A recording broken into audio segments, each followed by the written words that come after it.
Finding those levels, too. Look at that four-punch combination. It's a masterclass right now from Shakur Stevenson. That's what you're seeing. A masterclass. And Shakur meeting them with a straight left hand. Oh, there's a knockdown scored with the left hand.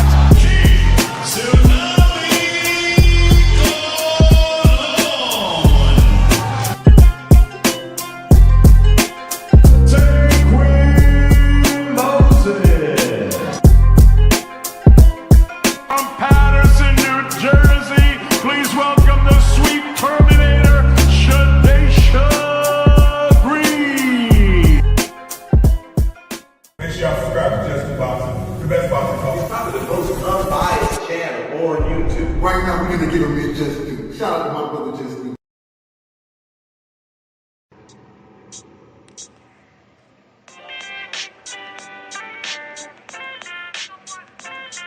Yo,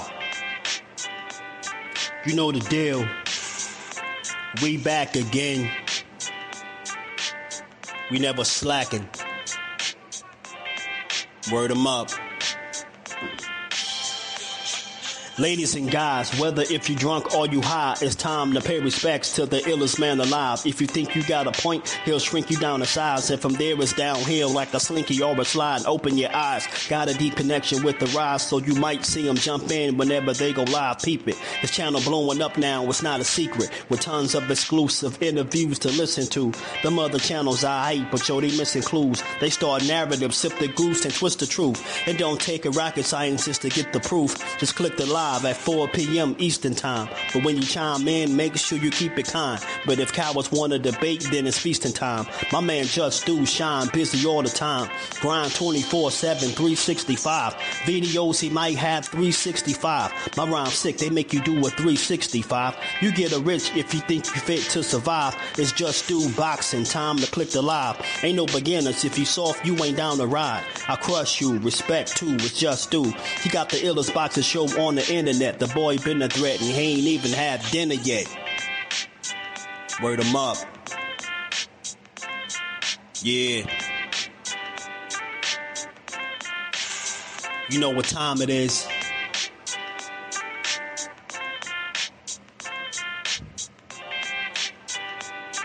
"4 p.m. Eastern.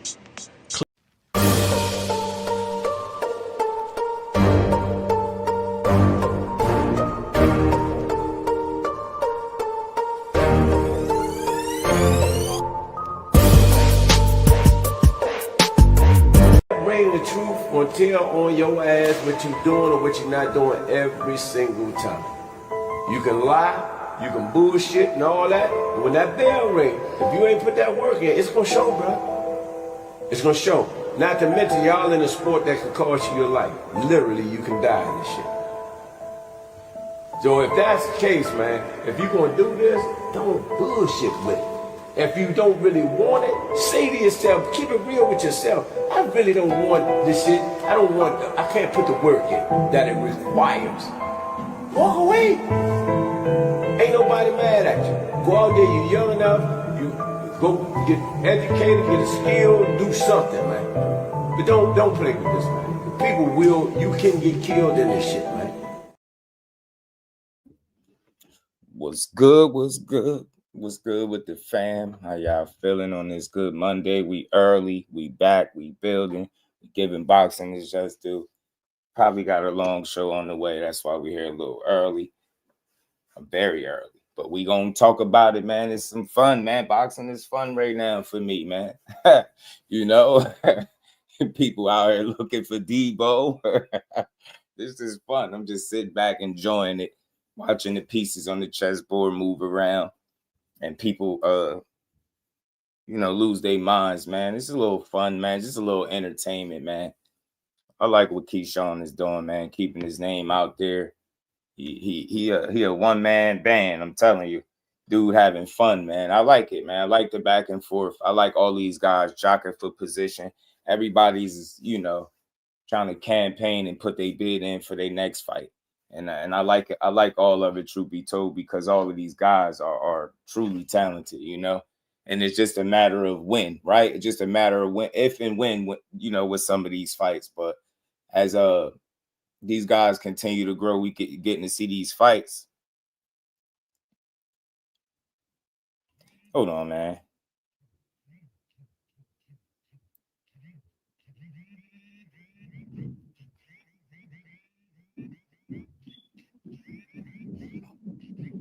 These dudes, man, y'all Hanos fans is something different, bro. Y'all a different breed, bro. Y'all Hanos fans are a different breed, man. Stop arguing and start figuring out who y'all guy gonna fight next, man. He ain't fighting no damn Shakur next. It ain't happening. As good as it'd be, it ain't happening, man. I had to burst y'all bubble. Then Zab Jew to tell you that ain't happening, man.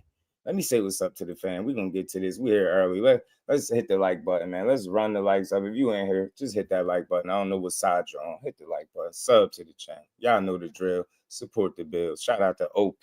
My guy was good with it. Jordan, what it do? Robert in the building, man. He said, you get off any record. You just had a good day. We got to put that on the shirt, man. Robert was good with it. Dev looking good at 47. No doubt. Forever G's in the building. Doing all that for no reason. He having fun, man. Yeah, we early. 12 threes. What's good? Well, we here early, man. I know that I'm unexpected, you know. But it's like that. They don't let your boys sleep, man. You know, I've been getting texts, DMs, and 6-something this morning, bro. So I said, you know what? We're going to tap in early today. We're going to have some fun with the conversation that be driving people crazy. You know, I see all of it. It's all entertainment. It's fun, man. But this is what I was saying. You know, with all of these guys seemingly trying to prove themselves, right? They all trying to, you know, solidify themselves as that guy, right? You know, and in order to do so, you need great dance partners to solidify yourself even further in the sport. You know, with a guy like Devin Haney, he over 30 fights in, you get me? 30 plus fights in, and you know, he need names, he need opponents, he need good dance partners, he need guys that's going to challenge him, push him, and when he beat him, he going to get the respect from the boxing world that he deserves, right? You get me? He's very accomplished at the age that he's at, but like his fans always say, and like he say, man, he still got a lot of his career ahead of him, and I think that's true. But in the process, you know, I think we need to embrace guys showing interest in wanting to fight each other, especially when they prove that they can be world class and fight on that elite stage, that big stage, right? We need more of those. We need more Keyshawn Davises in the world. And what I mean by that is it's not like you could say what you want. You know, shout out to Cal Cooley, blessings family. How you feeling? You can say what you want about him, but he get in the ring. Don't he do what he's supposed to do? He handle business and he do it in spectacular fashion. The dude don't have close fights. He get in there and dominate. You know what I mean? Even with the best opponent to date, we all seen that fight.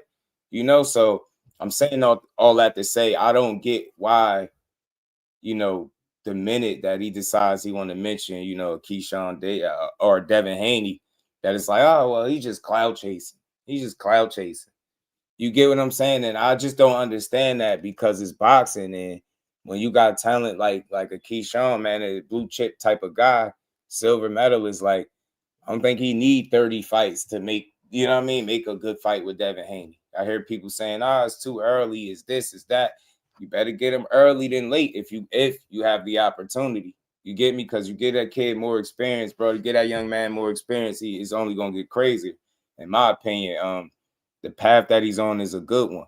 Despite his setback, you know, and him having inactivity because of that setback, he was able to get in the ring and really, I mean, he picked up right where he left off. You ain't even notice, y'all. We ain't even say nothing about ring rust the entire time. Nobody even thought about that because he really went in there and handled business to the point where you couldn't even see if it was any potential ring rust. He just went out there and did what he was supposed to do.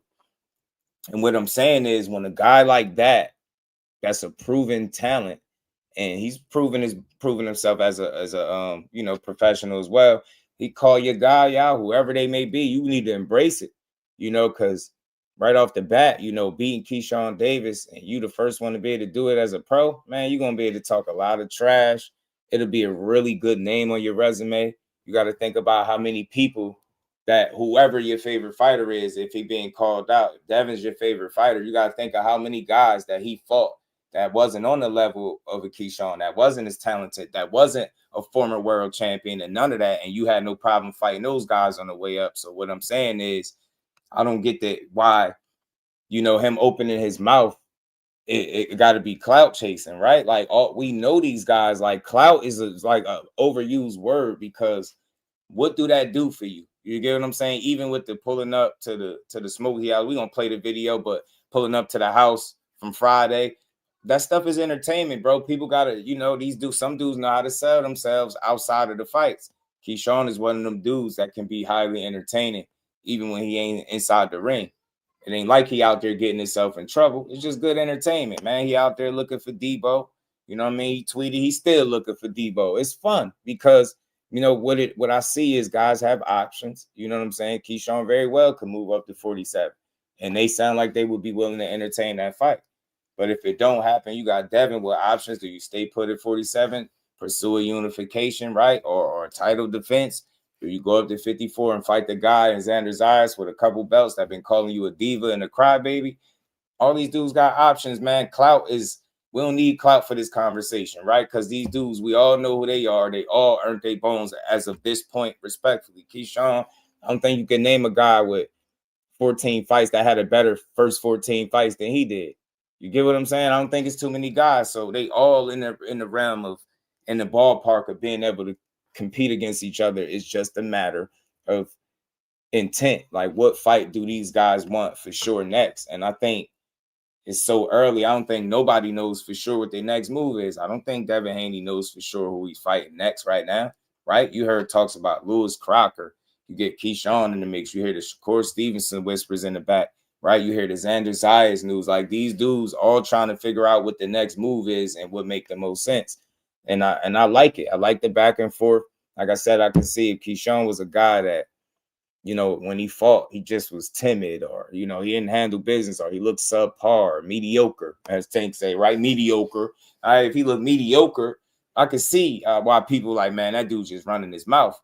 But, man, he's been on the fast track since he started. This is why he was able to capture a title so early. And I say this to the people, to the Hanos clan. Do y'all remember who Devin Haney fought in his 13th or 14th fight? I'm willing to bet money you don't. Without box rec, you won't even remember. I'm saying that to say, every fight that Keyshawn had, he hasn't been against a losing opponent with a losing record, right? And all his fights are televised, every last one of them. We've been knowing who he was. When you travel, you whooping ass like that at a high level in the Olympics, you get what I'm saying? People knew you. So it was no way nobody didn't know him, right? He was pro, then went back to the Olympics and came back. So I think everybody know full well who he is. You know what I'm saying? I don't think he needs clout by just mentioning somebody's name that he's not willing to fight. And I think we just gotta, let time reveal all. I always say this: time will reveal if guys is really on that or if they just selling wolf tickets, right? So far with Keyshawn, like I said, it's pay attention to the body of work. He's standing on business, man. He fought Devin Haney next week. That wouldn't be an easy fight for Devin. I don't give it. That's just my opinion. People see it differently. I ain't saying he'll win hands down, but he's just not an easy out for nobody. And all this, when I start hearing guys say, oh, man, he need more fights. What fighter is waiting for a guy to get better before they fight him? Like, nobody's doing that. You get me? You see food, get on him. You know what I'm saying? And my thing is this. Why is Keyshawn the cloud chaser for responding to a guy that put him on his hit list? Before he did all of this, he was already on the hit list. I think people forgot. I'm going to pull the list up in a second.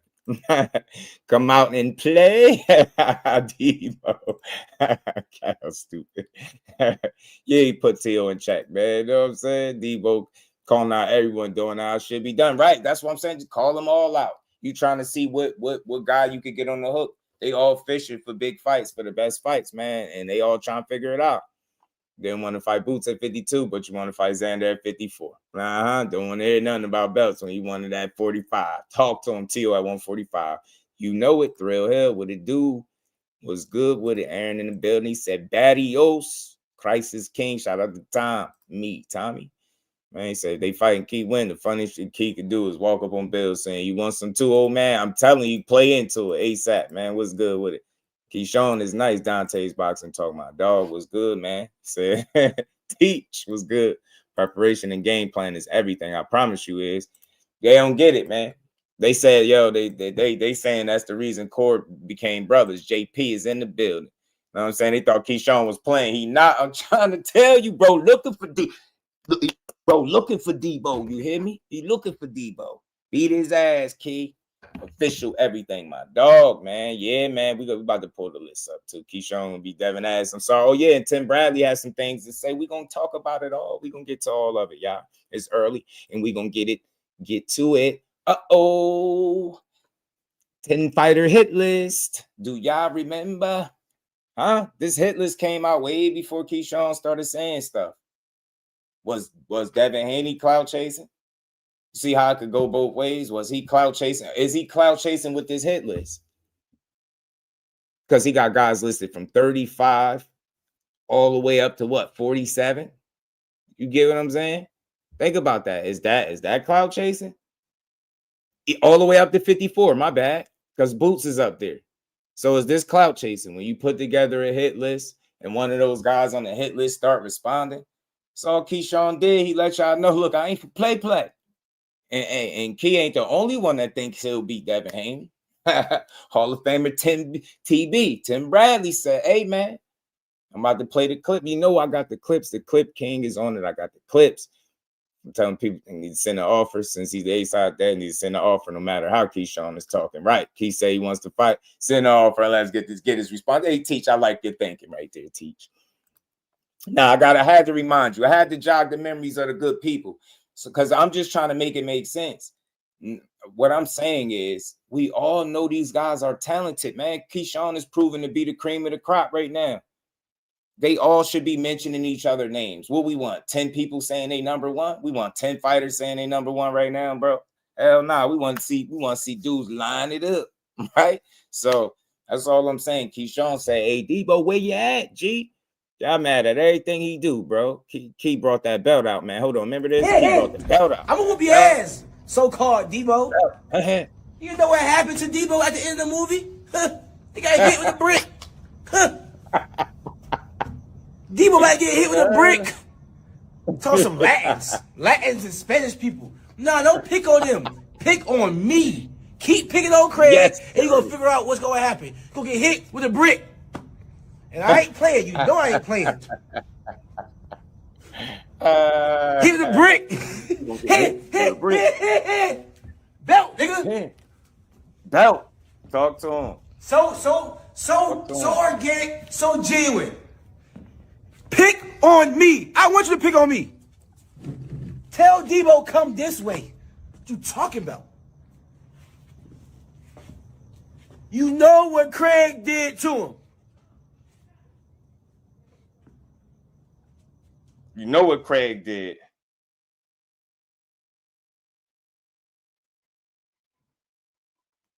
Y'all dudes still talking, boy. Y'all still talking. DEEBO, he got, you know what happened? DEEBO got hit with a brick. How y'all don't like this? Good entertainment, man. This is fun. You know what I'm saying? Because y'all know full well if he got in the ring tomorrow with your favorite fighter, it's not going to be easy. Y'all know that. Y'all know it. I don't care if y'all think he'll win. I ain't arguing with nobody about that. But he don't need clout off Devin Haney's name. They all know each other. It's Devin Haney clout chasing when he got fighters listed from 154 to 135. I really, Legacy, what's good with it, bro? I just need to know. Make it make sense. I really need to know, y'all. Is that clout chasing or is that just doing what you do? It's not that big a deal. Do you see what I'm saying? But that a stronger case could be made that he's the one clout chasing. You got all these names. Tank at 35. He ain't coming to no 47. Tank Davis ain't coming to 47. Is it clout chasing or what? Get me? And this was Keyshawn was responding to this video from Bill. Is it me? Or is it every Hispanic or Latin fighter that DEEBO pulls up on starts to become a comedian? I mean, we started with Subriel Matias. I mean, he was on Jokey Joke, Comedian Time. Teofimo Lopez, comedian. Rolly Romero, Bill comedian. Said, I go live, bro. Ryan Garcia, comedian. And not Xander Zayas. Jokey joke. Zayas. I'm asking the Latino community that represents so much in this boxing, when did everything get so jokey joke? And how long you gonna stand for that? They say everything except let's fight. They say everything but let's fight. I like Bill, man. All this stuff is fun, is good entertainment, man. Because one thing I know,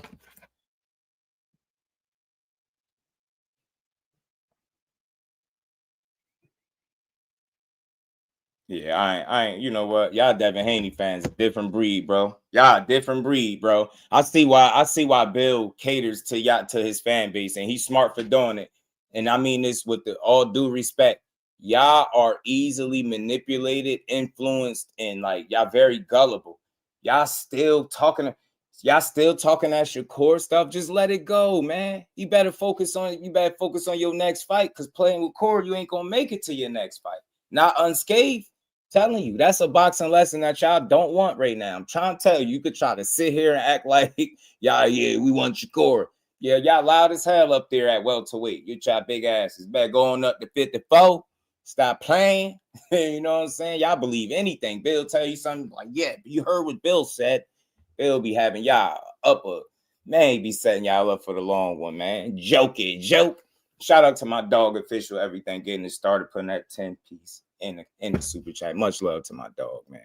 He gonna make Devin live up to that name. What he's doing is brilliant. Salute my dog. You get me? DEEBO. We having fun with this. We ain't slandering no boxers. We having fun. We get our opinions. We back it up with some facts, and we just get out the way for the next people to be mad. But we ain't about to be mad. We gonna have fun with this. DEEBO. You know what happened? DEEBO, you ready to get hit with that brick? Dev like, man, I got too much experience. Dev over here like, bro, ain't ready for me. Huh? But it's only one way to find out. Because look, dig this. He fought a much more experienced guy, right? Pro-wise in terms of Jermaine Ortiz. He had way more experience fighting T.O. and Loma, right? He ain't been in there with nobody that's a mover, right? They said Keyshawn struggles with movers. All right, talking about Andy Cruz, but they said he struggles with movers. And what did he do?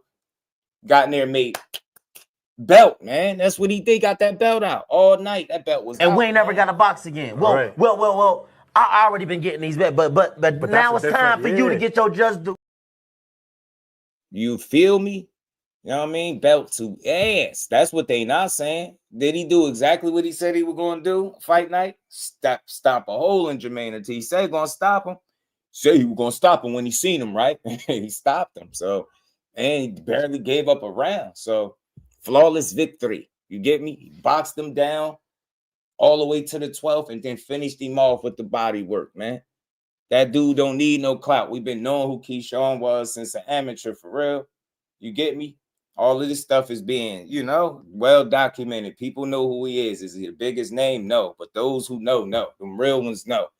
You can't tell me people don't know Keyshawn Davis when they saying this man was traveling to gyms, terrorizing grown men, and these dudes didn't even want to spar him. Know what I'm saying? Troy Nash said Key was terrorizing folks. Dude's not even wanting to spar. Know what I'm saying? He like that. That's what the word on the gym in the gyms is. Know what I'm saying? Key like that. Shout out to Reed. Yeah, he promoting his fight. I don't think Haney ducked anyone. Nah, Haney ain't ducked nobody, bro. Haney ain't ducked nobody. You ain't never gonna hear me say that unless I really see it. Haney ain't ducked nobody.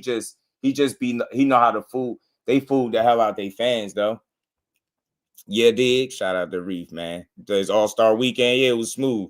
Know what I mean? He struggles with movers, bro. That's what they said, man. He did something T.O. couldn't do. KO Jermaine Ortiz and beat him soundly. Legacy beat him soundly right in front of him. Know what I mean? He would cut Jordan. He would cut that ring off. He had Jermaine Ortiz ass fighting in the sandbox, Jordan.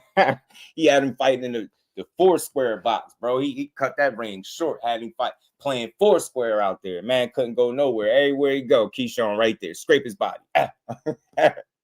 Beating his ass, man. They don't want to talk about that. So look, you beat Keyshawn Davis, man. That'd be a better win than the first 20 opponents damn near or more that you fought. Think about how many people he'd be better than. You get what I'm saying? And he got size. Ain't no small ass dude, so they ain't gonna be able to say he too small. You know what I'm saying? Telling you, go ahead and see what that brick about.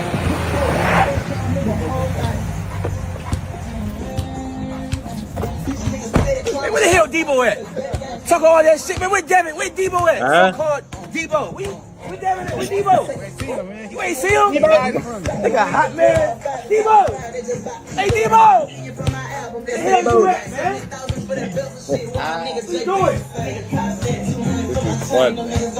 Where is DEEBO? Man. We looking for you. We on the block. DEEBO got hit with a brick. Y'all already know how I'm coming. Yeah. DEEBO, where you at? You scared of this brick. Gotta be fun, man. DEEBO, you scared of this brick?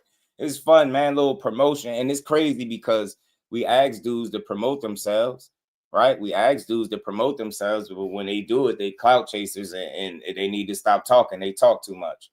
You gotta make it make sense, bro. That's why I say, man, are you here to be entertained? Are you not entertained? This is fun. This is fun. And more importantly, you're talking about two real fighters. Devin's a legit talent. Keyshawn a legit talent. Obviously, Devin much more proven with much more fights. You know what I mean? Keyshawn got half the fights he did, already a world champion, and his name is in the conversation with other guys. He's at 140, is deep with talent. You got opportunities, you got an option if the fight really opens up to explore 47. I think boxing is fun. You got Devin Haney, you know what I mean, with a couple of bounce back fights, you know, from Ramirez to B Norm. Now he's another champion, you know, in his third weight class, sitting around with that belt. You got options, but like I said, I think, look, and I respect everybody. I get it. Everybody see it differently, but you need guys, you need these fighters to be calling each other out, especially when they're the top, they're the cream of the crop, because those are the best fighting the best. Even if you don't think Keyshawn is the best, he amongst the best talent in boxing, right? He's amongst that. Make no mistake, at 35, he showed you he was a top guy. He won the title. First opportunity, he got it done in spectacular fashion. You know what I mean? Moving up to 140, got the job done, spectacular fashion. So he showed you at 35, he could be a top dog and a player. At 40, top dog and a player. Go to 47 now, that's uncharted territory. How you gonna look up there? It's just a lot that these guys can do if people just you know, sit back and enjoy the show. Sit back and enjoy the show, man, because the dude can do a lot. It's not much that he can't do in that boxing ring.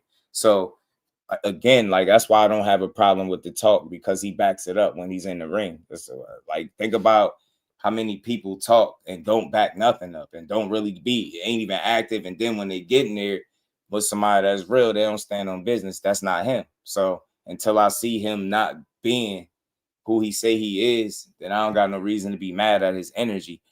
I don't look at, he's not a duck. He's not going to be a duck all of a sudden because he mentioning the guy that put him on the hit list. You get what I'm saying? It's good entertainment, man. Y'all should be champion Devin to try to fight this dude. And you should want to fight early, because I'm telling you now, in my humble opinion, the longer you take, the worse it gets. This dude ain't nothing to play with, man. I mean, he the real deal, I believe. I believe so. And think about it.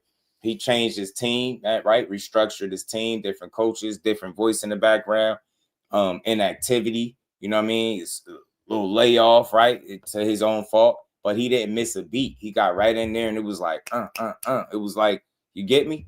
He was able to make those things that can somewhat be a deciding factor in the fight. He was able to make them not work against him, right? He was able to put himself in a position where having a new team and trainers and stuff, that didn't affect him. Having a layoff and being out the ring for some time, that didn't affect him.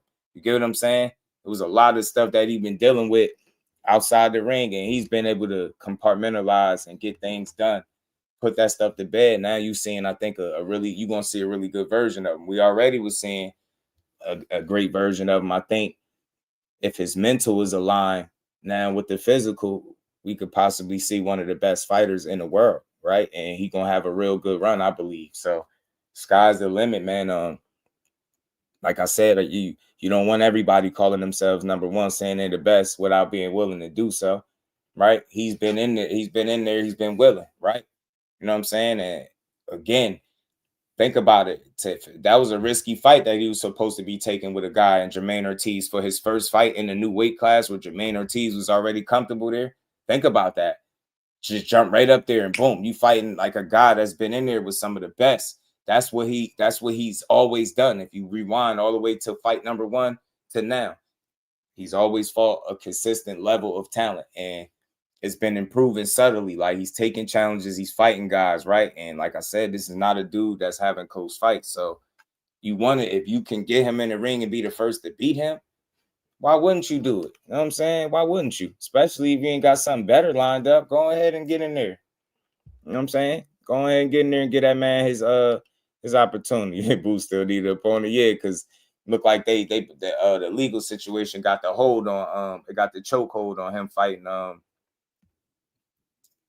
Virgil right now. So yeah, Boots need an opponent. Y'all are eyeing 54. That's what I'm hearing. You know what I'm saying? So like I said, at the end of the day, man, it's boxing, it's entertainment, it's deeper than clout chasing, man. I think dudes really will fight each other. You know what I'm saying? I don't think Keyshawn's scared to fight nobody. I really don't. I just don't look at it like that. You know what I'm saying? I have no evidence to suggest that that's the case. Every time it's time to step, he step every single time. He step in spectacular fashion. So I think anytime you got a talent like that, you got to nurture it, man. You got to encourage them to go do exactly what he doing. Make sure your name is on everybody, you know what I mean? On everybody's mind. You get what I'm saying? And then you do that by talking your talk. You know what I mean? Talk your talk.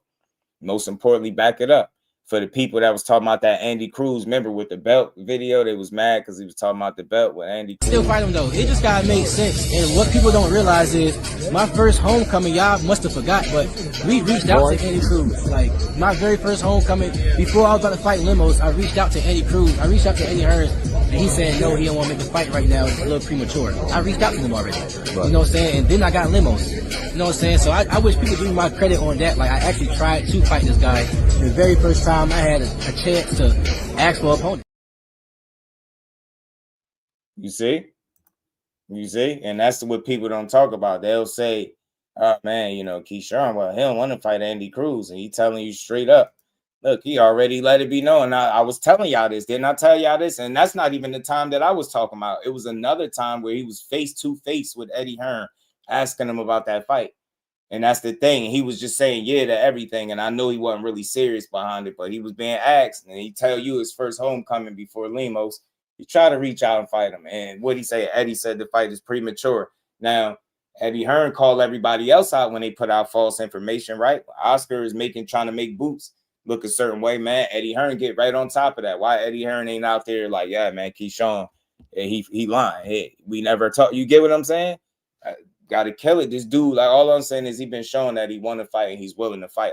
I have no evidence to suggest otherwise. Like, every single time he in there, you get what I'm saying? He's not a dude turning down opponents. Look how quick they busted a left or a right. You know what I'm saying? It was supposed to be, Richardson Hitchens versus Jermaine Ortiz. And look how quick he snatched the fight up. No hesitation, then turned shit down, just got right in there and fought. You know what I mean? A Jermaine Ortiz that had one of the best training camps of his career. And he still went out there and got dominated from start to finish. You get what I'm saying? And look, I know a lot of y'all might feel like it's clout. Man, look, everybody wants clout to a certain degree. They in it to be recognized. They in it to be known. They in it to be respected. You know what I'm saying? And I think the way you do that is you fight these guys that people deem the best in the world.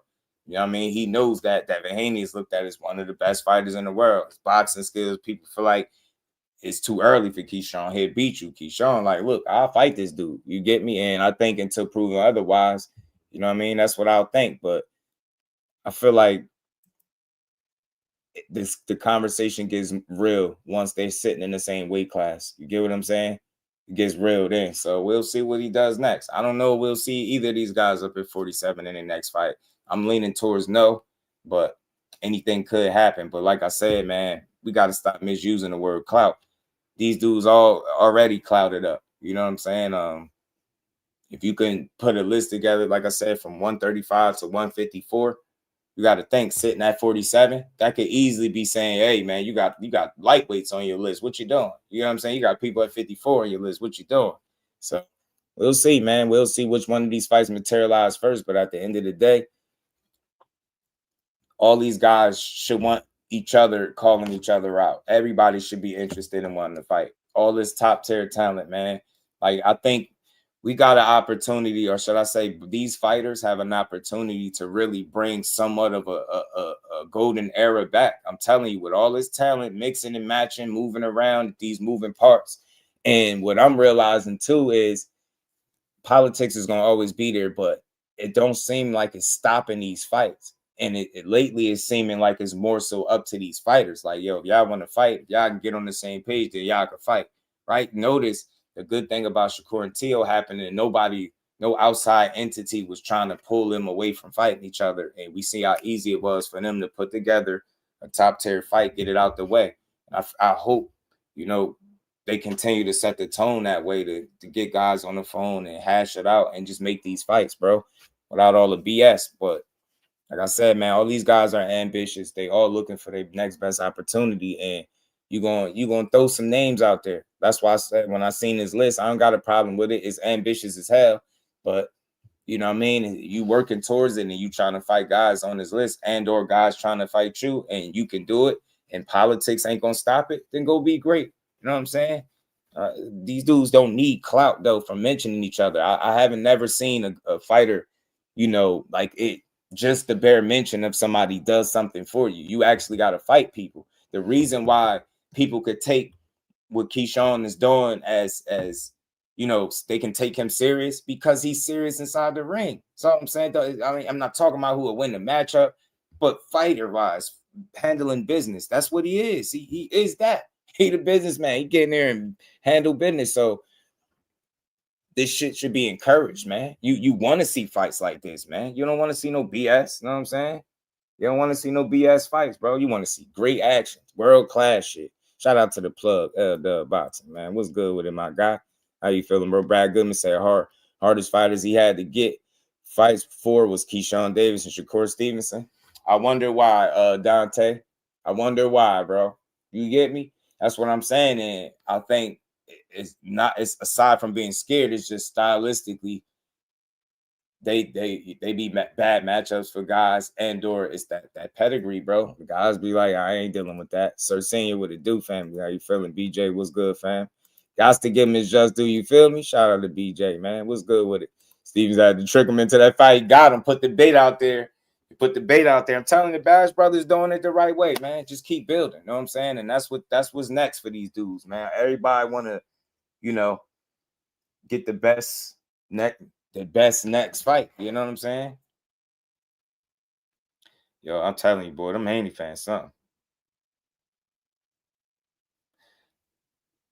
Boy, them Haney fans, something different. Big shout out to Big Supreme in that Cash App, always showing love.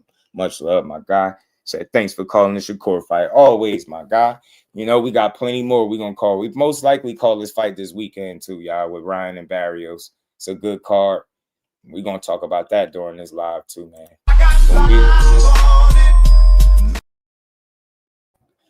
Oh, man, it's a lot to talk about. You know what I'm saying? But we're going to get to it. But like I said, I don't look at nobody being a clout chaser until you get, you know what I mean, it start getting proven that you ain't really about that action. And he all gas, no breaks. He been that way. He always on go. You hear the stories, it's countless stories about the gym and how he handled his business. You know, you hear guys, 54-pounders, 60-pounders telling you the best work they ever got was from Keyshawn Davis. And that was him as a lightweight. So, like, whether it's the stories in the gym, whether it's his Olympic run, whether it's the fights that he's fighting and not fighting guys with losing records in the pros, he stood on business on all accounts. Yeah, we seen him mess up June 7 with the Edwin De Los Santos fight. Yeah, you see it was an epic failure. Blew $1 million payday. We giving him saying it was a homecoming. You know, he catapulted Abdullah Mason into the limelight with his mistake, right? Then it got worse with the little fight in the back room, right? All of that stuff. They was ready to write him off. He was talking the retirement talk, right? He had to go find himself again. All of that stuff. We seen it stick and look where all of that. Look how he worked himself back and where he's sitting at right now, putting himself in position to even mention a guy like a Devin Haney. And it sound legit because you know he can fight. I'm tired of the BS. Fight him. I don't care who's going to win. Win, lose, or draw. We just want to see fights. And when you got somebody real on the hook, when you got somebody real telling you they want to rumble, get in there, especially if it's one of them dudes on the hit list. I don't want to hear clout once a guy starts speaking your name. You know what I'm saying? If it wasn't clout, when my name got put on that you got to think when this list got put together, Keyshawn Davis was still a lightweight. Get what I'm saying? Make it make sense. It ain't about clout. It's about greatness, man. One thing Devin Haney want to do, especially if you want to pursue the names on this list, he want to be great. That's what I would see. You know what I mean? Rolly ain't want smoke. He fought Brian Norman. Barrio's got to fight this weekend. You get me? Boots is at 54. Keyshawn is at 40. Like, what you going to do? You get me? Conor Ben is going back to 47. Hey, that's a fight. You get me? Even though he downplayed fighting Devin. Ryan Garcia. We gonna play that his ring video. He said he gonna end Devin Haney in a rematch, but Devin saying the rematch is sell because he ain't invited, and I heard that ain't true. So we gonna see. Then you got Teofimo. He ain't want to smoke respectfully for whatever reason, right? And you got Shakur and Tank down there. I don't know, man. It's ambitious as hell, but I understand. I get it. You know what I'm saying? You gonna put out the names that resonate with the people. That's all that is. It ain't about clout, you know what I mean? As much as it is being great to me. And like I said, the circumstances are right. I do believe Devin Haney are Rumble guys. You know what I'm saying? And when I say circumstances, I mean just it all making sense. You know what I'm saying? As it pertains to Shakur, I think the only way that fight happens is he go up to 47, no strings attached. Could Devin surprise and do a catch weight for that fight? Anything is possible in the future, but I just don't see it. He already said no. I don't think he's willing to make no compromises at 47. The same way he wasn't trying to make no compromises nor negotiate at 35. It's the same old play, just a different weight class, respectfully. So again, it's all about advantages and having that upper hand. And every fighter, I feel like if they're in position to, they're gonna try to get the upper hand as well. It's just the way boxing is. You know what I'm saying? It's a game of inches at the end of the day. So. You know what I mean? I do think Devin Haney feels good at 47. I think his team think he feels good, looks good, and he might have the advantages over some of these guys. So maybe that's why, you know, he calling for these fights. You know what I'm saying? He said him and Shakur the biggest fight in the world. My question to him is, you know, well, what would it take to make the biggest fight in the world? Shout out to John Wick. What would it take? Like, you know what I'm saying? And he got to come to you. Is it no negotiation? Like, is it going to be like before? Like, what's the status on that? But I think we more than likely to see Devin Haney have a title defense at 47, or if he daring to go up to 54, which I'm just not sure that he's going to do. So he got some options, man, or potentially look like he got options if no bridges were burnt with the way that they've moved from, you know, platform to platform, situation to situation. I'm telling you, it look like it, man. IQ always some of the best in boxing. I'm telling you, fully locked in, guy by his side, can't lose, bro. Ron is invited right now. Yep. So Cersei was good. Devin knows Stevenson's like that. He know that dude is real. Him know. Bill know. They know. You know what I'm saying? But I do like the conversation. I like the back and forth. Again, they're real fighters, so we gonna get real fights. You get me? It's deeper than who gonna win or lose. Let's see the fights, man. You know what I mean? We've all called fights and gotten them wrong, right? So you just never know. And let's keep rolling because I got some clips. We're going to get into a bunch of stuff. The cigar talk interviews, a lot to go over, and we're going to cover it all. But Tim Bradley has some things to say on his show, and this is what he had to say in regards to this fight. He has every skill at his disposal, man. He does. Like, he is one of the most skillful fighters. He's more skilled than freaking Haney. Way more skilled than Haney. Haney is, of course, more accomplished, but he got more skills than Haney. You know, Haney's really good. Again, he's a technical fighter, but he's also a tactician. He's great at what he does, but Keyshawn has more skills, man, at his disposal, and he knows when to use them. And you can say he's young, yeah, and he's not mature like Haney. Nah, Haney's mature as hell, and he knows how to make his style work for him, man. But Keyshawn got more skill, more talent, and I feel like he got power. I think he can cut off the ring. I think that even when Haney tries to get close, and Haney don't really like to engage in the mid-distance, that's why you always see him either he all the way out, and he's striking you as you're trying to come in, or he's all the way in, and he's wrapping you up and tying your ass up. So, but Keyshawn is so damn good at, like, changing this distance as he's entering mid-range. He can throw right as he's entering mid-range. If Haney wants to step in and tie him up, then he's able to step back out of range, fire from angles, weave underneath that, reach out from Haney. You know, like, there's a lot that I think that Keyshawn can do against a guy like Haney, man. And look, man, that was just some of it. Yeah, I'll find the full video, but look, guys, that don't make it right just because he boxed. Everything he's saying is right. Nah, but why I'm not big on this, trying to agree or disagree, because that's a Hall of Famer. He got his own eyesight. He said he was way more skilled. Said he was a lot more skilled than Haney, way more skilled. That's what he said. That's just his opinion, right? It don't make him a bad guy. That still has to be proven, right? The thing about Haney that makes him difficult to deal with is the discipline. Very disciplined. Like you see him, dude, always in shape.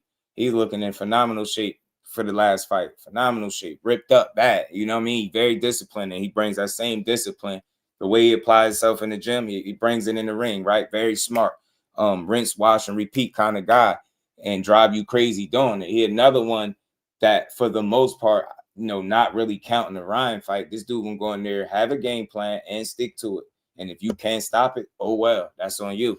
And that's what he does. So, I know he get a lot of flack for not being entertaining, much how they do Shakur, right? It's the same old shit. But at the end of the day, they don't get enough credit for what they are. And that's very high level, skillful, world-class pure boxers. And that's what Devin Haney is. Long ass reach. I think we got like 72-inch reach or something like that. Long ass reach. He's disciplined with the jab.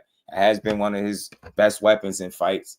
You get what I'm saying? He got a ton of experience. You know what I'm saying?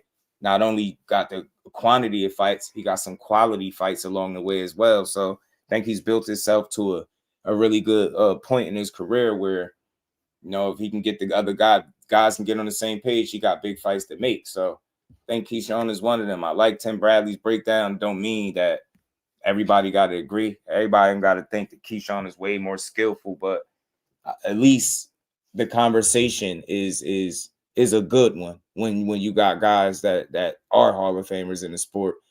Give Keyshawn credit for what people don't see. And I'm telling you, a lot of the same things that I've said is the reason why Keyshawn is going to beat guys and or get him hell, depending on who it is that he fighting.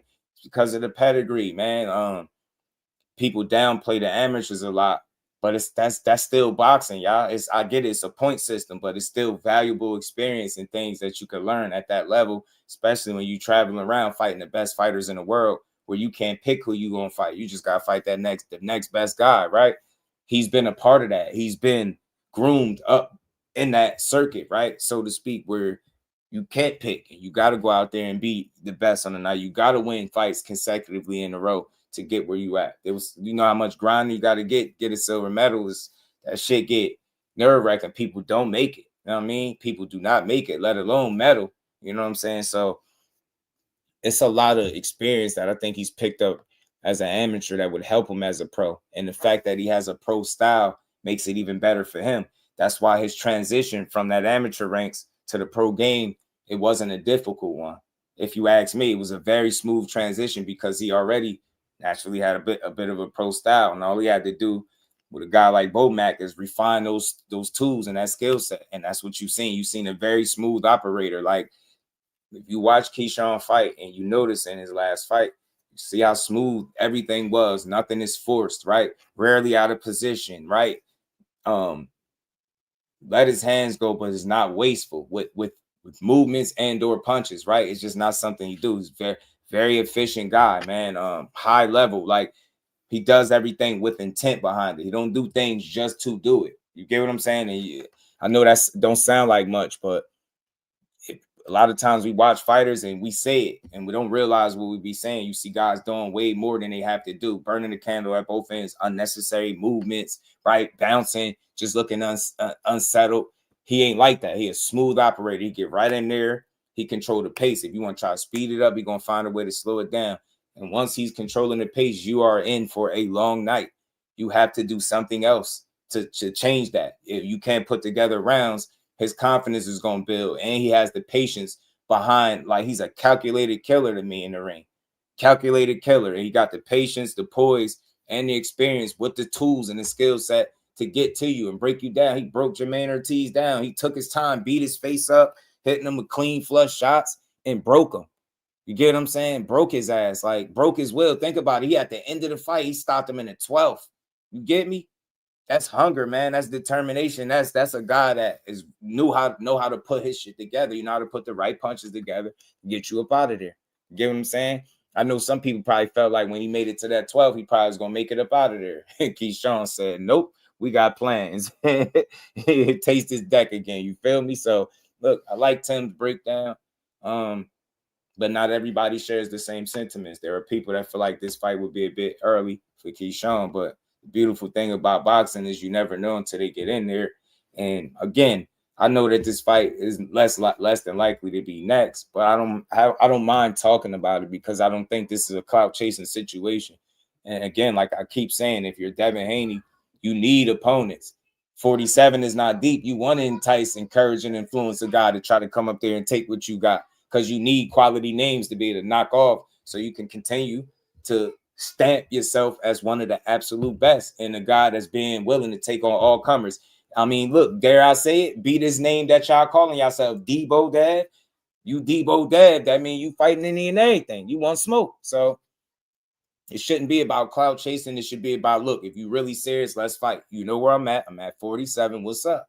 You know what I'm saying? These fights all can happen, especially without no outside entity stopping it. If, in fact, somebody's willing to put on that fight. That's the part we got to consider, too, the business side. Fighters going to say what they say, but at the end of the day, you know what I mean? Somebody has to have an interest in the fight as well. But it's just good conversations. A lot of fights to be made depending on how the pieces fall. You know what I'm saying? Shout out to Official Everything. Appreciate the love back in that super chat. Said Tim Spin fact, Devin likes to grab. He don't like that grabbing. He punches his way out. Yeah, Dev does that a lot in the inside, neutralizing this guy. He don't do a lot of inside fighting. I did notice when he was clinching with Brian Norman, he was trying to fight in the clinch, which was impressive. You know what I'm saying? He was trying to slip his shots in there with the free hand. I did like that about him. You know what I'm saying? But oftentimes when he does get in the inside, he has a tendency to tie up, force the reset, and then he get back to box and get on that stick. You know what I'm saying? Not saying he can't fight in the inside, but that's not his strongest. I think, you know, as far as the ranges, I feel like that's where you see him fight the least, I think, in the inside. But, you know what I mean? He's a long rangey guy, outside guy, so there's nothing wrong with that. But, yeah, that's definitely an area where Keyshawn could possibly take advantage at in the inside. Shout out to my dog, man. Appreciate the love. Give guys just do, man. Shout out to Official Everything. Appreciate the love, homie. Son of God, my dog with 5-star boxing talk start, man. I love that quote, man. You always say that, always showing love. Shout out to my dog, Son of God, man. How you been, Brody? Appreciate the love, man.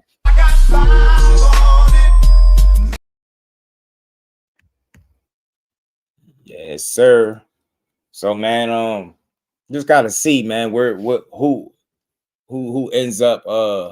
Shout out to Ann McQueen, my dog. Prime example of effective aggression. Absolutely, man. That absolutely effective aggression, and he got the temperament and the meanness to go right with it.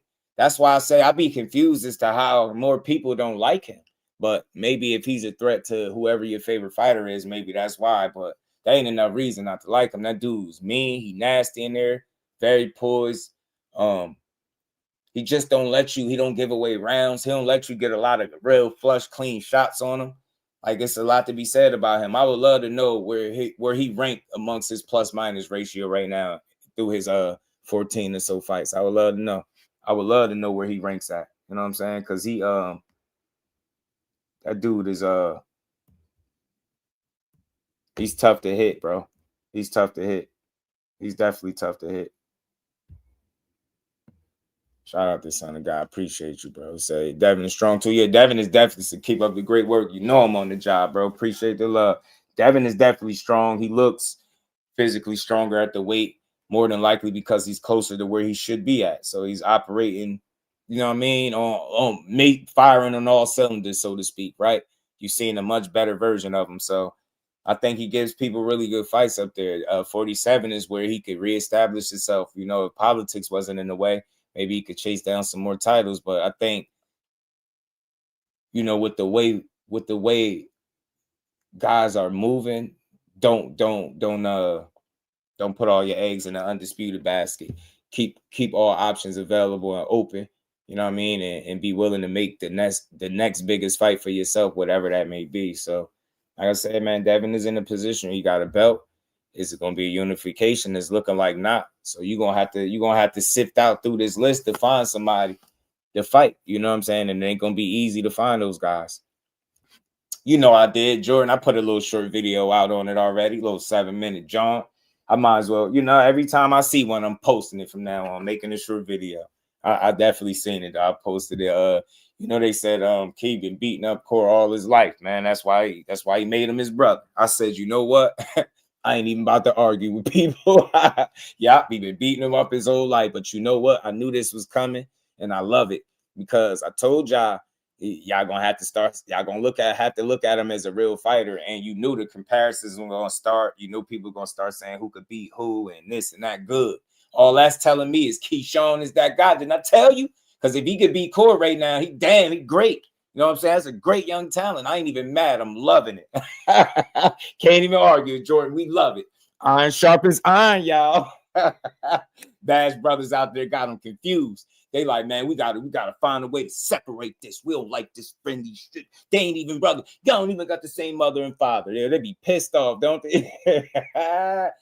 DEEBO, where you at, DEEBO? DEEBO.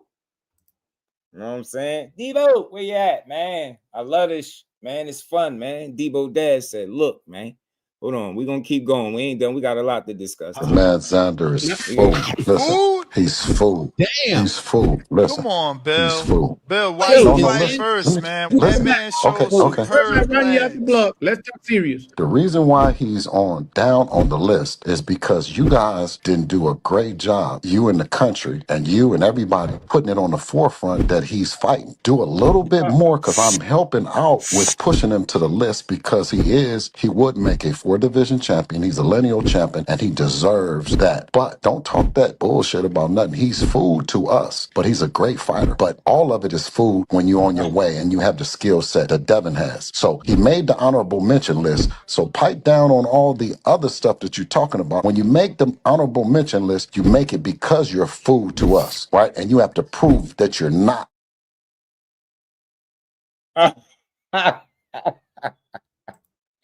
You gotta love it, yo. Bill be gonna talk his shit. He said, pipe down on he says you were food to us. Okay. Time to eat then, Billiam. Hey, Bill, 40 mil Bill or what they calling you. Time to eat then. And that's my thing, y'all. You can't see things one way. These guys are all trying to figure out what the next fight is for them. Right? What the fans want mixed with what they want, mixed with what the networks want. All that shit got to make sense. So these dudes can't make fights alone by themselves. Somebody got to be interested in putting on a fight. And like I said before, bro, it's tough to tell like how things are going, right?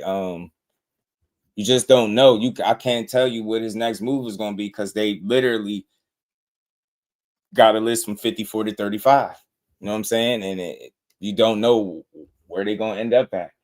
Does Crocker look like that ain't going to happen, man?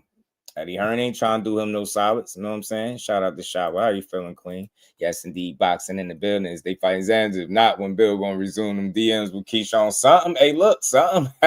Something.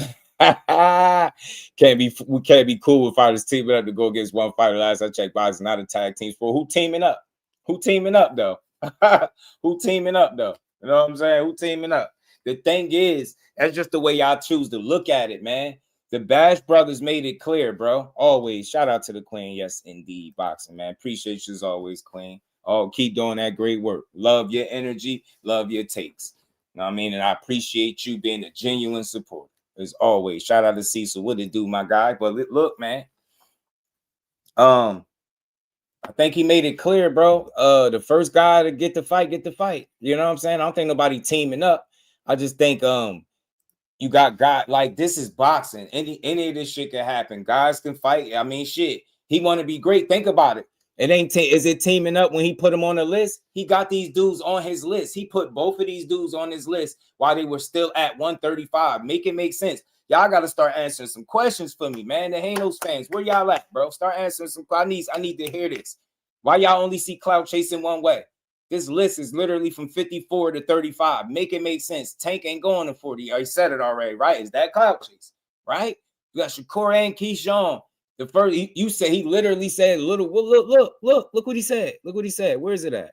Look what he said. Look what he said. Look what he said. Me and Shakur is the next biggest fight in boxing. I want him and Keyshawn, little bro, then big bro. Who teaming up? That's the way people trying to do it. You ain't getting through the Bash brothers, man. And y'all got two people to beat him up. First, they said Shakur stole T.O. from. Think about this. They were saying Shakur stole T.O.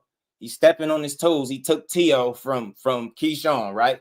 Now they starting this shit again. Now what's the word? It don't make a difference which one get in there first, right? Like he got their name on the list. It's fair game. You should want to fight. That's what he out here saying. He literally saying little bro then big bro. Go in there and fight. You know what I mean? Core like, man, bro, go ahead and get that. Look, with Ray Jackson, I don't usually agree with a lot of what Ray Jackson said, but I'm about to agree right here.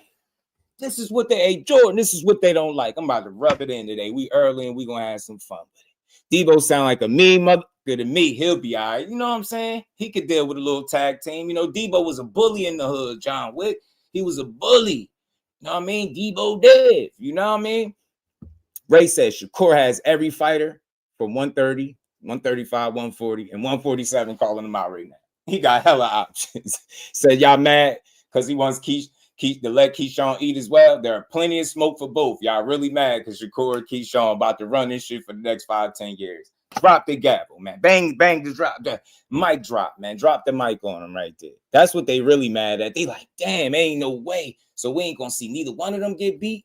I got a good idea. Make them fight each other. Start making videos saying how they really should fight each other and they fake. Yeah, that'll do it. That'll get them in there. Bet you they'll fight then. So they can't fight him at the same time. So he good, right? It ain't gonna be no tag team. Think about it. And it's crazy. This is more proof that they only see shit one way, bro. They only see it one way. It's tag team with them, but it ain't. He put the names on his list. What he asked for smoke with both of them. And he did it. He did it. So I like it, man. Keyshawn is Craig. He said, you got that brick, man. Marcus, what's good with it, bro? How you feeling? Gotta have some fun. We just having some fun. Dev is in his right to make his list. Put 10 more names up there if you want to. You a bad mother. You know what I mean? Put 10 more names up there. Bet you just do won't come a crying. I just want to see what fights is going to get made first, you know? But I bet you it won't be this one. They know youngin' like that. You know what I'm saying? They ain't trying to see that brick.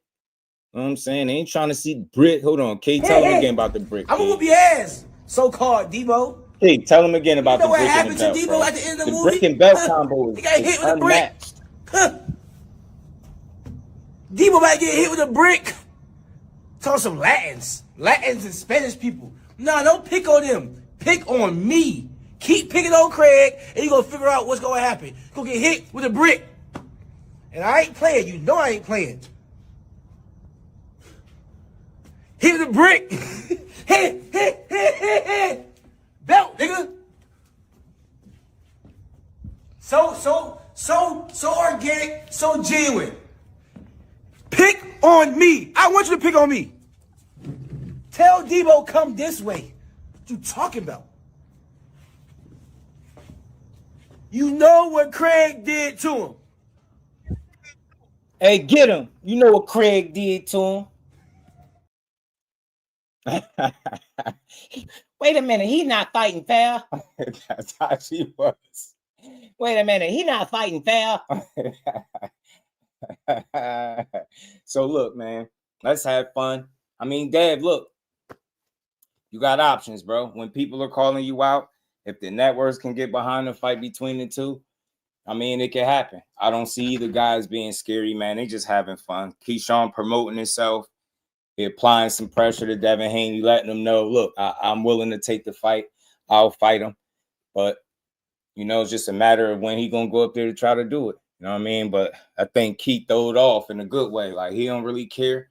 I don't think he's scared to challenge himself. I think he do want to solidify himself as one of the best. And I know he understands the way you do it is with solid, real fighters like the Devin Haneys of the world. You know what I'm saying? So it's unfortunate that it's a weight class separating them right now. I wish that wasn't even the case, but I mean, moving up is possible. Guys can move up all the time, so it's just part of it. You just gotta see what materializes out of all this. But I like it, man. Y'all going the DEEBO Dev route. You know what I mean? They said you ain't DEEBO and nothing. You hear me? They said you ain't DEEBO and nothing. Nah, man, belts don't matter, man. That shit dead. Names matter. When you're at If I just explain. I said when I feel DEEBO energy, I know Devin would fight anybody. I'm talking about that DEEBO energy. You got fighters that won't say no to a fight. I don't feel DEEBO energy from Devin. Like who? Like who is the fighters that won't I'm say not no even, to a fight? but nobody else is calling themselves. I'm asking, like who? Give me an example. Shakur. That he won't what? He won't say no to a fight. Oh, so what's happening next? Next with who? With Shakur and Devin. I don't know what's happening next. You tell me. He has the WBO belt, right? Mm-hmm. Which means that he can come up to 147 and challenge for the belt, right? We say that's good, right? We say let's mix it up and let's fight. So what's happening? What do you mean? Yeah, I think y'all need to be at the We negotiation can't go down. table. I can't go down. Hold on. You said y'all need to be. How can we go to the negotiation table with him? Shouldn't he be at the negotiation table with us? Absolutely. Okay. I can't tell you what's happening on the business side. I've never seen him say no to no smoke. So, but I don't think he's DEEBO either. Right. So tell him, Star. Tell him, Star. She don't get the DEEBO energy. That's what she said, G. But yeah, like he said, he turned. But look, it's not a one-sided thing. It ain't no he should come to the negotiation table with us. No, she had it right. Y'all go to the negotiation table together. All that ego and shit, get it out the way, man. Get it out of here. Get it out of here. Get it out of here. Y'all both accomplished as hell. Y'all both undefeated, right? Y'all both pure boxers. Y'all both came up together, right? Like that all that other stuff be weird. And like I said, what I would love to know is what's going to be different this time. Y'all going to actually want to negotiate this time, or it got to be Yahweh or the highway again? Because the last time was wild. Like, we don't need that all over again. We could bypass that if y'all not really going to fight. Don't do this shit for the internet, man. Don't do this, because we all heard that tape, man. And I don't give a damn what you say out your mouth. You said that on that tape, that the gap was big and how he got off. That's not somebody you definitely trying to run into right now, man. Hell no. That's just my opinion based on what he said. So we'll see. Gotta move up. That's the only way, yo. He gotta have all the cards in his hand. Zuffa, shit, anything is possible. JP with Top Rank I having at home right now, and some of the guys that was on Top Rank are no longer over there. So anything's possible with T.O. I wouldn't be surprised to see him making other moves if that opportunity presents itself, because you've seen him before try to stick it to Bob Arum when he went the Triller route, and that shit didn't work out for him. So I wouldn't be surprised, though. I wouldn't.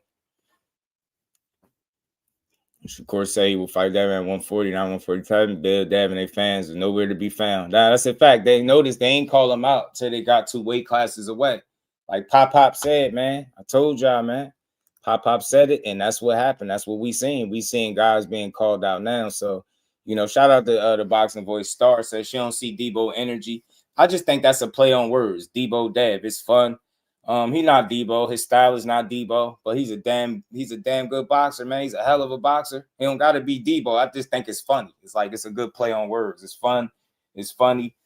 You know what I'm saying? They putting him on the bicycle looking like DEEBO, and look, he trying to fight. So he ain't gotta be DEEBO to me. Just fight. Just be Devin. That's good enough for me.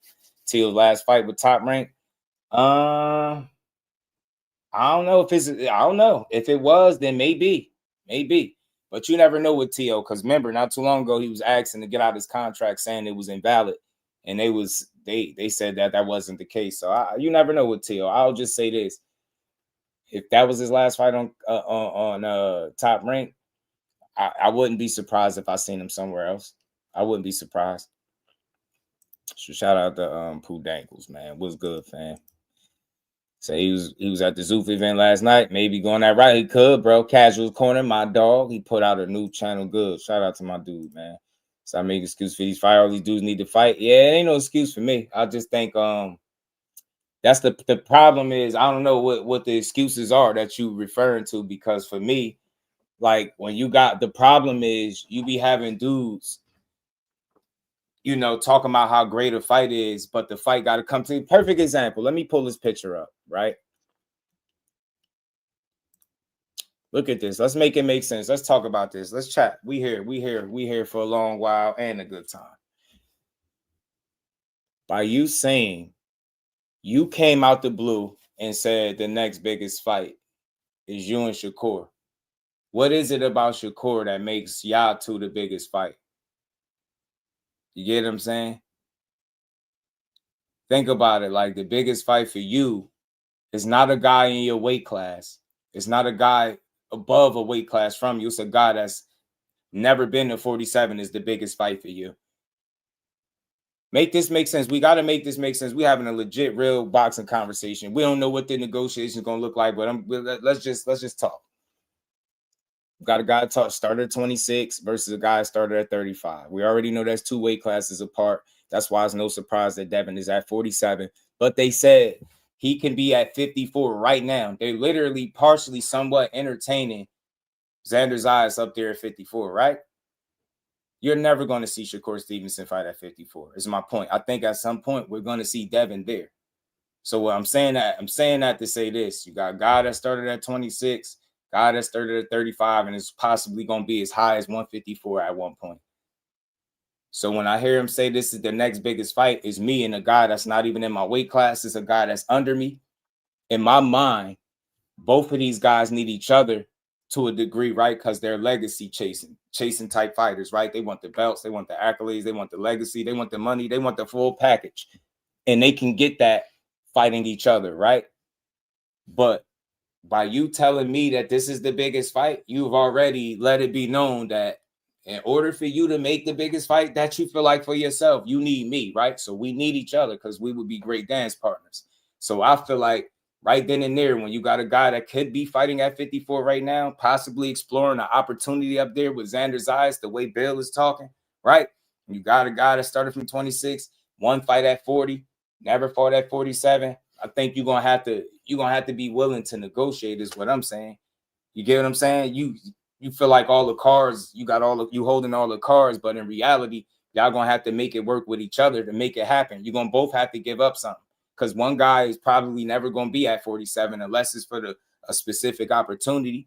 But you got to make it make sense for both sides. The problem is, we seen it the last time around. They was unwilling to negotiate. It was a take it or leave it. And I just hope that we don't run through the same similar situation, right? It needs to be some give and take because they could both use each other as a win on the resume. Shout out to the Butcher. You get me? 3 fighters in Devin hit list who might can beat him. Shit, it's a few. Devin, we penalized for being cheated. He was ranked high in pound for pound, so he really like number 1 versus number 2. Besides Usyk, if he's counted. You saying number 1 or 2 on the pound for pound list? Hell no, they got Devin at like 7. I think they got him at like 7.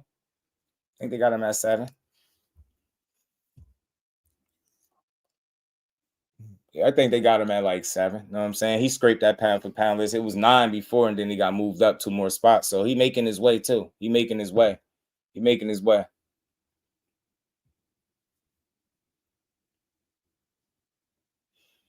gonna try to be respectful. I'm gonna try to be decent, man. Just make sure, if you got a question about anything I'm saying, that the link is in the chat. You can feel free to come up and talk. But let me take a breath. I don't want to flash out. What's wrong with you? Shakur is more than big enough for 147. What's wrong with me? I ain't going. I'm gonna try to let you make it, but ain't nothing wrong with me. I'm just having a good boxing conversation. Are you good? Did you hear me say, smart guy? Did you hear me say that Shakur not big enough for 147? I'm just trying to understand what you listening to. Did you hear me say that? Or do you want to hear a logical conversation? Or do you just want to hear bullshit? Because if you want to hear bullshit and not logic, go just about anywhere else and you probably going to get that bullshit. So back to what I was saying. Listen, put your ears on. One guy started 2 weight classes below. Do anybody see Shakur Stevenson being a welterweight at any point in his career? Campaigning there. Not a fight here, maybe, or fight down the line. Campaigning, meaning he's going to move up to 147 and be fighting there. Do you see that? No? Possibly not, right? Because I don't see it. Be his 5th weight class. I don't see him campaigning there. But what I'm saying is I'm using sound logic. He don't let himself blow up too big outside of his fights. He don't rehydrate too much. You seen him at 138 for 140, making that one fight there, right? He will be giving up a lot more in his 5th weight class as opposed to somebody being in a 3rd. I know you could do math, right? From 126 to 47, how many weight classes is that? And from 135 to 147, how many weight classes is that? You got one guy that will be in his 5th weight classes versus his 3rd. If what you're trying to say he's more than big enough, can he compete? Can he compete there? Yes. I don't think he'll campaign there because I think he'll be an undersized welterweight. That's my opinion. That's just my opinion. That's my opinion. And time will tell. We ever see Shakur up there at 147 pounds campaigning, not competing, taking a fight here, maybe there. No, fighting there. You probably never going to see that because he'd be undersized there. Get what I'm saying? So what I'm telling you is you have a guy that stayed at a weight class way longer than he was supposed to. We all know this. It's well documented. Arguably about 4 fights too many. Then he moved up to 40. You want to count the Ryan fight? After the Regis fight, you could. He said it was hard to make that weight, right? How many people do you know move up from a weight class and it's still hard to make weight? What is that telling you? If 140 is hard. So what did Devin do? He ain't stick around too long. He ain't kill himself. He kind of learned from 35. You know what? I'm going to go up. I ain't going to keep killing myself. That's what he did. Now they're up here at 47 and they're exploring possibly opportunities at 154. You get what I'm saying? You talk. His dad said he could fight right now at 154 pounds. So you get me, and now you got the 1 TO fight, but aside from that, you got a guy that's at 35 and a dude that could be fighting at 54 right now. When his father first said that, this is way before he got in there with TO. So he was still a legit lightweight, while his dad is saying he can fight a junior middleweight now today, right? You see, there's a big size discrepancy to me that people don't want to acknowledge. And on top of that being a weight discrepancy, you're talking about a guy that can pack on 20 to 25 pounds. But then you're going to tell me because he made the weight, it don't matter. So you got guys making weight and being light heavyweights on fight night to fight at welterweight, and y'all really don't see the issue. I don't care what fighter does it. That's just not something I would prefer to see or rock with because I know that that's what's going on. Yeah, there might be downsides to it. You draining your body, packing on all the water weight. It could catch up to you at some point. But at the end of the day, anybody in here listening to me, if you are a firm believer that there are weight classes for a reason, you could understand the point that I'm making. Not making no excuse. It's reality. And this might be the reason you don't see the fight, because one guy is going to have to give up and make concessions. The other guy is not going to be willing to. And I'm willing to bet you anything that's how it go. The only way that fight happens is if he goes to his 5th weight class with no clause and fight him. I don't care about the clause no way or the other because I feel like he can win with or without it, right? I can't control that. That's up for them to figure out. They'll negotiate it and hash it out amongst each other, but that's how I see that. You get me? It's not about if he's not big enough. You ain't hear me say he's not big enough, but the more you go up, the more you consider how much you are giving up. You get what I'm saying? And especially if you got guys that know how to pack on 20 excess of 20 over 20 pounds of water weight or whatever it is you're doing. Now you tipping the scale at it differently, right? How many people would you rock with if you knew that they were fighting at whatever weight class, but being 4 weight classes above on fight night? That's a legal loophole. I've said this on so many occasions. It's unfortunate, but that's what that is. And people act like it don't exist. Nah, man, Bud did it be great. Stop comparing one fight to the next or one fighter to the next, right? Nah, the situation is different. The guy never campaigned at 147 pounds. He don't allow himself to blow up to 160 plus, 170 plus. You don't see that shit. You don't see that from him. So he thinking realistically, bro, I'm giving up a lot. At least that's in my mind why he would even bring it up. So only way you see it, he got to go up there 147 full-fledged and beat him. Other than that, it won't happen. It'll just be a good conversation online. But like I said, I brought this post up to say if you're going to say that a fight is the biggest fight, then you got to be willing to negotiate with the guy that you just admitted is the other biggest fight for you, is the next biggest fight for you. So it's all to it. It's all to it. That's all to it. Hit the like button, y'all. Sub to the channel. Support the grind. We got plenty more to get to. A lot to build on. But like I said, DEEBO Dev is a hot topic. You know what I mean? Craig, aka the amazing Keyshawn. He went out there. You know what I'm saying? He went out there to the house.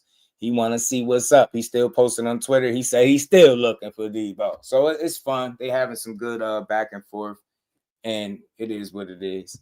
Shakur not dodging and budging. Nope, he ain't budging. Shout out to Dank.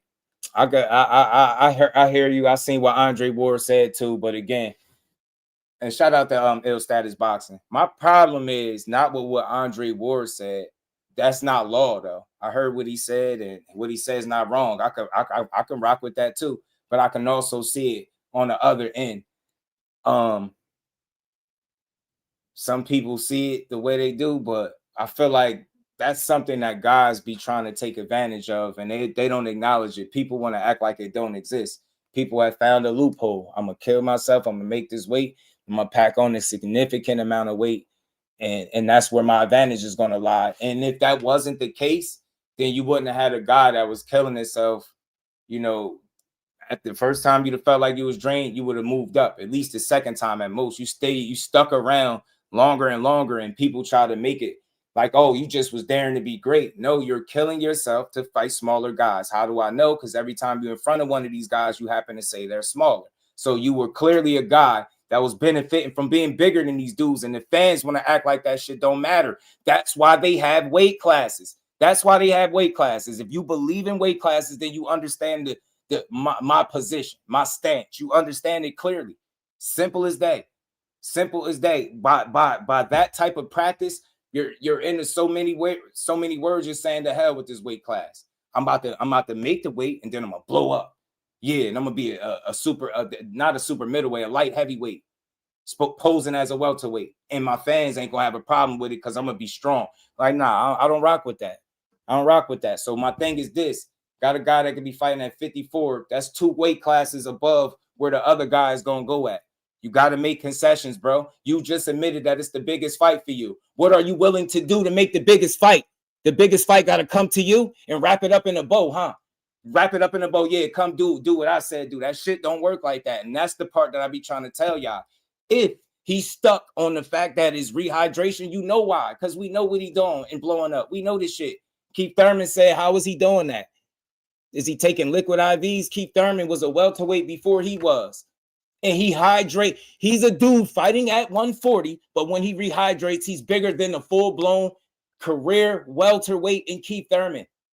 And y'all gonna sit here and act like y'all don't know what I'm talking about when fighters are saying it. Yeah, I love Andre Ward. What he said is spot on.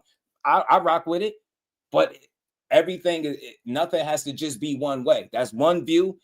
You can't tell me what I'm saying don't make sense.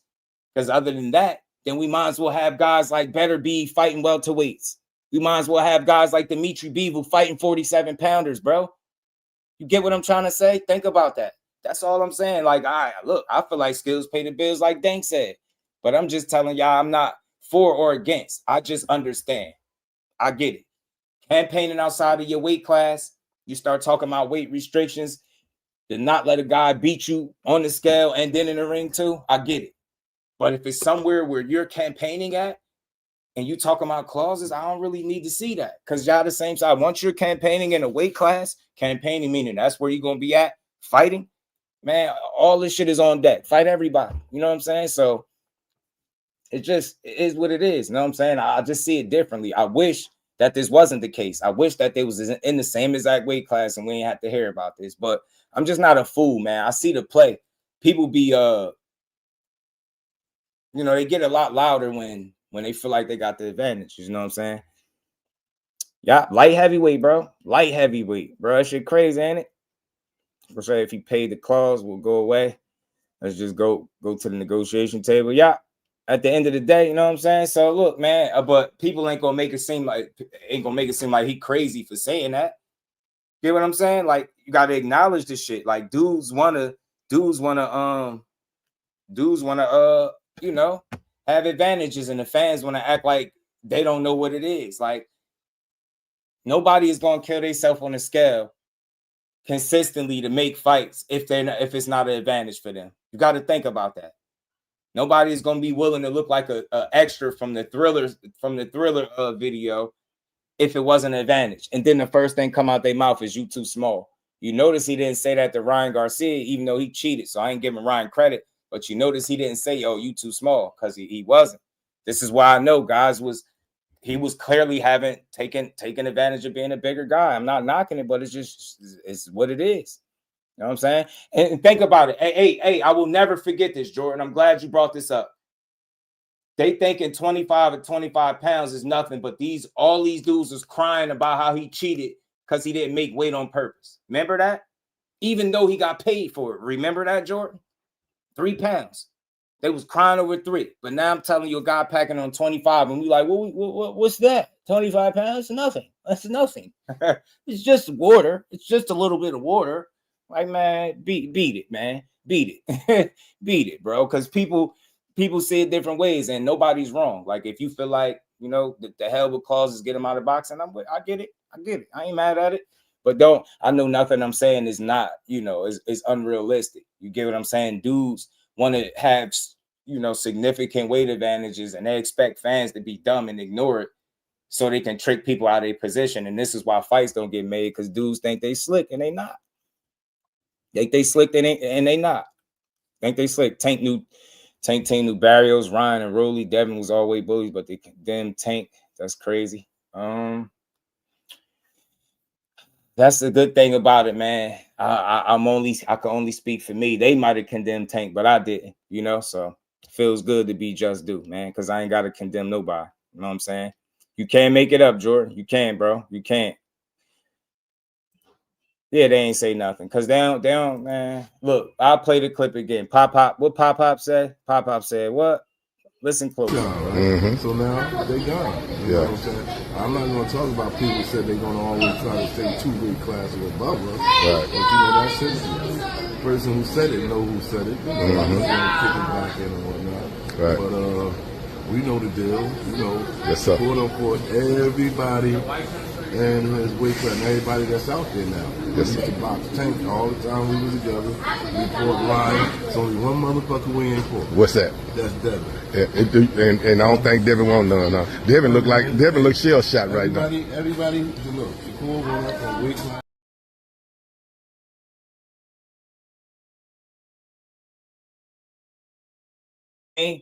We ain't gonna say who said they're gonna stay 2 weight classes away. You know what I mean? We ain't gonna say that. We ain't gonna tell you. Nah, D Brad was good with it, man. Sean will tell his next opponent. I knew I was fighting you like he did Ortiz. I don't know. I don't think so.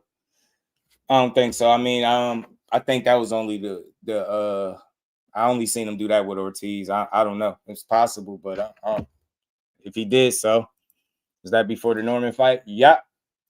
That matter of fact, that was before Zepeda. That was before Zepeda. That clip was before Zepeda. Scoring uncomfortable, doing it. Don't want him to do it. I don't think he is Cal stupid. I don't think he's gonna allow nobody to trick him out of spot. Fans say what they want because they want it all their way. You get what I'm saying? The same people that's making it seem like 25 pounds is nothing were the same people complaining that Ryan Garcia cheated by missing weight intentionally with 3 pounds, right? So you gotta make it make sense. If you was complaining about 3 pounds, you definitely have a problem with 25. Oh, but guess what? Well, guess why you don't have a problem? Guess why you had a problem with the 3 pounds and not the problem with the 25? You got a problem with the 3 pounds because it's a guy that was going up against your guy, and Ryan Garcia, he's a cheating ass dude anyway. But then you're not against the 25 pounds because it's in favor of your dude. So basically, y'all telling me that y'all comfortable, y'all like to see fights where a guy makes the weight and you feel like, well, you make the weight. I don't care if you blow up 50 pounds. Like, you one of them people. We're not the same, and it's okay. We're not right. We're not wrong. But we just see it different. That's all. You cool with it. You cool with your favorite fighter posing as a welterweight when really he probably a 54 or 60 pounder. You're cool with that. You're cool with that. I ain't got to talk weight bully stuff. I'm just talking about what it is. Guys are taking advantage of that little loophole in boxing where you can make the weight and blow up significantly. And there's no other way to explain that. You get what I'm saying? Guys do it. And if it wasn't about it being an advantage, then why would you be willing to keep putting yourself through that? It's clearly an advantage, but the fans gonna act like it's not. Again, if weight didn't matter, they wouldn't have weight classes. It would be a free for all, and everybody would just be fighting everybody. You get what I'm saying? It'd just be no need for no weight classes. You know what I'm saying? No, none of that. Just go ahead and fight. And it's funny how the guy that y'all doing all this arguing for is the guy that said he wasn't going. What did he say? He was thinking about not fighting at no weight classes. Remember? You know what I'm saying? Did the catch weight and all that stuff. So it's crazy that y'all doing that now, but you know what I'm saying? On Devin cool at first. Maybe they didn't stop them from adding Shakur to that list. Yeah, facts. It did. Yeah, that's a fact. They did. It didn't stop him. You knew he was fighting Ortiz on December 22nd. Yeah, facts. Some of these guys cool with cheating. Yeah, and look, this is the problem. I did some homework. I did my research. We went over it that day. They said putting on that much weight between the weigh-in and fight night can be worse than somebody using PEDs, y'all. That's what they said. So make it make sense. Make it make sense. I wish I remember what video that was. I would have played it just for the conversation purposes. They said packing on that much weight could be worse than putting PEDs in your body. And to me, that's like I said, that's crazy. So I'm not crucifying him for it, but I'm just highlighting that that's where the advantage for him lies at. And you've seen it with the lengths that he's willing to go through to make weight. Get what I'm saying? That's not me knocking him. That's an honest observation. Why would you kill yourself? Cambosis ain't something so crazy to kill yourself making weight, right? Even a fight before the fights with him. Lomachenko, I could understand that. That was a great name. I could understand that. You get me? Like I said, man, you talking about a guy that's clearly fighting where he shouldn't have been at. His fans say that too. So that's all I'm saying. You got to make it make sense. If you're telling me the guy was drained 2 weight classes ago and now he moved up and he's still ready to move up some more, don't tell me that this guy is clearly not a lot bigger and enjoying the weight advantage. That's just what it is. That's all. But let me be clear. He's skillful. So that's why he's winning his fights. You know what I'm saying? But I think with the weight, it makes him comfortable. He the bigger guy. He like being a bigger guy. I don't think so. I don't think so either, Dane. I don't think so. Lance was good with it. The Lucas body turned to IBF eliminator versus Albert Bell. Damn, did he? The IBF has ordered Andy Cruz versus Bell. Bell said yes.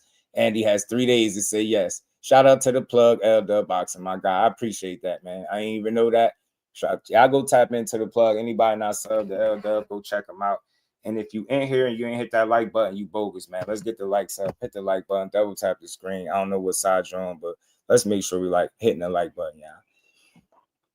Sure, Shakur for one of the realization calls and say nothing about Haney blowing up 30-pound AJP. That's what I was saying here saying, bro. That's what I was saying here saying, but they want to act like that's completely normal.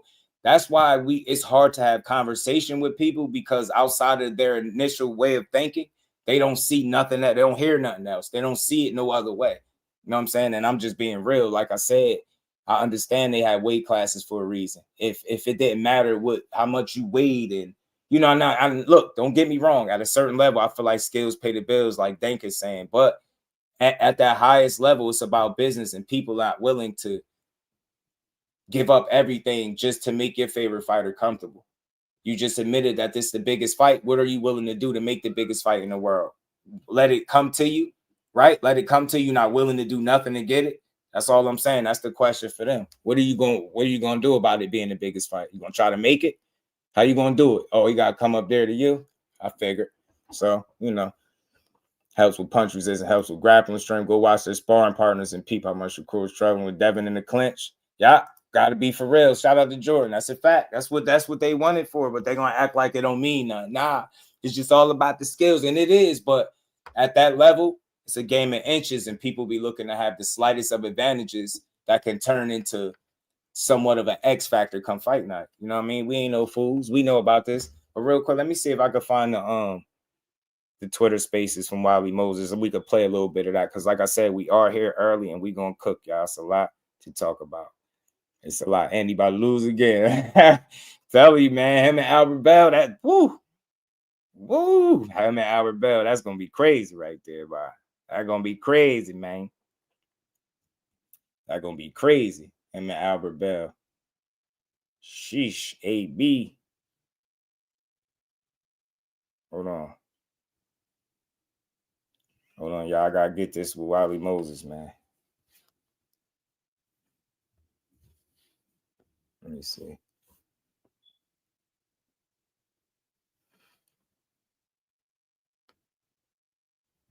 Not that one.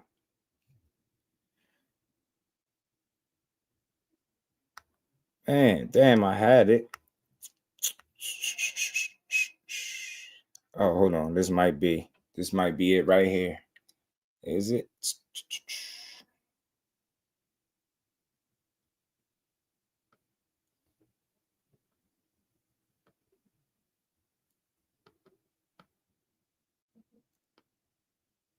They won't let me play it. I'm trying to play this joint from Wiley Moses when he was in the Twitter Spaces, man. I had it pulled up, but I forgot all about it, bro. Damn.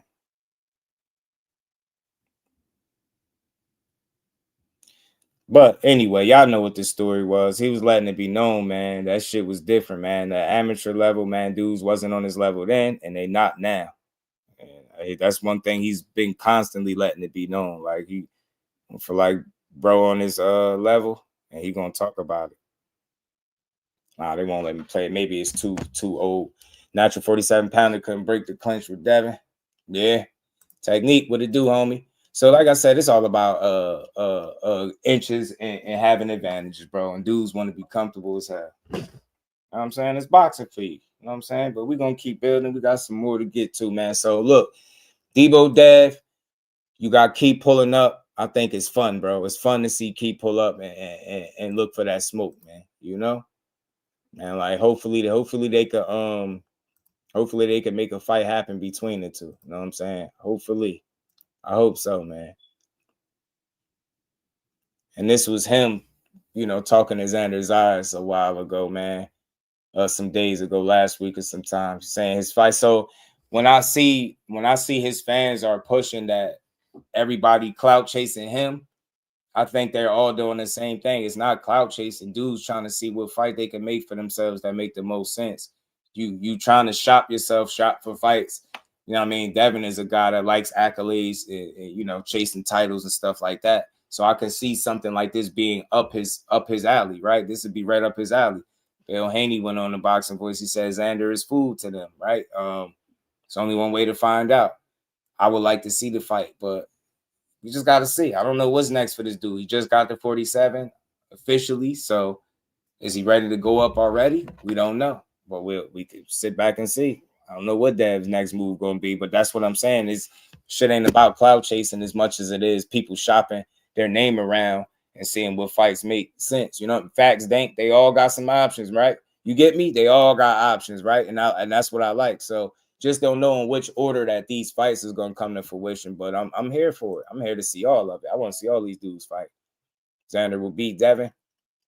I mean, he called him a crybaby and a diva and all of that stuff. You know what I'm saying? Crybaby, diva, say he was soft, he sued, you know what I mean? So he talked his little bit of talk and Devin talked his back, you know, and here we are. So I just don't know where we could expect to see him at, but we're gonna see him in there with somebody.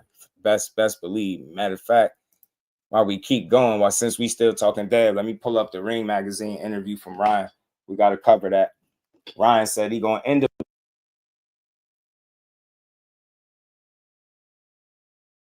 me to watch this close because Ryan looked shaky in this interview. So we're gonna review it, y'all. We gotta pull up this Ring Magazine joint from with King Rye. Hit that like button, y'all. Shakur, Xander, Keyshawn, that order. They all great fights. You know what I'm saying? Thank all of them. Just a matter of who gonna go where first. Like I said, and when you got dudes, no wonder. That's why I wasn't playing. You mother. Hold on, y'all.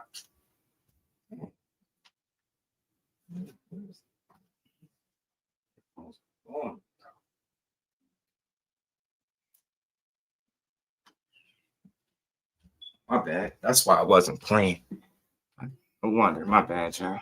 Let me get to this. Man, no wonder it wasn't playing the whole time. No wonder. That's annoying, bro.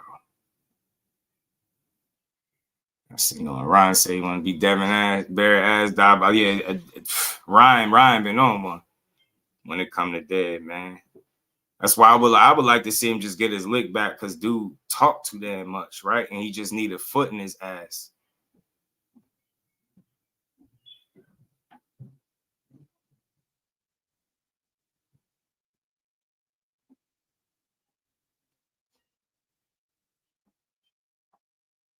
Yeah, he need a foot square up his ass, bro.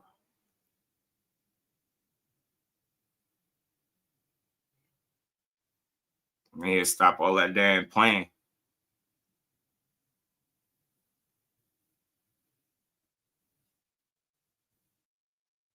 Whatever. We're gonna get to this though. Pardon me, y'all. My apologies. Let's get to this. See what King Rye had to say, man. It is his fight week. We're gonna go over the Charlo interview too, because he said a lot of stuff in there that we might want to talk about, man. Hold on. And all of this, Ryan got fined $5K. Like, nasty word from Ryan, bro. Look, if he about to mess this situation up, man, he's a fool, bro. This man got fined $5K for missing the check weigh-in. No good, bro. He out here playing games. He about to mess up the church's money, which is his own money. Dude about to mess up his own bread, man. About to blow a bag playing around. Let's get to this, man. Let's pull this out. I hope Devin gets his eyes fight. If he do, I think that King Core fight is definitely a sell shit. Yeah, man. That's the thing. That's why. That's one thing that yeah, he posted. I got the little clip in here, but he still had got fined. He ain't make the check weigh in his little nut ass. But I think that's what a lot of people don't consider too, official. When guys are moving up, you got to think, man. A lot of times dudes don't go back down. So you got to think about more than one fight, right? So, you know, yeah, you move up. Say if you should Corey, you can move up to 47 for the Devin fight. But what then after that? Are you planning on, you know, all that playing with the weight? So you just got to make it make sense. You got to make sure it's the next best move. Like, think if you him, I explore opportunities at 147 because I feel like, at 140 because I feel like that fight, if he really wanted, he'll be there. He's going to be at 47 and I'll have an opportunity. But I think it's some good options at 40 for him. I think it's really good fights there. You know what I'm saying? You even got the opportunity to go back down to 35 with only having one fight at the weight class right now. So it's up to him. He just gotta you know, be smart about how he wants to do it. But this was Ryan right here stepping on the scale. 7-day check-in. Let's go.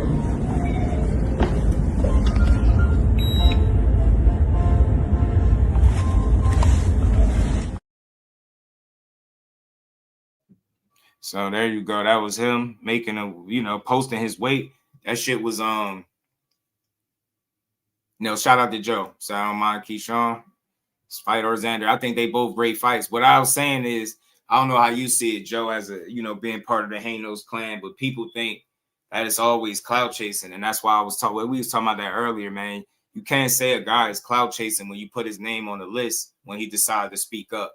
You get what I'm saying? Because it just don't make sense. And again, you need quality names like a Keyshawn, even though it's early, but you still need quality names on your resume, whether you fought them, beat them, or whatever the case. You need guys like that. If you Keyshawn, you need bigger names in the sport, right? You handled the biggest test to date with flying colors. You didn't even lose a round, man. You dominated this guy that they said was going to be too much. He could arguably beat you in all these different things, and that shit didn't even come close. And when it didn't, they start downplaying the win. You get me? So I think we all need to embrace and encourage these guys to do exactly what they're doing. Sell yourselves, put your name out there, let the people know what fight y'all want to pursue, man. You know what I mean? I want to see everybody chasing greatness, bro.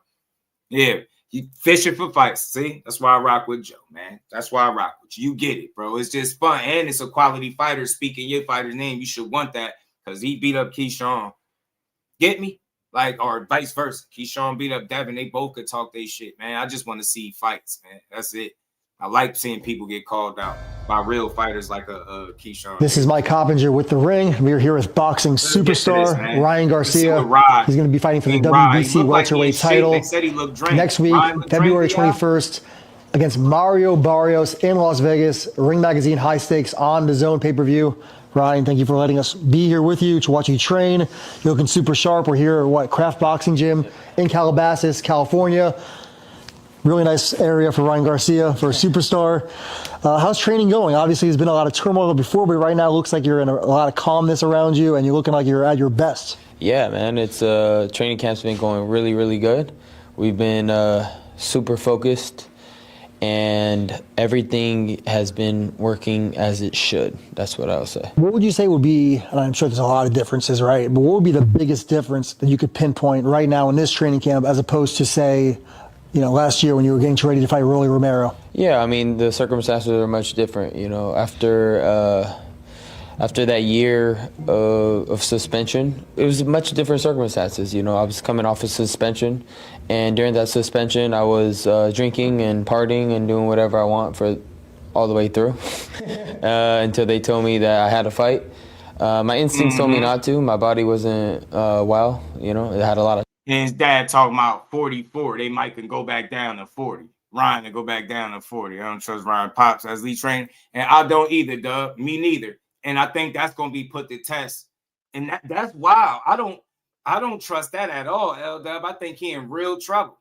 I'm glad you brought that up. We're going to discuss that too. I think he in trouble. I think he might be in more trouble than T.O. If it get thick and you looking for your Pops for instruction, I'm sorry, Dub. I just don't see it. I don't see him guiding him to victory. If Ryan Garcia win this fight Saturday, it's going to be because of him, his own talent. His Pop's not going to do it, in my opinion. I don't see it. Partying before the Rolly fight, you said, yeah, told people that was more. Get me? Toxins in it, as you could imagine. A lot of stupid shit I did. But, when you have a lot of people in your ear and people are telling you can make $5 million, it's an easy fight, and but internally that it's not the right decision, and I didn't trust my heart and didn't trust my instincts, and I paid the price for it. So you say that you bro, you see, I'm not gonna overly grill him. I'm gonna be fair. See, that don't sound like Ryan being honest. You saying, like, you made it sound like people told you, oh, this is gonna be an easy fight. It's an easy fight, it's $5 million, you can do this, you can do that. You were saying that Rolly was easy money. You were saying that you could knock him out. You convinced us by yourself. To me, it didn't seem like you needed no convincing to take a fight in which a guy that was so trash and Rolly, right? It wrong again. Dang. Yeah, I'm about to say that. I thought he made 20. That's another thing, but we're gonna let it rock. But like I said, you took that fight talking like you knew confidently that you would beat this guy. You said you would beat him with ease. Right? And you would knock him out. You're going to knock Rolly's out. And then Rolly's went in there and put the left hands on you, neutralized you, and had you looking shaky in the corner. You know what I'm saying? And this is the only thing that I don't respect. Like, he get passes to a degree. I don't know why. But if it was anybody else, in both times he lost, it's a reason. Like, you look bad, it's a reason. And I get it because I'm a fair person. But at some point, you got to hold yourself accountable and say, man, your lifestyle choices and your choices directly is what's stopping you from being the greatest version of Ryan Garcia that you could be. I got you. You get what I'm saying? Reality bites. Right, I got you. It was much different circumstances. I was coming off of suspension, and during that suspension, I was drinking and partying and doing whatever I want for all the way through until they told me that I had to fight. My instincts told me not to. My body wasn't well. It had a lot of toxins in it, as you could imagine. A lot of stupid shit I did. But, when you have a lot of people in your ear and people are telling you can make $5 million, it's an easy fight, and, but internally that it's not the right decision, and I didn't trust my heart and didn't trust my instincts, and I paid the price for it. So you say that you knew that it was not the right thing to do. He's saying he didn't trust his heart, his instincts, and all of that stuff, and he paid the price for it. That's the only thing I grill Ryan about the most. Like, that's what I be, you know what I mean? It be that shit. Like, it don't sound honest. You know what I'm saying? He don't take accountability. It's always like, well, I was doing this and, I would trust my instincts. But look, at that point, if he leave it on himself, he's accepting accountability. But once he starts saying like, well, people were saying that, it's an easy fight and you can make $5 million. So people convinced you Rolly was an easy fight, and it wasn't an easy fight. You made the money, but you got beat up. So it's the people fault that you fought Rolly. Now, you get what I'm saying? Like, nah, bro, you had it in your mind that Rolly was some type of easy money for you. And you found out the hard way that it wasn't. Just call it what it is. It ain't our fault. Rolly, and I've been saying this for the longest, yo. I was one of the few people when guys trash Rolly, I be saying, yeah, I don't think Rolly is trash. I think he's limited, and I think he's a guy that picked up boxing late. And the way that Bullet was teaching them, it's like they were practicing doing this shit wrong on purpose. That's what it used to look like. He didn't care about fixing his deficiencies and stuff like that. And now he's with a trainer that looks like he's, trying to fix him and help him. And you seen him get the biggest win of his career. I mean, I would hate to think that that's a coincidence. I don't think so. You know what I'm saying? So I never thought Rolly was trash, and everybody that was saying it was just throwing it out there. Everybody started tagging along. I think that dude hits very hard. He's a little, I don't know if you want to call him awkward / unpredictable. He's a little wild card, right? And he got some talent, right? You just can't completely disregard him, man. For sure, if he crack you, he can hurt you. You know what I'm saying? Rolly got truly heavy hands, it looked like to me. Shout out to Big Dog Willie. Appreciate the love, man. He said, Ryan, not honest at all. He sounds just like his dad. He just sound like he don't accept accountability. I ain't going to diss him, drag him, or nothing, but he got to hold himself accountable for his shortcomings. He got to stop saying that, well, people, when it was the supplements, well, this one gave it to me. It's always somebody else. Now, Ryan need to say, you know what? I didn't listen to myself. That little voice in the back of my head was telling me I shouldn't have took this fight. My body wasn't responding. I should have just pulled out, but I took the fight and I lost. But then he'll pass the buck. Well, people were telling me I can make $5 million and it's an easy fight. Like, bro, what? Come on, man. You should know better than anybody, Ryan. You fight for a living. Ain't no fight easy, right? Even if you made it look like it, that's the saying. No fight easy. Even if you made it look easy. So he should. And we ain't never got a box again. Well, right. well. I already been getting these bets, but now it's time for you to get your just due.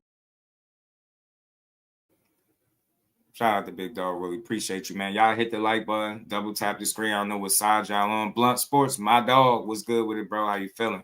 Appreciate the love. Y'all keep supporting. We're going to keep building. Yo, let's get to this, man. King Rye. Apple Pie Rye. Is there a moment in training camp or the week of the fight where you thought, man, I really think I might lose?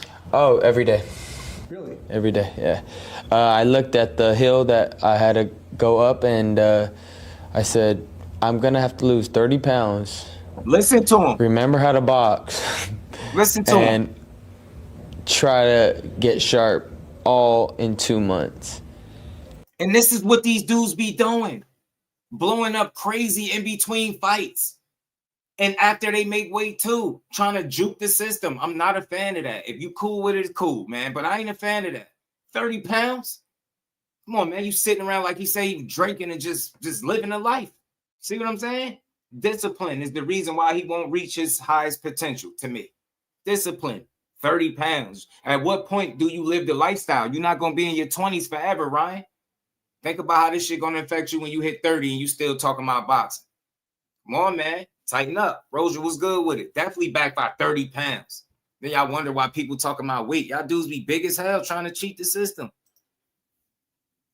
And I don't even know how my body's going to react. And it wasn't reacting. Every 2 days, it would just shut down. Runs didn't feel right. Nothing felt correct as it should. And I'm not blaming anybody. You come to find out, Now you're saying I blame you. Whatever was happening in the Haney fight, it will never be replicated again. You can't do that. I still don't know that was crazy, yeah. How I was able to drink and do whatever I wanted and somehow still win. I just wanted to make a mockery of Devin Haney. And I did that. And then I tried to keep it going, and that's not what I had to do. But yeah, now it's a whole 360, man. This is a much different version of myself. He wanted to make a mockery out of Devin Haney, but ended up making a mockery out of himself. It's crazy, right? Crazy how that worked. Crazy how that backfired. As you can see in my energy. And, you could see, how taking care of your body, being a real athlete, and showing a good example, probably do got you're going to see that this fight. And that's what I've been doing. I think in some strange way, what happened to you against Rolly was probably good for you in the long run. Because I've known you, we've known each other for a long time now. My immediate thought after the Devin Haney fight was, man, Ryan's going to get carried away now because he didn't train properly and division champion by like 26. still look this good. Now he's going to think he can probably always do this, right? Well, I'm a creature of habit, and I'm a person of consistency. So if I thought in my head that worked, I'm going to do it again. But that's not what you should do. And God humbled me for sure. And it's for the, like you said, for the long run. You learn lessons as you grow up and as you mature. Right. And that was a good lesson for me. Definitely humbled me and brought me back down to reality. Yeah. He says that, but we'll see, right?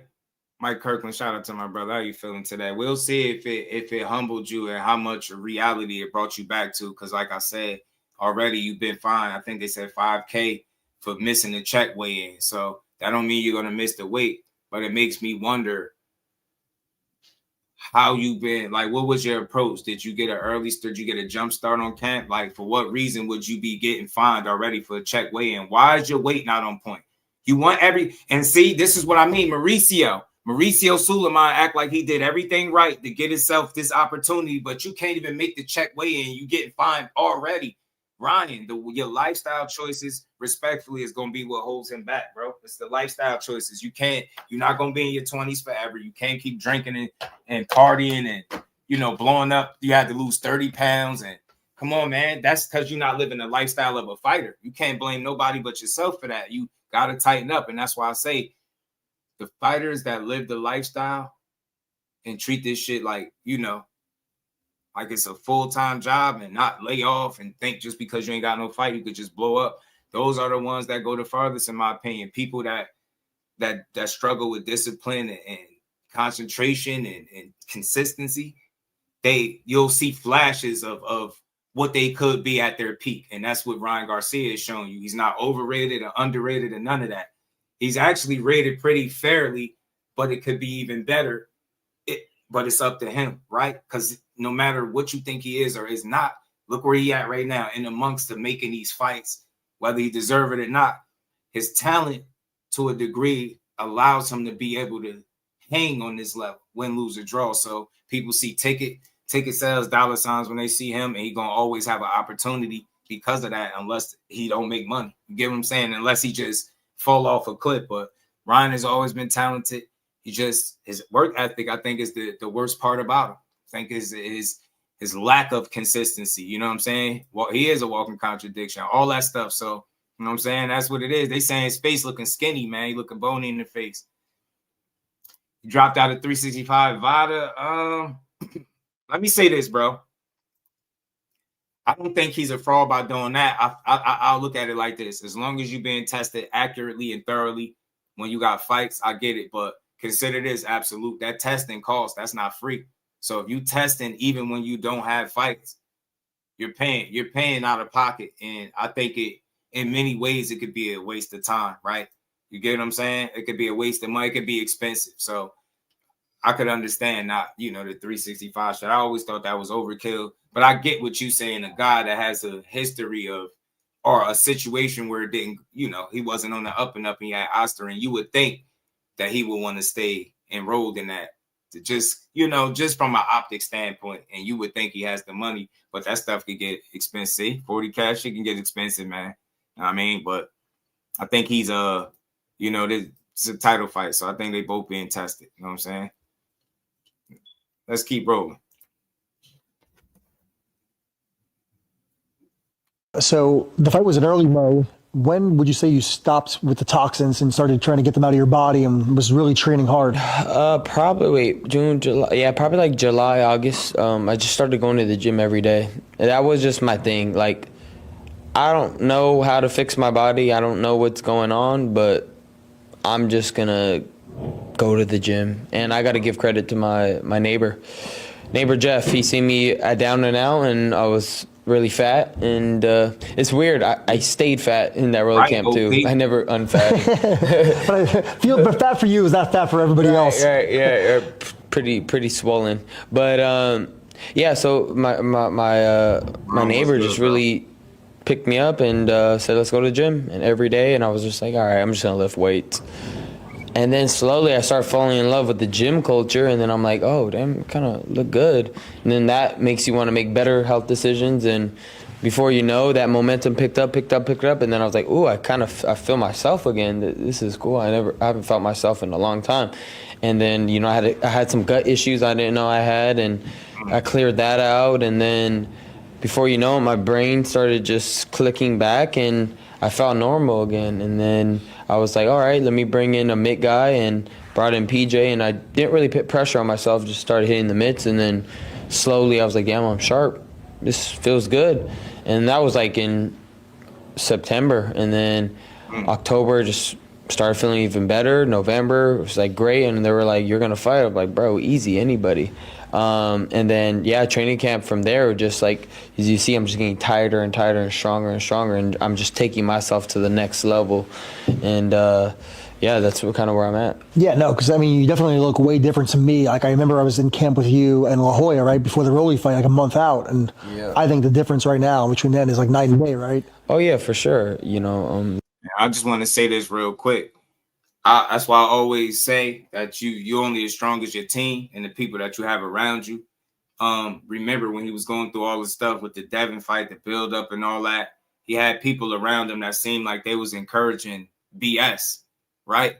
Yes men around him, and you can tell by the way he was moving, right? You need to surround yourself around people that want to see you win, bro. You know what I'm saying? You want to, you know what I'm saying? You get what I'm saying? You want to surround yourself around people that want the best for you, even if you don't want it for yourself. And you just can't have people that's around for the ride, because that could be a short ride or it could be a long, bumpy road. You got to put the right pieces in place, man. The people that motivate, push, and just want to see you do the best.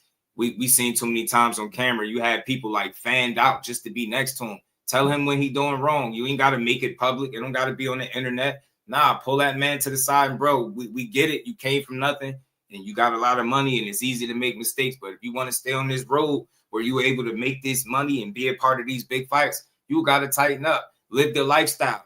There's no way in hell in your 20s, your body should be breaking down, and it's not even from boxing. Notice, y'all, most people, when they start talking about their bodies breaking down, let me just use Andre Ward as an example, right? Or Sean Porter, right? They had whole successful careers, and their bodies was breaking down from the work that they put in. This guy body is breaking down from lifestyle choices, right? Decision making. I'm not knocking them. Everybody got their vices and things they like to do, but you're not everybody. You're supposed to be a world-class boxer. I'm not knocking you and say you can't have fun and live life, but at what point do you put the career before everything else? The same reason, the same thing that took you from being broke, poor, how you said you was coming up, that same shit, you get me, that put you in position to make this money, you're abusing it.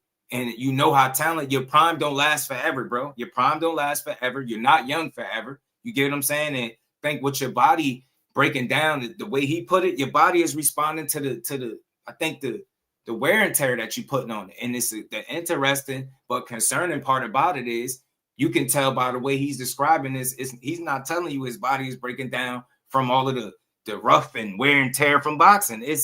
I'm making bad decisions, and as a result, my body wouldn't let me go more than a couple rounds in sparring. I couldn't even run my miles, couldn't even do my road work. That's not a good sign.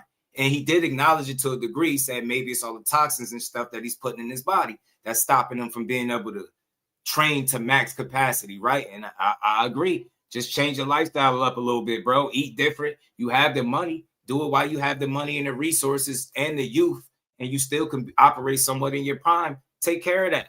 Because I root for all of these dudes, but you just can't be a rich dummy. At some point, you got to smarten up. And I always said this about Ryan, bro. Respect to this young man for all he's accomplished in the space that he's in. But he needs to mature, bro. He always, out of all the fighters and the guys that's successful, he makes me feel like he's a very immature dude. You know? I don't know if that's just me, but he comes off as like very immature and not like you know, not in a good way. Like, bro, you're a grown man. Tighten up, bro. Start thinking differently. Shout out to ETB Everything Boxing. The Water Walker, ETB. The Water Walker. You know it, man. Shout out to the Water Walker. Big Dog Willie back in that super chat. Appreciate the love, homie. Said WBC and Ryan are the same, contradicting cheating. Dropping out of 365 tests, and when you can cheat to save face, yeah. He said, I have no sympathy for this guy, this fool taking shit, and he knew he was cheating. F Ryan. I told you my guy seen the picture of Ryan in the picture with the drugs and some other stuff. You know, I would never come and bring y'all no lies on YouTube. So that's why my energy to him ramped up when I was told that somebody visibly seen the picture and he intentionally did what he did. All bets is off. I ain't gonna hold it against him forever, but that's just a part of his career. But I want to see how serious he's taking this. And already he's not off to the best start, because you shouldn't be getting fined for not being on point. The last thing you should be is not being on point, bro. That shouldn't be the case, yo. And we ain't never got a box again. Well, I already been getting these bets, but now it's time for you to get your just due.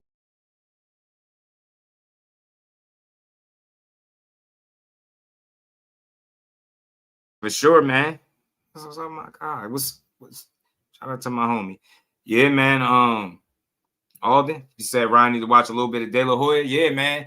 I mean, but you know what I think ultimately his problem is? His work ethic, bro. You probably just can't adopt work ethic, and it's either in you or it's not. I think once upon a time Ryan did work hard more on a more consistent basis, but I think it's when you first starting and you younger, you fresher, you got a lot less money.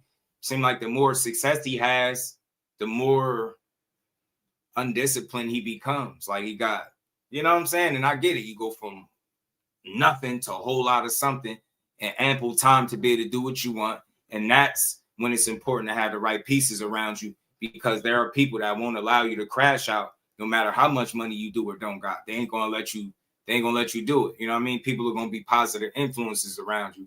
And if he, and I mean this respectfully, if he's the smartest guy in the room every single time, he hanging with the wrong people. You need people that care about you just as much as you care about you at times, right? And really want to help try the best they can as influences and as people to keep you on the straight and narrow. And the reason why I'm touching on that is because when he go live and put out certain videos, you'll see the people that surround him. When you've seen the way they interact with him in the Twitter spaces, people almost condone bullshit behavior because I guess they fear they won't have the same, you know, access to him. If they tell him about himself, well, y'all not really cool then. That's all. Because I don't know about y'all. I would love to see how the very best version of Ryan Garcia will look consistently. I would love to see what he could do. Because the dude talented as hell. Think about it, bro. A lot of people are killed, literally probably killed to be in his position. You get me? So imagine if he just take this shit serious right now, lock in and say, you know what? I know I ain't really deserve this title shot, but I'm about to make the most of it. I'm going to make weight. I'm getting Mario Barrios the hell up out of there, and y'all going to see the best version of me moving forward. Why we can't get that, Ryan? All that damn money. I'm telling you, bro, fast as hell, you strong, you're talented, you got some athleticism, bro. You actually are not, you're not a dummy. You just make dumb decisions and you say dumb shit, but I don't think he's a dummy. Shout out to Boxing Dad. Yeah, no, I'm not rooting for him for sure. I'm not. Yeah, he got OP. That's a good point, bro. He's not held accountable, man. Always LeVar. Shout out to LeVar, my dog, man. I has no chance to make his name more bigger if he starts barrels like Tank did. It will make Ryan look good. Yeah, Ryan has a chance to kind of put a lot of the way people think about him and create distance between it with the right kind of performance. That's why I'm keyed in on this fight. I want to see just how serious Ryan Garcia took this. And I'm gonna be watching closely. I want to see. Some people say they got him knocking out Barrios, and look, it ain't impossible. He definitely got a real good chance to do it, but let's see if he get in his own way or if he really go out there and handle business. Let's keep rolling, y'all. Less swollen. There's not alcohol in my system. There's no toxins. Your body doesn't have inflammation. That affects a lot of things in you, and people don't understand that until you definitely can't fight in Times Square like that. But that was crazy too, though. We dropped a ring in the middle of Times Square. I find it interesting that what I was feeling internally, my energy, you could feel it throughout the whole event, and everybody it's like my energy was that powerful inside that it affected the whole, because people thought I was going to bring a different type of energy, and I didn't, because I felt so sad inside because of what I wasn't able to do as an athlete in training. And I knew I couldn't do it, but I still had to show my face for the events, and I knew I wasn't looking good. I knew I wasn't feeling good. And you could see that energy affect everything around. And I think that's why that event was so dull. Yeah, because it's funny when you look back at it now, right? I remember like when, because I was on the call, I was on the apron. I remember like when you walked in the ring, you didn't have like your usual. Nah, hell no, Alden. His dad is looking like the head trainer right now. And that's gonna be tough. It's gonna be really tough. I don't see his dad being no kind of X factor.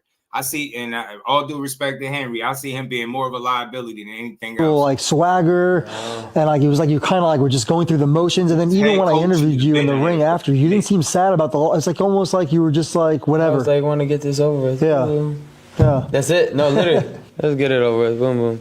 Like it doesn't. Like to me, it's like I see life different. I see it from a different lens. And what people worry about. Like all these fighters, they're really worried about this stuff. But at the end of the day, this doesn't really matter. What really matters is who are you to God, and where have you been chasing with that, and where are you at with him. So me, I'm like, I have to learn a lesson here, and I don't know what it is, so I don't even want to deal with this boxing shit. I'm off key somewhere in my pursuit of a life and God.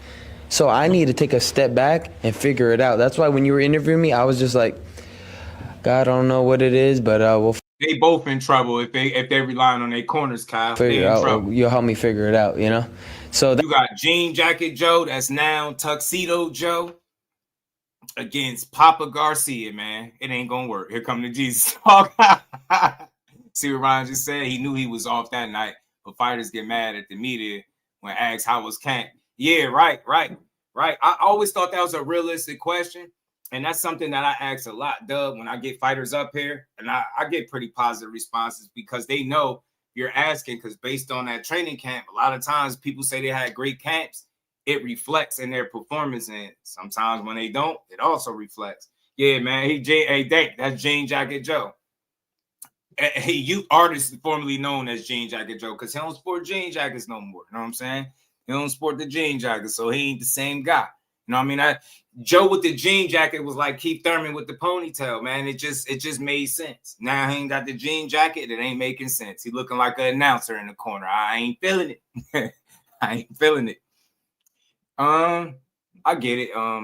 It's some things that Ryan has done that I don't respect. I feel like the way he take his situation or position for granted is something I don't respect. But I can still, focus Ryan inside the ring is good to watch, you know what I mean? But the question is, how long will he stay focused? And will it be consistent?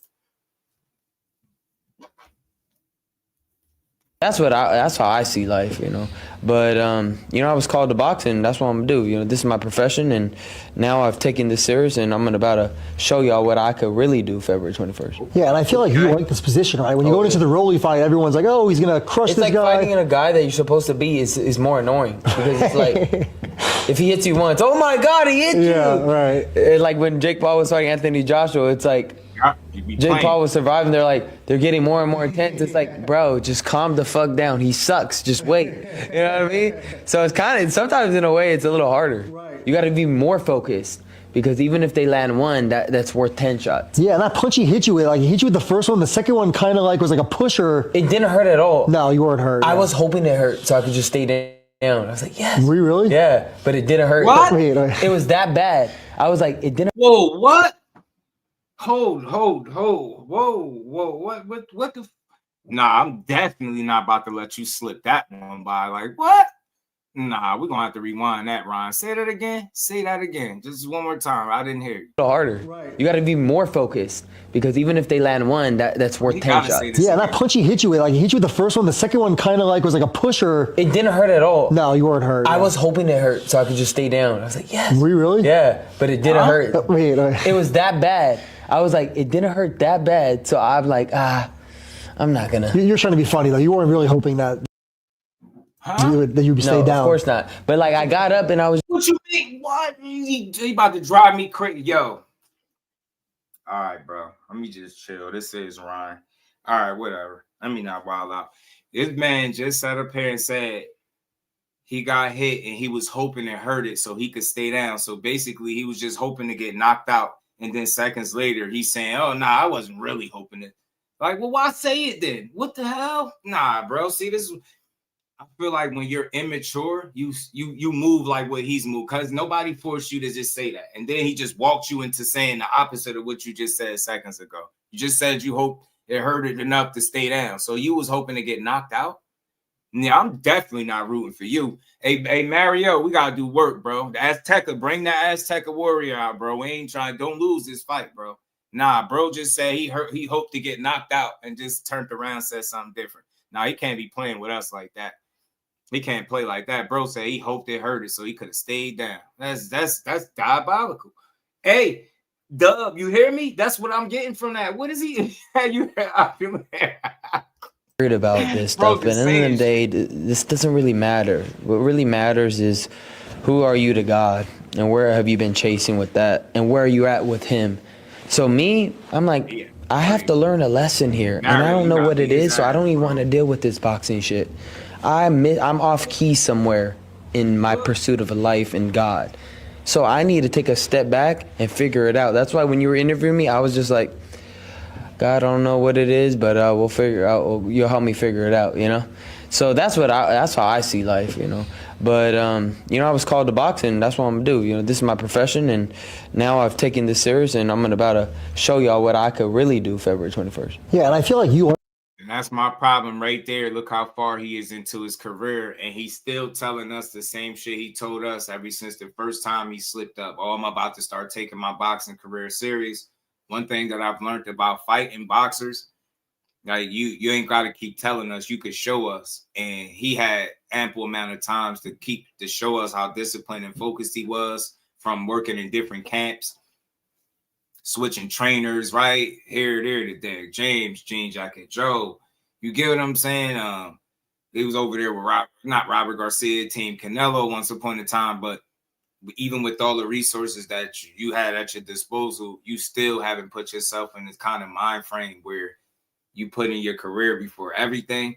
And I'm gonna give him some grace, because I'm gonna say, like, I know everybody is not gonna be able to be that same locked in guy just because you're talented. If you ask me, I think Ryan has love for boxing, but I don't think he in love with the sport, right? I don't think he eats, sleeping boxing, right? I don't think that's the case for him. I do think he's a guy that he obviously likes it to a degree, but I think he just does it because he's talented enough to get by and he can make money doing it, right? But I ain't gonna fully knock him because I don't know what he won out of his boxing career, but I can't say he want to be the greatest ever, because if that was the case, I think he would make better decisions. I think he would move differently. I think he'd be a lot more consistent in his message that he's putting out as a young man. He's getting older. He got a kid. You know what I'm saying? Like, you got to tighten up.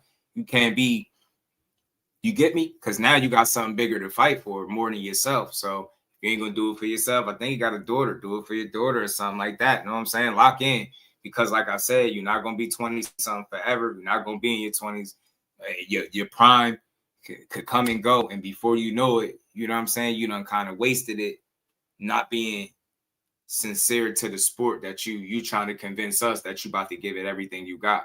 You got to be more honest in that. And that's all I say, is start with keeping the right people around you and making just better decisions. You know what I'm saying? Like, I get it. It ain't the easiest in the world to stay locked in when you got all that money, you got time. You know what I'm saying? I get it. It can easily get distracted, but just don't sell us this, I'm going to be focused. Don't sell us that shit if that's not what you really going to do. That's all I'm saying. Shout out to Big Dog Willie back in that super chat. He said, I told you Ryan is delusional like his pops. Using that Jesus talk is making it even worse. Y'all, this guy's full of shit. Please don't root for this guy. He makes it hard to root for him at times, but I am going to watch him with a watchful eye, because I believe in second chances, some cases even third, right? I don't know him personally, but him, the athlete, the boxer, can go out there and lock in for some fights, win some fights.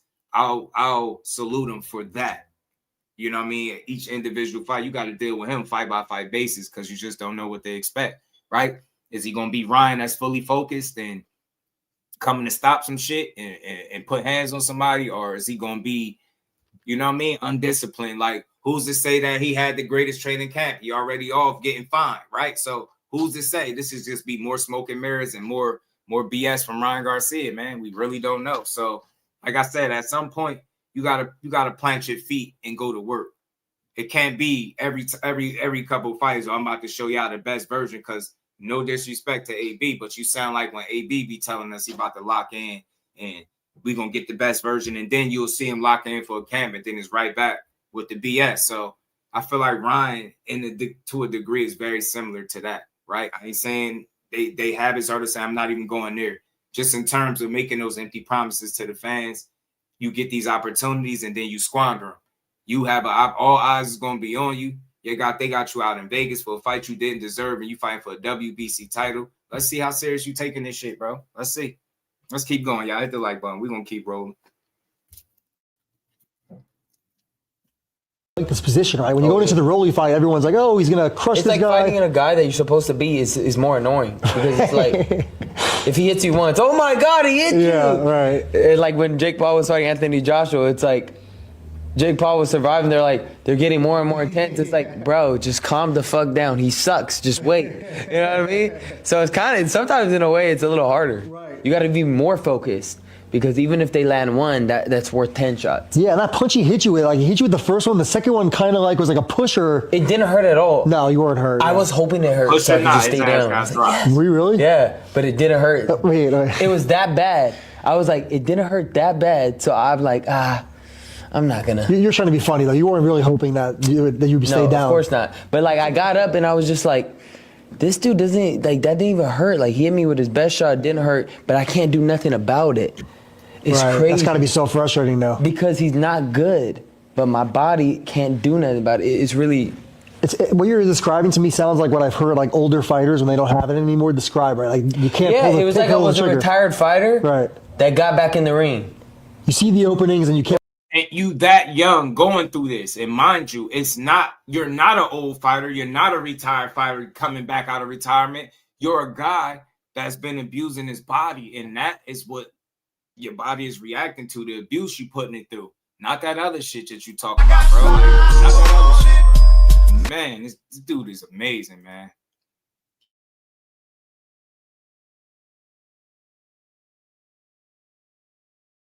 Man, he just, what I say, bro, at some point, man, you got to buckle in, man. You got to buckle down, bro. That's disturbing to hear. Mike Coventry was on it. He made a good point. Like, what you describing sound like an old fighter that's like, that had a whole career. And that's why I say the lifestyle will aid you. The lifestyle is bad enough that boxing already requires so much from you that you can give it everything you got and it still don't be enough, let alone giving it what you got, but then you kind of destroying your body in between fights as well. You kind of shorten your own career. So, and like I said, it's not the easiest thing to do, but just lock in, man. Understand that, you know, you stay disciplined, you're going to be able to make those lucrative paydays that, you know what I'm saying, that you would never be a part of, right? So it's just all of how bad do you want it? Because despite his mistakes, despite his shortcomings, he still got an opportunity to change stuff. So he gotta really, you know what I mean? I really want to see how serious he taking, because I hear him, but I just don't believe him, y'all. So let's see how he approached this fight. Let's see how committed he is. Let's see if he got what it takes to beat Barrios, bro. Because if he can't land that money shot, man, he might be in for a long night. If he don't win this title, he probably never win a title in boxing, bro. Some good chance. Say like a vampire. Also, people in a position of power. Absolutely. My dumbass said that after the Haney fight. I was like, I'm retiring. So I jinxed myself. That's why words are powerful. Don't be saying that shit. Because I came back in the ring and I felt like I was a retired fighter. It's great. Well, look, what you brought up Devin Haney. I saw Devin Haney say the other day that now he doesn't want to fight you because you pulled out a VADA test. Yeah, we knew that. Me and my dad, we called it. We're like, you know what? They know who I am, and they know when they feel that fear coming. That's why I told him the first time, you're gonna feel that fear, and he felt that. He knows that Ryan's coming strong. He's like, that's why he said, if Ryan looks good in bars, he's like, no, we good. He dropped out of VADA. He's making all the excuses, but it's okay. We're not even worried about him. I really want to fight Shakur. No, we need that Haney fight too, though. No, I know. That's always going to be there, though. But that's who I want to fight. I want to go from Barrios to Shakur. Oh, right, straight to it. Yeah. At what, 47? 44. You're making 44. I'll make a whole division called 44. You make a whole division called 44, huh? Interesting, sir. Interesting, good sir. That's probably why Shakur said that. 144, Ryan, let's do it. I'll be at your fight. Now, Scruggs, Vada will be involved, so don't run from that. Yeah, definitely he ain't getting in the ring with you at all, man. Look, I hear a lot of people tripping out about this. It's not that big a deal to me. Shakur, low-key, the neighborhood hero. He beat T.O. That was a racist guy that people was complaining about. The other one is Ryan Garcia. That fight were to come to fruition and they did it, hey, so be it. People don't got to be fans of Ryan, but just look at it this way. It's a very, very high possibility that he get took to school and beat. So low-key Corey out here being a neighborhood hero, man. He beating up your local boxing races. You know what I'm saying? One ass whooping at a time, one round at a time. So I hear people like, I don't really like this fight. Ryan this, da-da-da-da. Look, y'all got to understand, man, boxing, these dudes ain't going to move their careers based off what people want, despite what some may think. They move according to what makes sense for them and money. Ryan makes money. That's why Ryan is to Shakur what kind of Ben to be to a degree. It's a money fight. And on top of that, if you're being honest, Ryan would be another one of these so-called four kings that he'd be chasing down. So listen, I ain't champion for this fight. I don't think it's gonna happen next. I know Ryan, he talks a good one, but I don't think that's something they're gonna want to do. He got to get through his fight first, see how he'll look, see if you even win. If you're gonna go to 144, you say that, but I don't know. We can't trust you, and you're not making no whole division called no 144. I think Broner used to do that shit too a while ago. But it is what it is. Ryan makes money for guys. If you're a fighter, you're thinking about the money. I know the fans be like, oh, he's racist. Don't get my opportunity. The fighter is thinking about what they can make and what they can do by beating them. So, I mean, look, they fight cool, but I don't think people even got to lose their minds over it. I don't think this would be next because Ryan is too unpredictable, and you just don't know how he going to look to even put him in a fight with Shakur. Say Barrios go out here and put belt to his ass. You think the next fight for him going to be Shakur? So, cool, funny little conversation, but we'll see when if it happens. I mean, he did fight Tank, so, you know what I mean? You just never know. You know what I mean?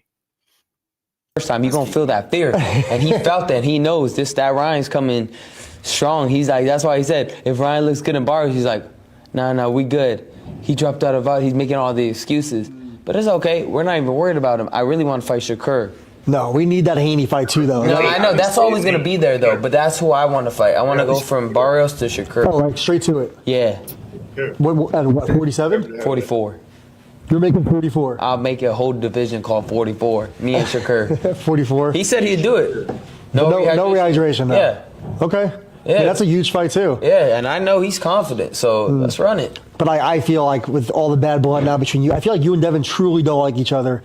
And how great the first fight was. Me, I just love something about fighting so many people don't think I'm going to beat. It's like that Devin Haney effect. Right. It's like, you really think I'm not going to beat this guy? You're like a 9-1 underdog, yeah. Yeah, and the thing is, with Shakur, they're going to be all thinking he's going to spank me, blah, blah, blah, all this shit. Right. And when I get in there and I start hitting him, it's going to be a whole, because I'm not one of those fighters that don't have a quick eye. He knows that my eye is quick. He like I have that same eye twitch that Shakur has. I do. He knows it. We fought in the amateurs. I beat you. Don't even play around. You know I did. They robbed me because of, your coach was doing something with that girl at the USA Boxing. Don't think I don't know that. I know the shit. And talking about shit, you shit your pants at the Junior Golden Gloves, and we seen you. All right, anyways. Yeah? Yeah, this dude is mental.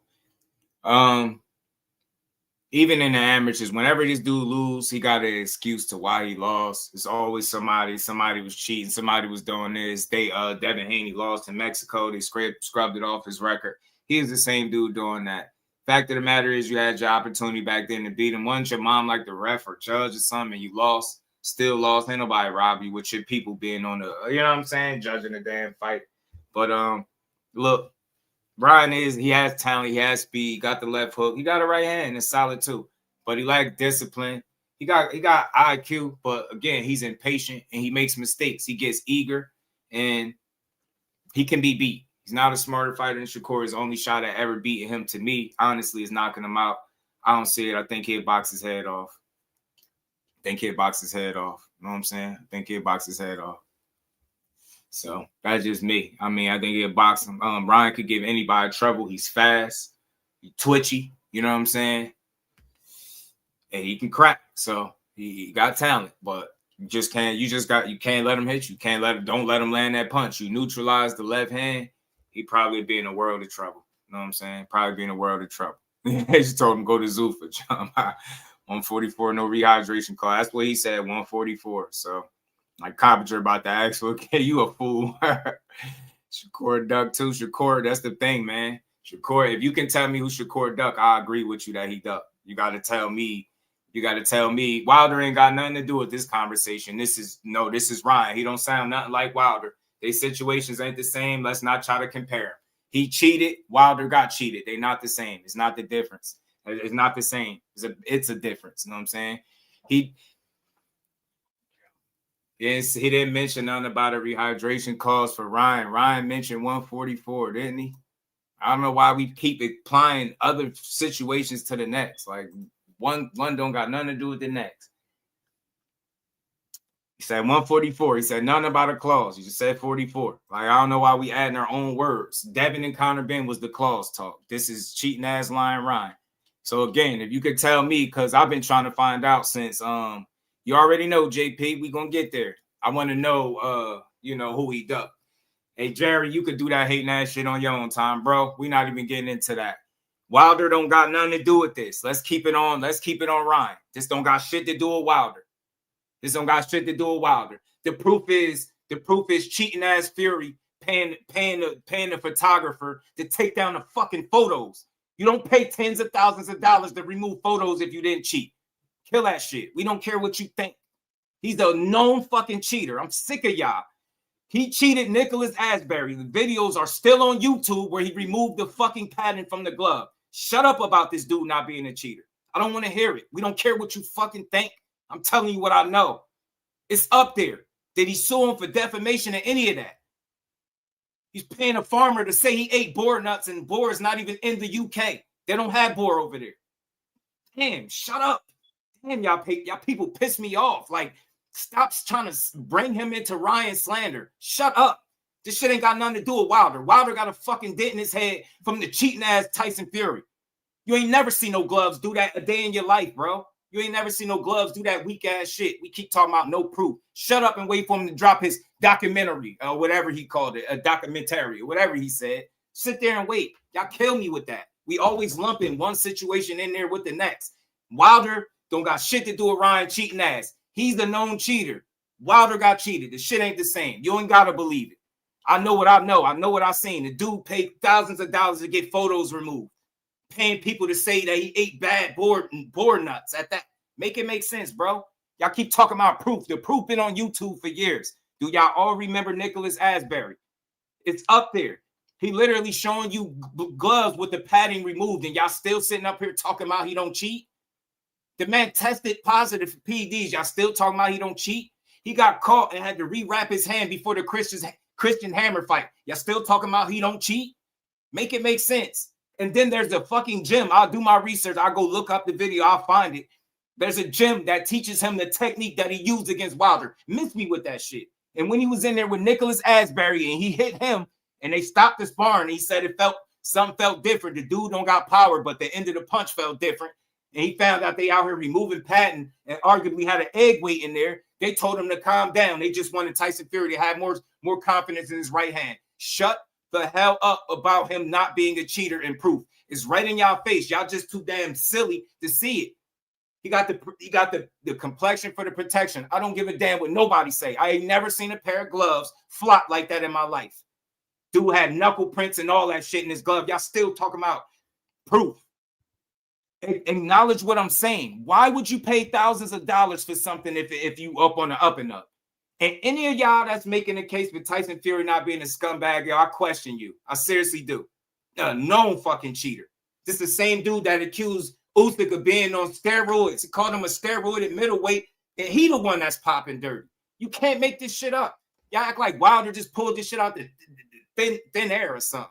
Dude is a known cheater. It's hard for y'all to believe that some shit like that happened in boxing. It's like we ain't see Margarito and Cotto. Like we ain't see Margarito and Cotto. Y'all get on my last nerve with that dumb shit. Y'all ain't see Margarito and Cotto? So nah, that's different, huh? We ain't see him fight a whole fight and get cheated. The man's face was pouring blood. Pouring blood. And what Margarito tried to sit up there and say? He didn't cheat. Even with them when they found the fact that he was cheating, bro. These dudes are known cheaters. And sit up there and talk about they ain't cheat. He's a fucking cheater. And if boxing ain't do Deontay Wilder dirty, he would have got a knockout in the first fight and it would have never been no second or third. Get out of here with that. I hate that shit. Yeah, he's making excuses. Y'all think people can't lose. He lost several other fights. Why he ain't make excuses about them? He lost several other fights. He ain't been knocked out. Why he ain't make no excuses about them? That big cheating ass gypsy, man. I don't give a damn. It's a big cheating ass dude. I don't know how you could go to bat for a dude that's a known cheater. I don't give a damn what nobody say. I know I'll follow that situation closely. The dude was trying to intimidate people. He was popping up where people at. Man, he was doing a lot, man. And then go find out that connection that he had to Daniel Kinahan before you try to tell me that this dude don't cheat. Get out of here with that. Dude lay in bed with some of the most dishonest people in boxing. You talking about he don't cheat because you don't believe it. The irony of the hardest puncher in heavyweight history arguably having a dent in his head from a guy that's not even known to punch hard. Make that shit make sense, man. Fury get on my nerves. I hope, what's his name? Makhmudov. I hope Makhmudov knock his ass back to the fucking UK. Big cheating ass gypsy, man. Don't miss me with that. That fires me the fuck up. Y'all really think that this man is such a sore loser that he gotta. I hope that documentary exposed everything that he was talking about. I don't give a damn. He said the water. He said the costume. He said this. Fury is a known cheater. Address that. Y'all want to talk about proof? Don't say nothing else to me about proof if you ain't watched that Nicholas Asbury video that's been on YouTube for probably more than 10 years at this point. It's still up there. He never tried to sue the guy. Nobody came out and disproved him, but y'all still talking about proof. Big cheating ass gypsy. I don't care about that dude. And I'm not going to slander him, but I think he's a cheater. I don't think he's an honest dude.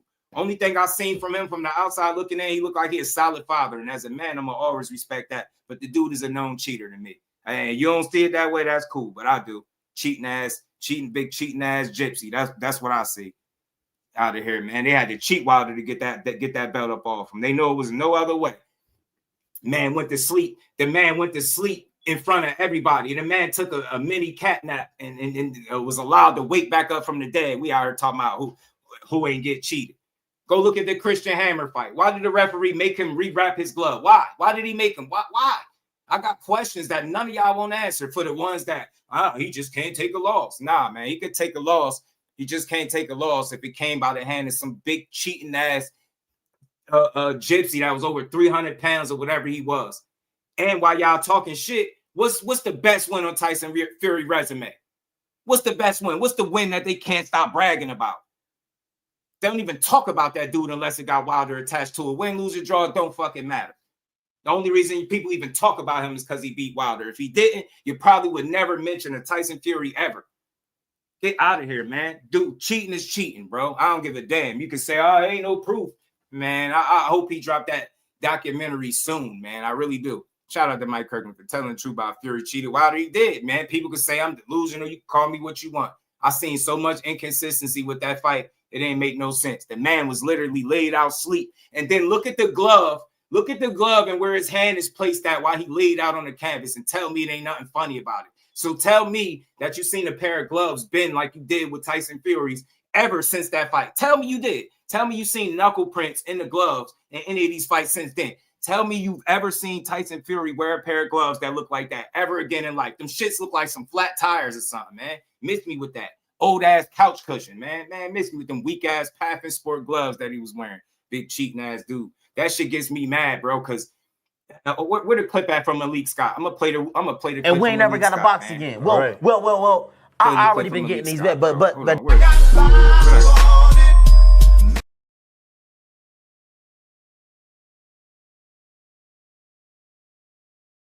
find a clip. Where's that clip at with Malik Scott, bro? Talking about this situation too.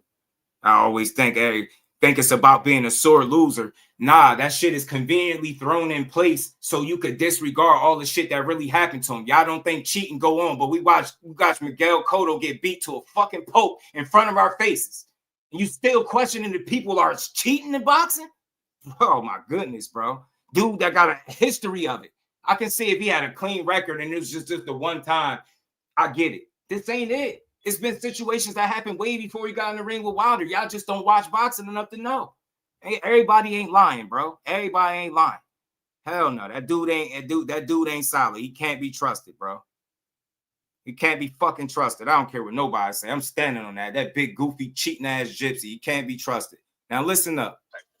Not just in fights, but in training camp. I think also you have to consider the history of Tyson Fury. He's been known for doing steroids. He's been known for tampering gloves. He's a guy who will bend the rules if it's in his favor. Okay, they're searching for excuses. The water. The water was spiked. The coffin was 50 pounds. Fury loaded the gloves with an egg weight. He took the rip pack out. Pick your poison here. Shut up.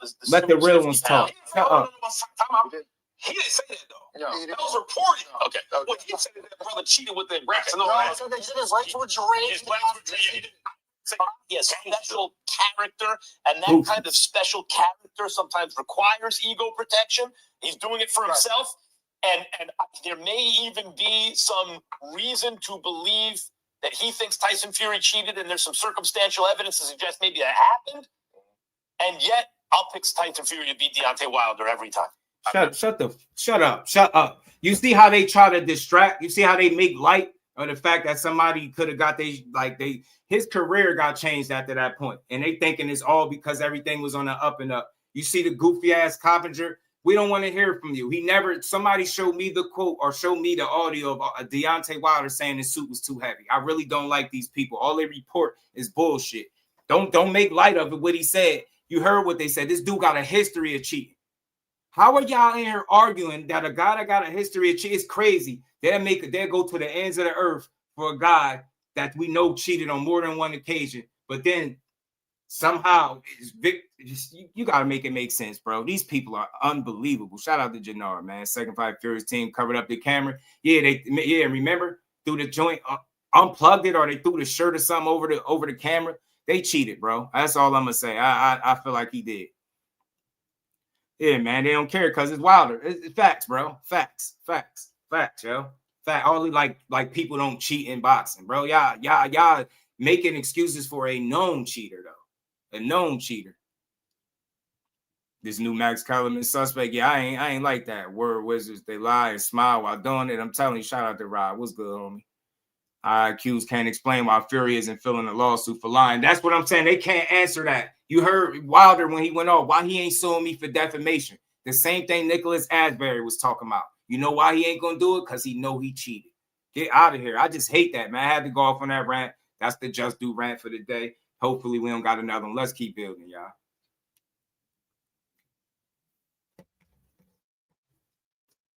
Yeah. You got bring up shit for no reason? But I don't even know what I was going to say now. No, I do it every now. Crazy. I get everything in the right Edward Berlanga, you know it. Fuck. But yeah, speaking of, I was thinking of when he fought Tio sat back. You're not going to sit back. Tio didn't have a game plan. No. What was he doing? That's a bad game plan. And you know what? It's the arrogance within the dad that kind of messed that up. Yeah, and I agree. Because I think that. Be careful, because ain't your dad at the helm now? Your dad at the reins, right? Your dad got the, you know what I'm saying? Ball in your dad court, right? Let's see what your dad Teofimo's not as arrogant as his father. No. But I think his father confuses him, because if you look at the fight, that's not how you fight Shakur in any way. That's not how you fight Shakur. I'm not going to give what I would do, Facts, Mike. but it ain't that shit. And after you get hit with the same shot, you would think, hey, let me just either put the hand up. You maybe put your hand up would be a good start. Yeah, that's a good start. Yeah. Or let me just step back. Let me stop giving him the same shot. Yeah. I mean, Shakur knows. The thing about Shakur, he's riding it because Teofimo was seen as a good fighter, but he knows he should have stopped him that night. You know you should have stopped him. That's the thing. You can't look at me in the eye as a fighter and know that you did the greatest job. You know you should have stopped them. And in our fight, you know you're gonna have to throw that left. You ain't gonna be just throwing that jab and then you're gonna get me off you. No. This is a dude coming off a loss by a guy he said was trash. We don't give a damn what you think.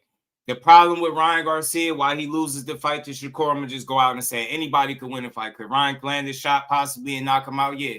That's always a possibility. But why ultimately he would lose a fight, in my opinion, because he focusing on only the physical aspect. He always ranting and raving about his left hook. The same left hook that didn't land a single time against Rolly Romero. Mind you, a guy that's not nearly as talented and skillful as Shakur Stevenson. I get it. Y'all feel like, oh, he had punching power that kept Ryan honest. Ryan didn't land shit. Power or not, he didn't do shit. He got neutralized and he got outboxed by a guy that he said is a trash boxer. Do you think we really care what he talking about? All he talking about is my left hook. You're going to have to do this. You're going to have to do that. He can be outboxed and outthought. He could be ran into traps. We've seen it with Tank. We've seen it with Rolly. You've seen it with Luke Campbell.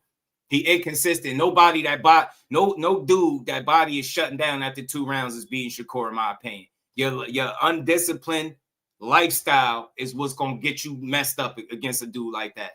Because think about it. You get in there and you not in shape, you're going to get outboxed, bro. You fighting in spurts, that shit ain't going to win. You get what I'm saying? So all that power shit is a mirage. You haven't knocked out anybody elite. The one time that you would have got credit for the win, you cheated Devin Haney. Miss me with all that. Your power is legit, but again, you haven't knocked out anybody that people didn't expect you to knock out. So you ain't really did nothing that we didn't expect you to do. You get what I'm saying? To be honest with you. But you did do something we didn't expect you to do, which is get outboxed by Rolly Romero. Crazy. And body shutting down at 20-something. And you talking about beating Shakur. Good luck with that shit. And your dad being a head trainer, man, him and Wally Moses going to put y'all asses in a blender all night. Pack y'all right up. What them 8 ounce, brother? You're a TV pro. You know, you go right to the camera when you want to make your. Oh, I don't even know. I'm just. But look, obviously you're a big favorite against Rolly, and you're a big favorite again against Barrios. Am I a favorite? You are a big favorite, but it's a different thing, right? A lot of people in boxing are trying to say, oh, they respect Barrios. Yeah, they respect Barrios, and they're saying, well, maybe Ryan, he's not taking it seriously, or maybe he. So people are sleeping on you in this fight, I think. Yeah, and that's great. Like, they were sleeping on Devin Haney too, at Brian Norman Jr. Yeah, and they were. I was the only one that vouched for Devin. You did. You won money, right? And yes, of course. And I said, hey, I know because I know myself. We both had to recover from that big ball of energy that we just disputed in our fight. I think it just took us both out. We just couldn't recover. We're like, what the hell just happened? We don't even know. And then that's the dumbest shit I've ever heard in my life. That is, see, don't try to lump Devin Haney in with your failure. The only reason that fight was taking shit out of him because he was getting hit repeatedly with the same punch. He fought the wrong kind of game plan. But you cheated, so none of that shit count. Did he sustain the punishment in the fight? Absolutely, but you still fought to a majority decision or something like that. You didn't UD him. You didn't knock him out. You keep ranting and raving about your power. Damn, who's the last person he knocked out? Was it Duarte? Did he knock out Duarte?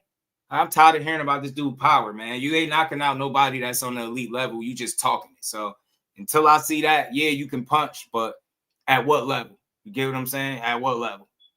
Telling you, bro, he's unbelievable, the stuff that he says sometimes, man. But shout out to him, man. You got the talent is there, but nobody that is taking boxing, like making boxing an option rather than a priority is beating Cord and me. You ain't as locked in as you would need to be. And I feel like too much I have to go right for you to win. Meaning like you'll really have to land the money punch. Without that, you get outboxed, just like the rest of these dudes. He say some stupid stuff, bro. But then now we figure shit out. Look at this shit. Favorite again against Barrios. Am I a favorite? You are a big favorite, but it's a different thing, right? A lot of people in boxing are trying to say, oh, they respect Barrios. Yeah, they respect Barrios, and they're saying, well, maybe Ryan, if he's not taking it seriously, or maybe he. Already. So people are sleeping on you in this fight, I think. Yeah, and that's great. Like, they were sleeping on Devin Haney too, at Brian Norman Jr. Yeah, they were. I was the only one that vouched. Two totally different fighters. Devin Haney is proven to be a world-class elite boxer. You're just proved to be a very talented, popular boxer. That shit is not the same. And why he keeps shaking like this? Is it me? What's up with him? He got the shakes probably because he cut. You won money, right? And yes, of course. And I said, hey, I know because I know myself. We both had to recover from that big ball of energy that we just disputed in our fight. I think it just took us both out. So you beat Devin Haney ass, and just because you beat his ass, it took your energy out, and that's why you couldn't recover for the next fight against Rolly. You hear this shit? Nah, you got beat up because you're undisciplined. You wasn't prepared. You don't take your career serious. You bring collaborators in the ring with you to use them as coaches like this some fucking Instagram reel or some shit.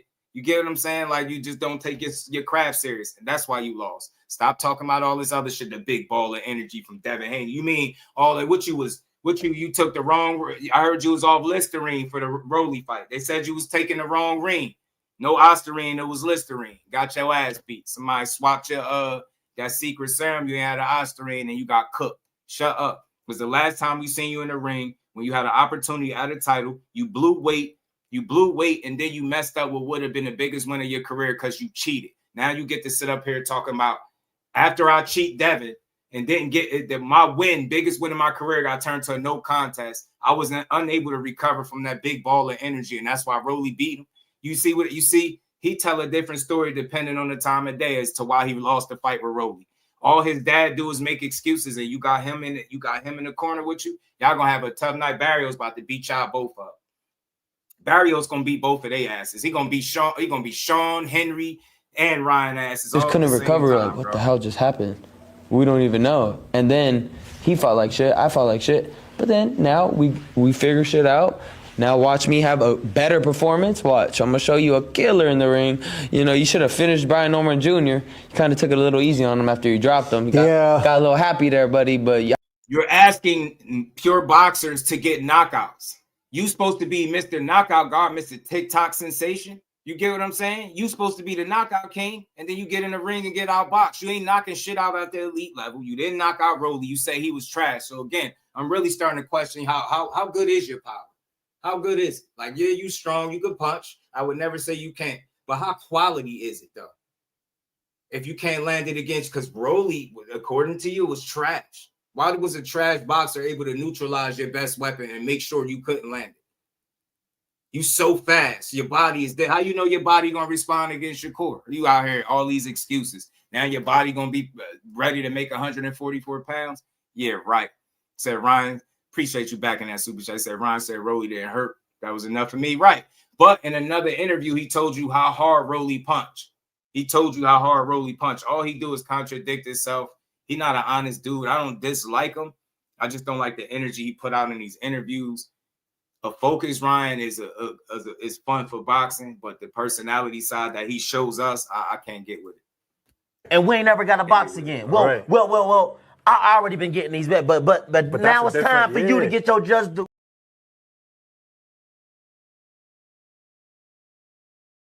Devin was putting some heat on him. He had caught Ryan and buzzed him a little bit. Yeah, he was putting some shit on him. He was putting some heat on him. Definitely was. Ryan just be talking to hear himself. Yeah, Earth Angel, he definitely was. Shout out to the queen. Y'all hit that like button, y'all. We still in here rocking. We got a lot more to get to. And we gonna do a dab one every round. Yeah, he didn't hurt him. He absolutely did. Shout out to Earth Angel. Appreciate you stopping though. Ryan just be talking. So that's the case if the big bang ball of energy took him out. And Devin, why didn't Devin lose to Ramirez? I'll wait. Right.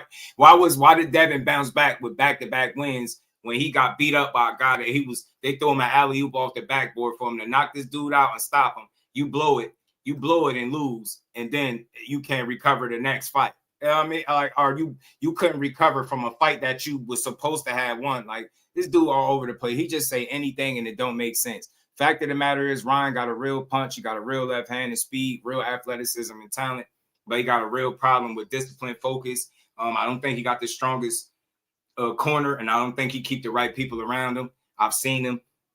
The yes men, and maybe they just they be around for the ride, man. Ryan Garcia, if he continue to have those type of people around him, he'll never reach his full potential. Ever.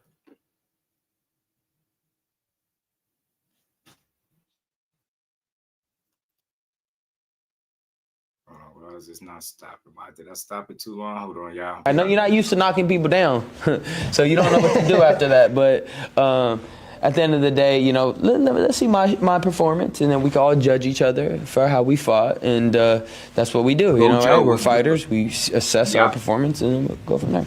Yeah, and it's funny, right? I've seen a lot of people, I'm sure you've seen it too, people complaining on social media, why is Ryan Garcia getting another shot? He just lost. Well, hey, this is the boxing business. You're one of the biggest stars for a reason.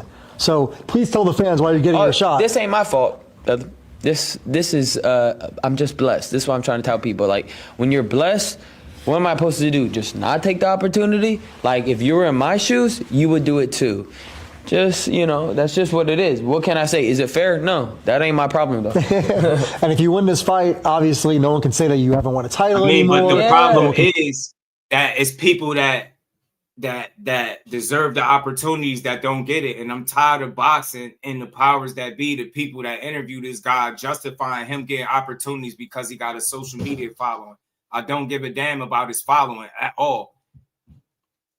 We want to see him get opportunities that he's earning and working for. Yeah, if we was in your position to take a title shot, not deserving it and make money, yeah, I'm pretty sure we probably would do it. So you got us there. But at the same token, that don't mean everybody got to be cool with you being able to skip and jump the line because you got a talent that exceeds some of your contemporaries. You know, at the end of the day, you should have to get it just like everybody else. But because boxing is more of a business than a sport at the absolute top, you got situations like this where this guy, because he has a following on social media, because he a TikTok social media sensation, right?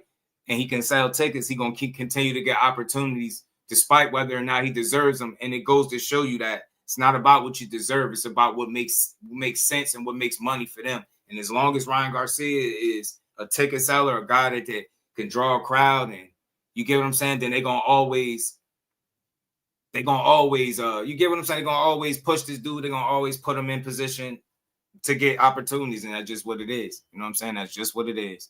That's just what it is. You know what I'm saying? So read between the lines. Telling you, blessed by the WBC. You're right. This dude is amazing, man. This dude is amazing. Albert Bell been deserving the shot. That's a fact.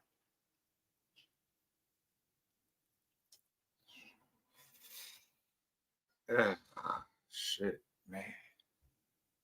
Yeah, I almost said something to you. I don't know who you are. I don't know if you're a female. I don't know what you are, but you weird. We're not talking about Shakur. We're talking about Ryan right now. We ain't talking about Shakur, man. Nice try, though. You know what I'm saying? I almost said something to you for a second. I almost forgot I was live.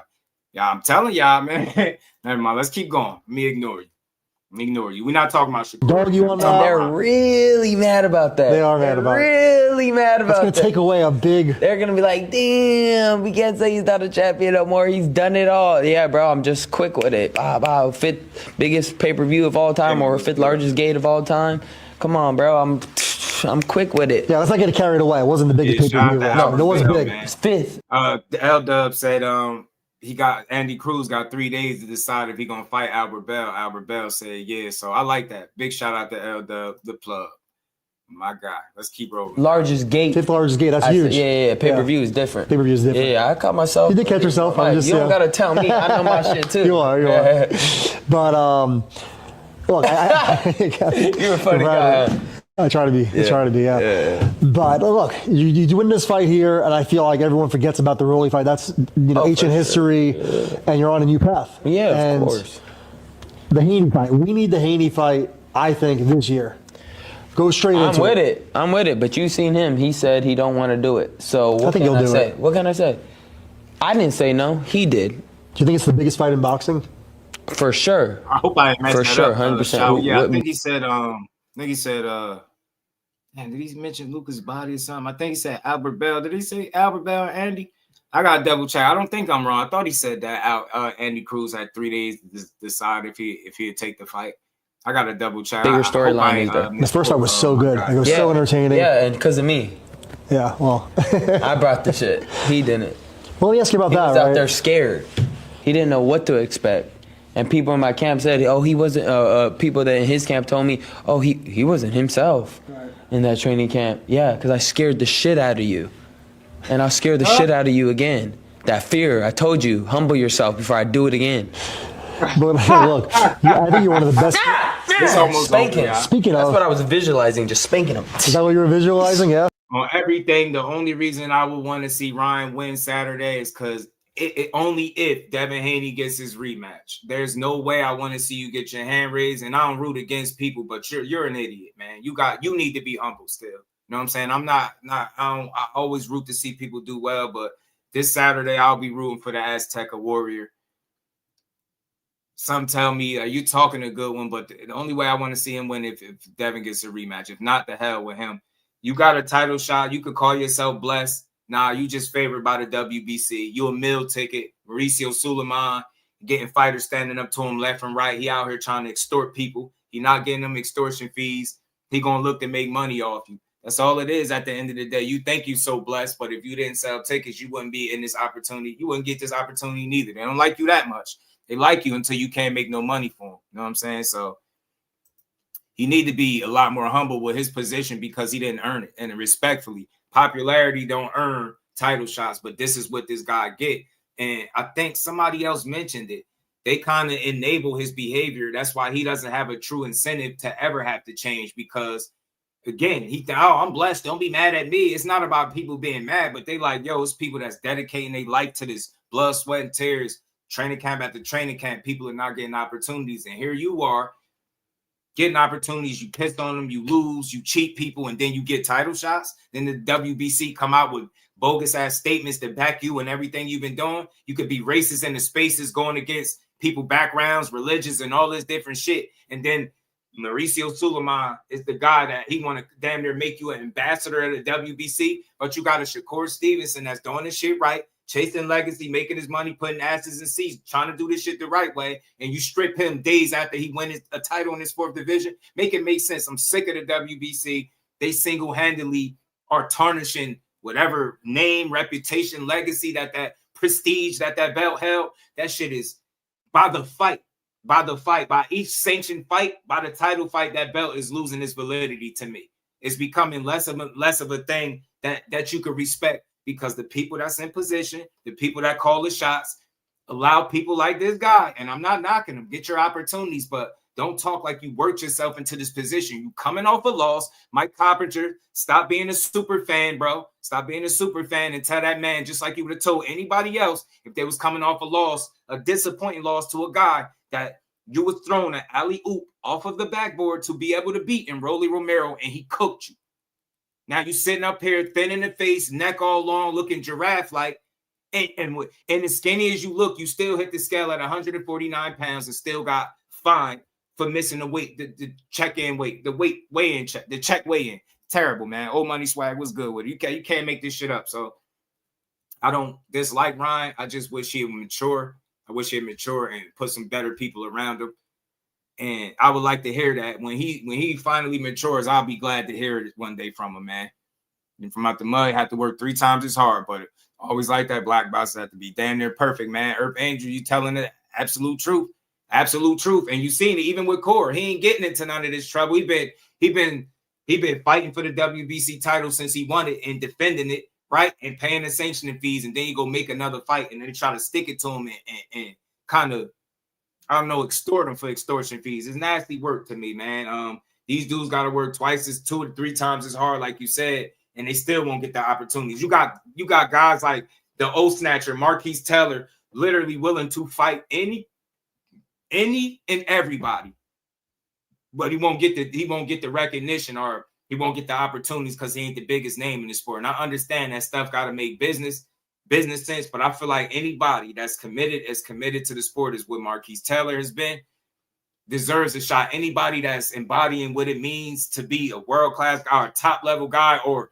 be all about the smoke, that guy should have opportunities in boxing. Anybody that gets put in there to lose to a Elvis Gomez and he cooked him and gave him his first and only loss to this date should have been getting more opportunities. So you got guys like that work tooth and nail for this sport, and they don't get nearly what they put into it out of it. But you got guys like him that, because they have social media following, that they can get opportunities that they don't deserve. And then you got guys like Mike Coppinger that try to justify. Oh, there you got people mad at you.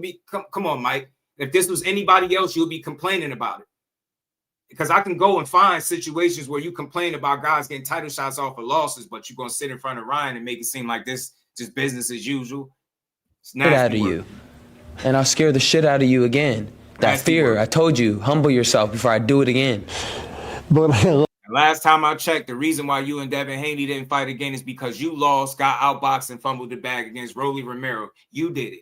You did it. You didn't scare shit. All as scary as you think you are, for as hard as you think you punch, for as good as you think you are when it comes to Devin, you still had Osterine in your system. I don't even care at this point how it got there. It was there. You never held yourself accountable. That win, that whole entire fight don't count. Yeah, we remember April 20th and all of that shit, him getting dropped, but I remember you cheating more. I remember you getting outboxed by Rolly and dropped by him just as much as I remember you get cheating Devin Haney. The difference is Rolly didn't cheat. He beat you fair and square. He cooked you. And if Devin Haney get a shot again, I think he gonna box you, be smart, and I think he'll beat you on points. I really do. So I hope, only way I hope to see Ryan win Saturday is if the Devin Haney fight happens, the rematch, so he can get his lick back, put an L on your record how it should have been, and go move on to bigger and better things. I hope he get that rematch. I really do. If not, Barrios, we got work to do Saturday. We got work to do, bro. No self-accountability, bro. You're a chump for real, man. Look, I think you're one of the best. Spank him. Speaking of. That's what I was visualizing, just spanking him. Is that what you were visualizing? Yeah. Like just on his bare ass with my hand. To his ass welts. What are you visualizing with Barrios?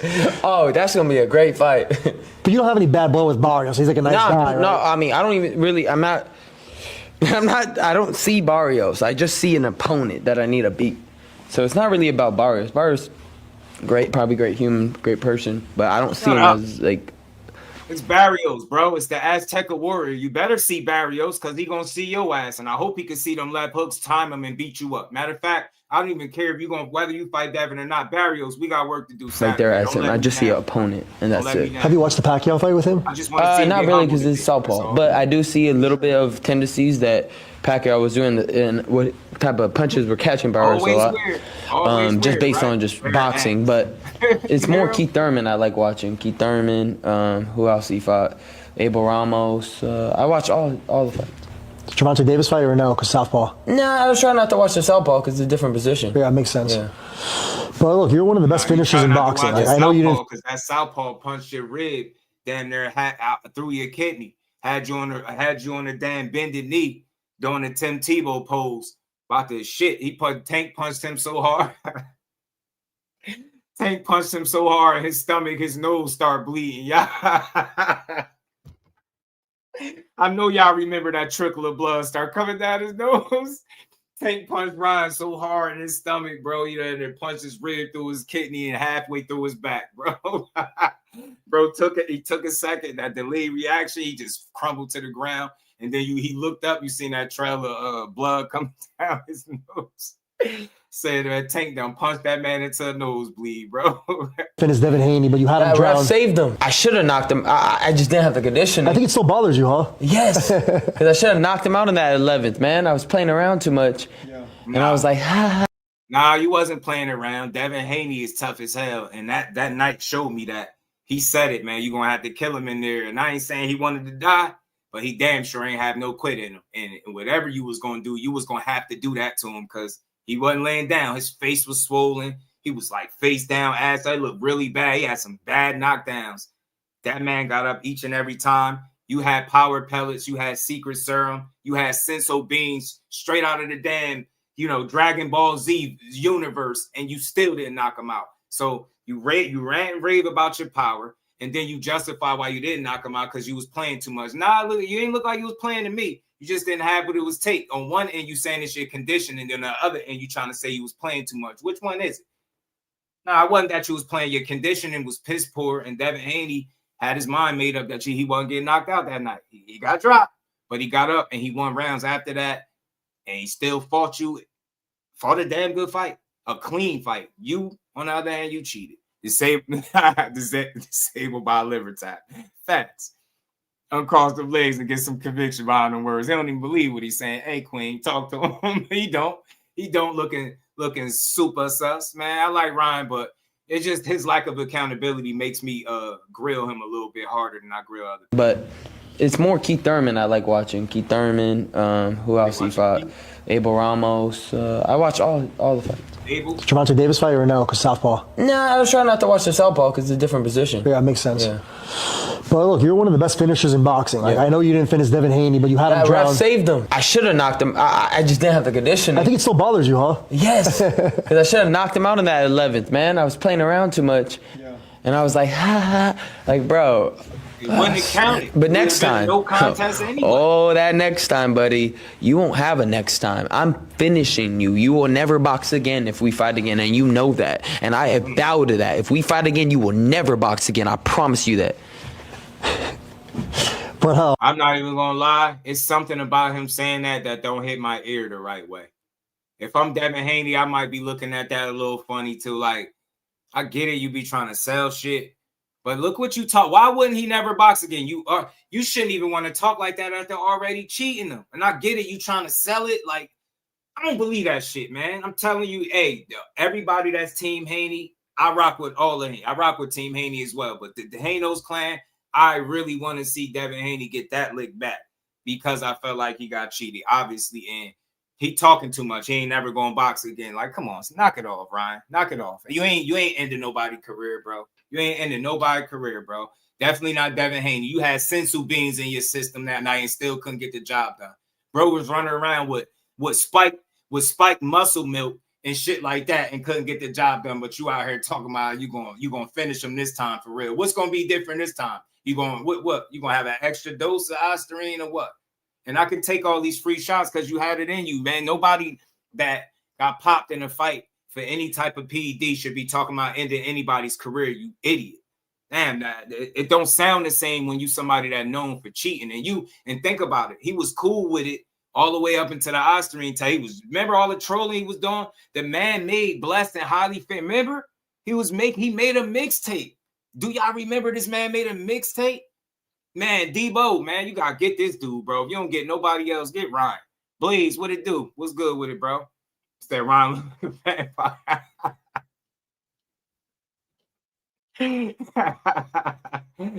You stupid. I hope Dad kick his ass, y'all. I really do, man. I really do, y'all. Look, Oscar Duarte's fighting on your undercard. That's gonna be sick. That's a good fight. That's a great Duarte fight. And Richardson Hitchens. You gonna watch that in the locker room? I hope a little bit. Like I'm not gonna try to look at it too much. You didn't get enough credit for that. That was a great win, bro. Oscar Duarte is a dog. He's a dog. Hits hard too. That was the Ryan Roll. Ryan Roll debuted, and you got a great knockout. I'm gonna say this, Andy Diaz. I know what the pros say, but I'm gonna tell you what Just Do was saying.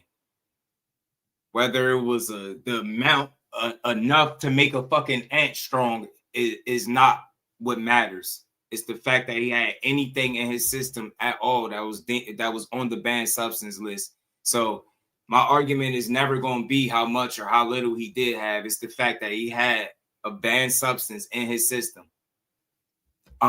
Is that the only reason that the fight went that way? No, I really think the fight played out the way it did more so because of Devin Haney's game plan and the way he approached the fight rather than the Ostarine. But when I bring up the Ostarine, I bring it up because like it tainted his win. Like no matter how much or how little, that win will never be a win for him because he's a goofy. He messed it up. So that's why I would never shit on Ryan and his talent, but his decision making and how he dealt with the situation after it came out, he treated it like he could care less about how Devin Haney's career panned out. He thought it was funny. You get what I'm saying?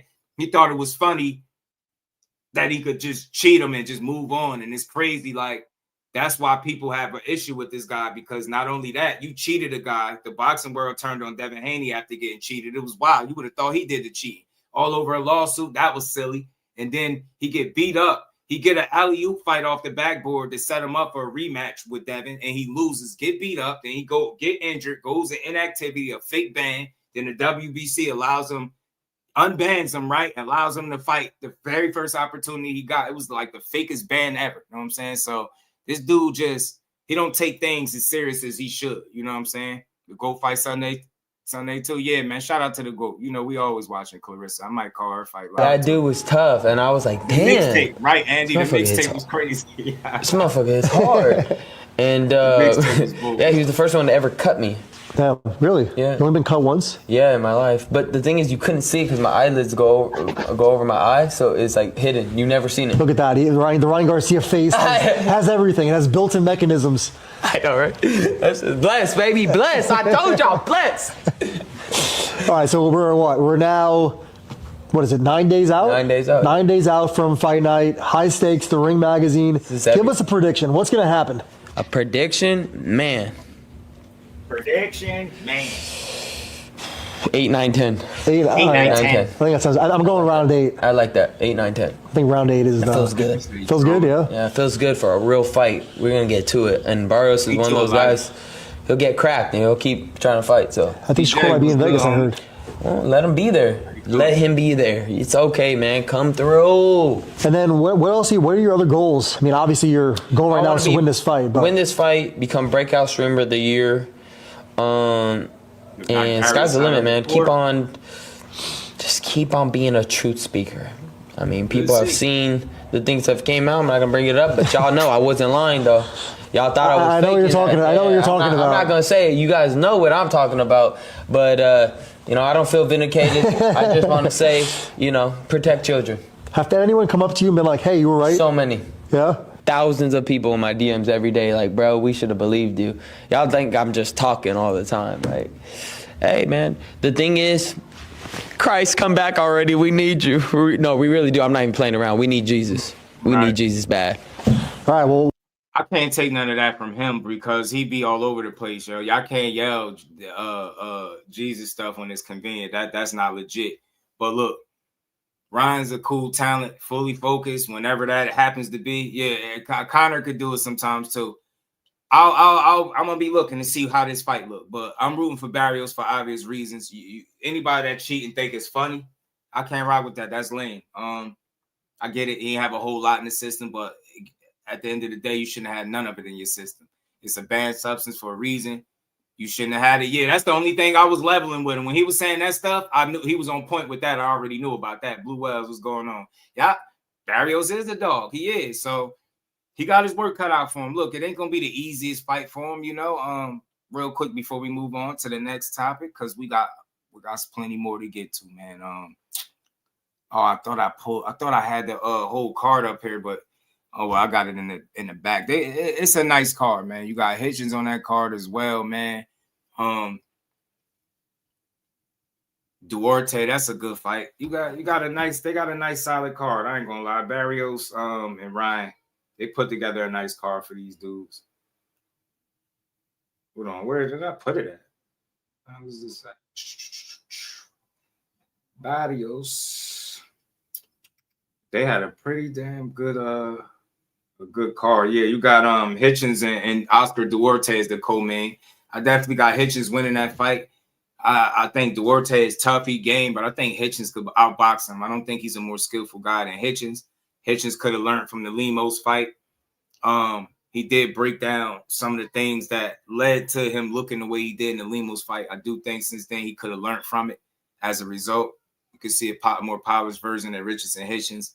I just think his skills will pay the bills that night. I think he got outboxed Oscar Duarte. Duarte is tough, rugged. He come forward, two-handed fighter. He going to let his hands go. I think it's going to be important for Hitchens to control his distance range, keep that jab in his face, fire that right hand, and make sure I want to see a consistent body attack from Hitchens because this dude is all gas, no brakes. I want to see him really dig to the body, man, and really, like, slow him down because if he make those early deposits into the body, he could put this dude in some situations late. And that's the thing, man. You don't have to headhunt the dude. What is he? Ain't he a Mexican fighter? You know he's gonna be able to take a headshot, bro. Go to his body early, make them early deposits, the stabs to the body, jab to the body. When you can, rip both sides of the body. I would target his body, keep the jab in his face, go after his body. I'll try to take some of that air about the tire. So when we get to midway to the fight, he start to slow down a bit because Duarte got a good motor and he can go. But how do you slow a guy like that just wants to come forward and throw punches?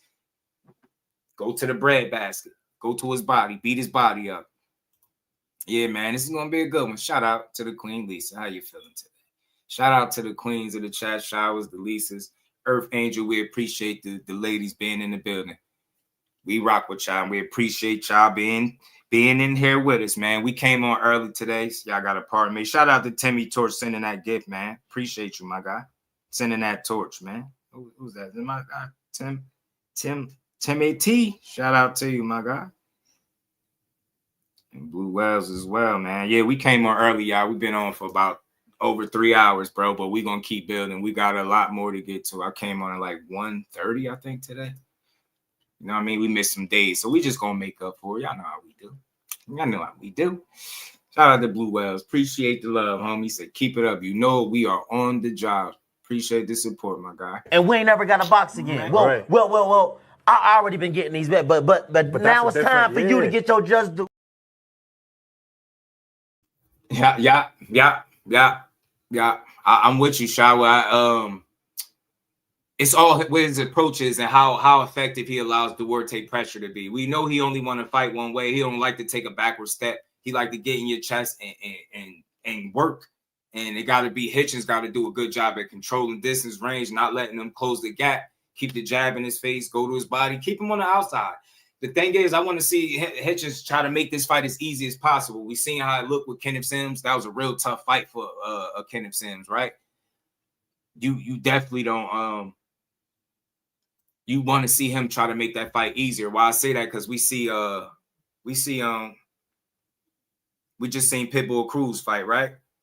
And he fought a guy that we clearly know is better than him, skillful, but he didn't show it. What I want to see, and it's again, I'm just speaking like a fight fan. I would like to see Hitchens show and display that he's a more skillful guy. Show it and beat him by making the fight easier for yourself than what people are suggesting, because he has the ability to be tough as hell if you allow him. So it's got to be Hitchens got to have his mind made up. Don't let him do what he want in there at all. Shout out to Ashley's Corner. What's good, Cuzzo? How you feeling? Always good to see you, and don't work too hard. I hope you got a day off. Z, what's good, homie? Said Hitchens said Porter Way podcast. You want the stoppage? I feel him. Mike Ron, what it do, homie?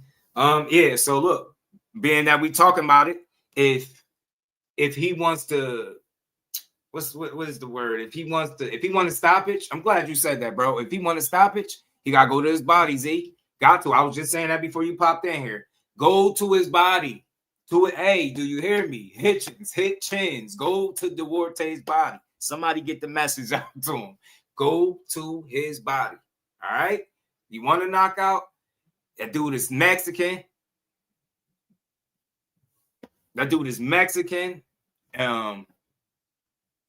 Tough. He could take shots to the head. He fought Ryan pretty tough, right?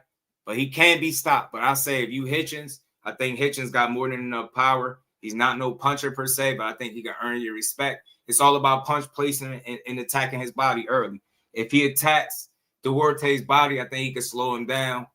He can put himself in some type of position. I'm not leaning on Hitchens knocking this guy out, but it can be done, yo. You don't have to have the biggest punch in the world to knock somebody out at all. You say you off today and tomorrow. Good. Rest up, kick your feet up. D-Ray, wave, said go to that body. You feel me? You got to beat the body up. Got to. Or you gonna have a tough night.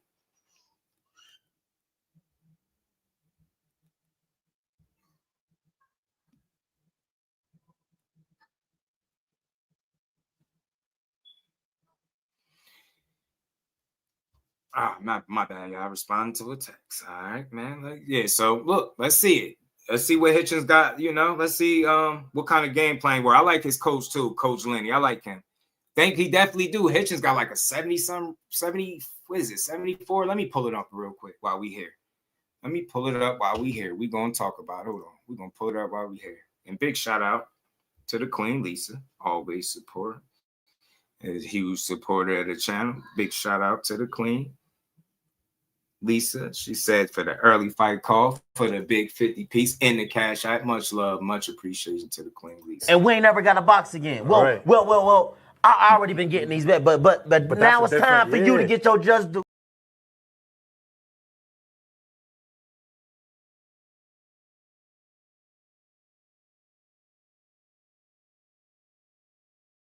Beat his body up, 74 inches, right? Beat his body up early, keep the jab in his face. Because look, this is not about to be no secret. I'm not saying it's easy. He comes forward, straight lines, and he attack.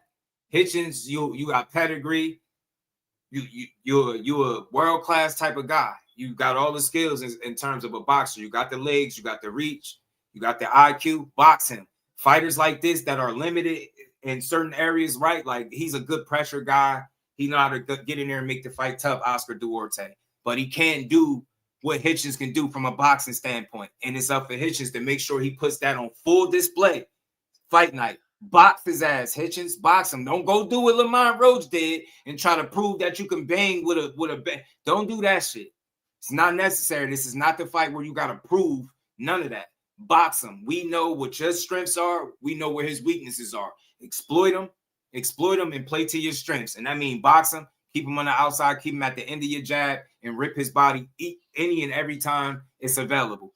Guarantee you, at the end of the night, you're going to dominate this fight. If Hitchens approaches this fight this way, he'll dominate because he got good punch placement. He's not the biggest puncher, but Hitchens had really good timing and punch placement, man. If you see that he got a really good one, too, and his right hand could be a laser when he's using it the right way. Like, I seen him really beat John Bowser's ass with that right hand. That 1-2 was ripping him.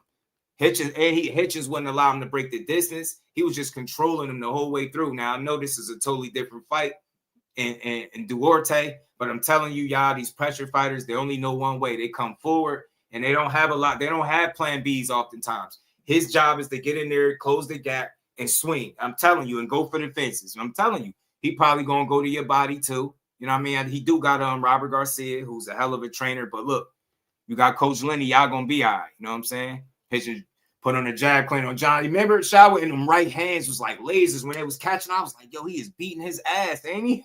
He is beating his ass. He was really hurting this dude. He was really kicking dude ass, man. Like in a huge way. Man, he was beating on his ass. So that's a fight that I'm looking forward to because I think after that, Hitchens could start putting himself in a really good position. You know what I'm saying? Moving forward.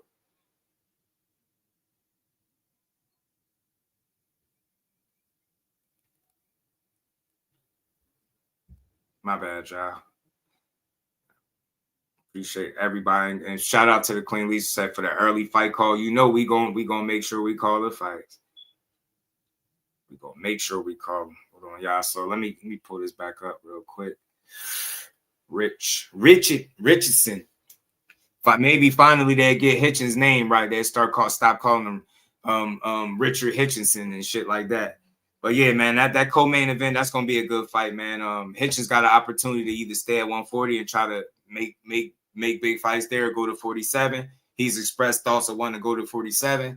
I think Oscar Duarte is... I appreciate you, Lisa. Much love and appreciation. I appreciate you. But let's see if he can stop this guy. Let's see if he can win impressively without taking punishment. That's what I want to see from Hitchens. Use the IQ this fight. Don't allow this dude to get comfortable. Don't let him get shit. Just box him and beat him. Then you got Gary Antoine Russell and Andy Hiroka. They both undefeated. Andy Hiroka is about as live a dog as you're going to see, right? This fight was been supposed to take place. We finally got it coming this weekend. Look, I don't know much about Andy. He's tough. He's rugged. He's game. He is undefeated. He can punch a bit too. I think, and if Gary Antoine Russell is who I think he is, and I think he is who I believe he is, he's going to go out there and beat this dude. My question is, what kind of statement will he make? Can he knock out Hiroka? You know what I'm saying? Is he going to make a statement? That's what I want to see. I know he's hungry, but I hear Mr. Gary Russell said they come in the box. He said they come in the box and be like calculated, smart, surgical. Like they not coming to brawl and none of that. They coming to show skill, show talent, and show levels. That's what Gary says. So I'm looking forward to that fight. I can't wait to see it. It could, right? That's what I want to see. I want to see Shawa how he handle this because people was calling Gary Antoine Russell the best fighter at 140. I don't think there's no way to prove that he's the best fighter at 140. I'll say people look. He's one of the most dangerous fighters at 140. Definitely, he's a factor. But I think obviously Till was the most established. He held his belt the longest out of any of the guys, and for 140, he hasn't lost there. You know, Antoine lost once to Alberto Puello. It's not a big deal. He's bounced back in a big way since then. He is now a champion, so it don't matter. But Andy Hiroka is a live dog. If it's any fight on the card that I could say possibly, potentially upset, possibly that one. But that's not saying I think Andy, or Gary gonna lose. I just think Andy Hiroka's a live dog. Then you got Nair Albright, who's a pretty damn good fighter in his own right against Frank Martin. Phenomenal fight. They said they got something for Frank Martin ass. I want to see it. I seen Albright. I seen him fight multiple times. The kid is from Philly. He gonna fight. And if he beat your ass, he gonna get out the ring and sing. So Frank Martin, you better not. He gonna do a whole mixtape on your ass, bro. Be singing Chris Brown and some more shit. So if he beat your ass, he mess around and sing his way out the ring. Shout out to Albright. Shout out to Philly. I like the Albright brothers. Frank Martin is fighting another black fighter, which I like. You know what I mean? It's athleticism on both sides. Frank, since losing the Tank, I'm glad he back in the mix. That was a cool, entertaining fight. A little early for him. Tank walked him down. Tank was a demon. He was on demon time in that fight. I don't know what he was on. But I would love to just hear him explain how he approached the fight with Frank Martin, because that shit was wild. Bro threw his high guard up, walked him down, took punches, started going to his body, and then slapped him. That shit was crazy. Shout out to Tank. That was a hell of a win, the way he got it done. You know what I'm saying? I ain't never seen him throw the high guard up like that and just say, F it. Whatever you hit me with ain't going to be enough. I'm going to just walk you down, go to your body, and then clean you up when I get the chance. That shit was wild. Man, so just a little quick side note. Shout out to Tank. Tighten up. Get that out the way and get back, man. You got more fights to make, man. Shout out to my guy, man. The singing is wild. Yeah, he can sing, cuz that's the problem. He can sing. It ain't like he one of the dudes that can't sing. He actually got a voice. He can sing. I'm like, yeah, you let Albright beat you, he gonna do a mixtape on you. So, but that's gonna be a good fight. I like Buddy McGirt with Frank Martin. He looked really good against Rancis Bartholomew. Nobody ever knocked Bartholomew out the way he did. Think about it, y'all. Bartholomew fought Gary Antoine Russell, and people questioned the knockout and if it was too soon. It was no questions asked with Frank Martin. Frank Martin, his athleticism, his feet is really good, and he has really good punch placement. And when Frank Martin commits to a shot, he commits. So that's what I like. He really did a number on Bartholomew, so he moves on. This would be his second fight since losing the Tank. It's good to see him back in the mix. I think this is a fight we all could get behind. Albright is always going to give you a good fight, but my question for him is he good enough to beat Frank Martin? Some people saying he going to upset Frank Martin. I want to see it. I don't think so. Frank got a bag of tools, and you got to be on. You got to make him worry about something. Tank, you could tell Tank was in Frank's head when they was fighting. He was boxing a certain way, but you just felt like it was very tentative, right? Like it was just a matter of time. It's like he was stepping on eggshells in there, right? It's like when he was boxing well against Tank early, but it's like he was just avoiding landmines, right? And then he eventually stepped on one and boop, detonate, and that was all she wrote. So he got to avoid that kind of situation, being in a situation like that. But again, Albright ain't no Tank Davis. I don't think he provides that kind of pressure. Definitely ain't punching like that. Don't have the experience or the cat-like reflexes of a Tank, to be fair. So much different fight. But that pressure, that's what I said, the most impressive part about the way Tank beat Frank Martin is how he just pressured them in. Like he forced them to like make a mistake. And it couldn't be, that was one of the clearest cut. I'm going to force you into making a mistake and I'm going to get you for it. And he really did that shit. He walked that man into his own nap. You know what I'm saying? With no pillow. You know what I'm saying? Tank left that man out there with no pillow. No blanket, and he don't tuck you in. He kind of rude with the knockouts. He'll knock you out and he going to leave you there. Then he going to go do the flip off the top rope. You probably don't want him to do that. You know what I'm saying? But Frank is looking good under Buddy McGirt. I expect him to win. Should be a scrappy, competitive fight. Like I said, Albright, he been in there with Keyshawn. He been in there with I believe Jermaine Ortiz. He's fought some guys, right? He's fought Kelvin, Keyshawn older brother. He got a win over him. So he does, you know what I'm saying? He's been in there with some guys. But I don't know. I think Frank is trying to make a statement. I think Frank is polished as hell. He got more tools, it look like. I like the way he put it together. So look, it's gonna be an entertaining fight, but Albright ain't gonna lay down. Let's see if Frank Martin can make him lay down. Let's see if Frank Martin can make a statement that Keyshawn didn't, right? That's always good.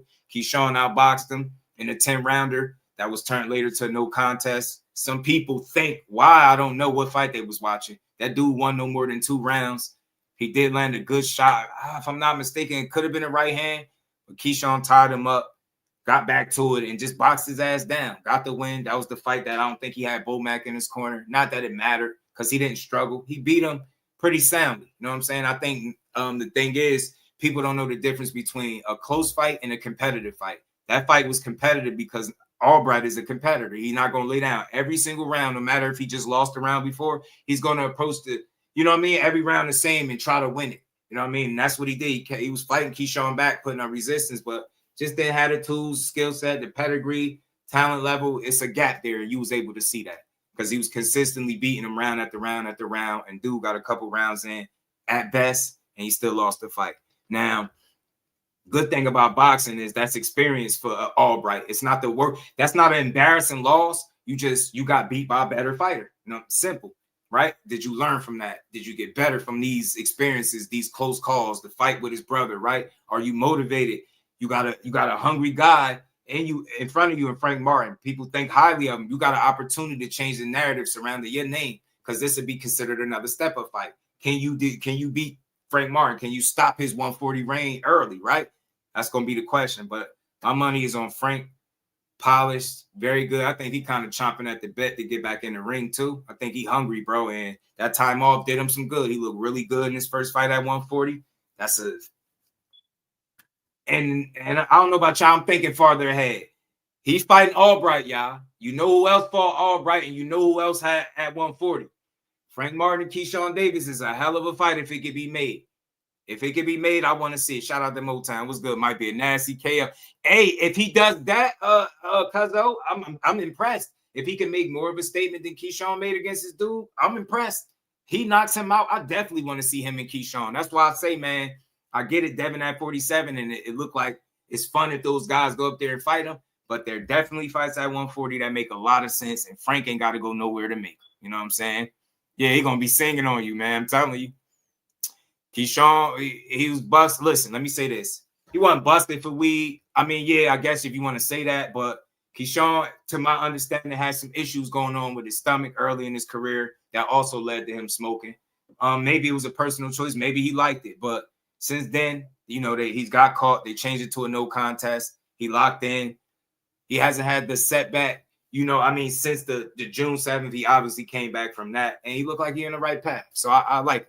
And I'm a smoker too, so I definitely ain't gonna criticize him for that. He just gotta be smarter about it. Know when and where, right? You know what I'm saying? Be on point, because you don't want with certain pains it do. Like, you know, I got a cousin that you know, he had cancer like in the stomach, and I know you know, people smoking, it'll kind of alleviate the stomach pains and stuff like that. It'll help them cope with it. You get what I'm saying? Depending on what the issue is. Not stopping Woo. You got to show me. I feel you. Woo tough. But if he can stop him, it's impressive. If he do, it's going to be athleticism and the way Frank put it together if he stop him. I'm telling you, Frank got a really good delivery system, bro. He's well-schooled and trained, bro. I like how Frank Martin fight. I love his approach. And he got really good feet to me. I like watching Frank move in there. He got some real good feet, bro. He really do. Got some really good feet. So, gonna be a good fight. A stoppage would be a icing on the cake. Yeah, it was the location. Facts, Pooh. You're right. It was definitely the location. I mean, I liked him when he fought Key. Right. That's the thing. We got to build these fighters up. All right, he lost to Key. Key was just a better fighter. Now we get to see him go up against another good fighter in Frank Martin. I'm here for this shit. I think he at 40 right now, because if I had to take a guess, I don't see Keyshawn being at 47 in his next fight. I could be wrong. Anything can happen. But I think the dudes might stick around. I think whatever makes the most sense is going to determine where they go. But unless he get a big fight, and I don't see Devin Haney even getting a fight right away at Devin Haney at 47. So I think they're going to be at 40. You know what I mean? My question, I wonder if Core going to stay put, being that he got stripped, right? Is he going to stay put or go back down? So yeah, she ain't in. It's safe, Shower. She ain't in here. The patrol security on break right now, Shower. He did hit Keyshawn with a good shot. He did. But I think Keyshawn gonna be at 40 for right now. I don't see him at 47 just yet, but you never know. But yeah, man, I like the fact that people rock with Albright. I do. Don't be surprised you pop up like Candyman. Who said Keyshawn? Nobody said Keyshawn? Hey, yo, look, real quick, funny story, Shower, funny story. It's only a funny story because I don't mind telling y'all. Yo, do y'all know? Do y'all know? Nah, she said where Miss Do at? She said, nah, because she said he cracked the shit out of Keyshawn, where Miss Do at. So you know my girl always, for her, Keyshawn time you out over Keyshawn. Yeah, you can say something about the truth. Keyshawn lost the round right there. Huh? Time out. That's how my girl be. Quick story, funny story, bro. It's this dude that used to come over here to this channel. Shout out to my homie Blunt, too. That's my guy. This guy that used to come over here to the channel, right? And y'all be here a lot for the regulars. Y'all see my girl like super chat, send money.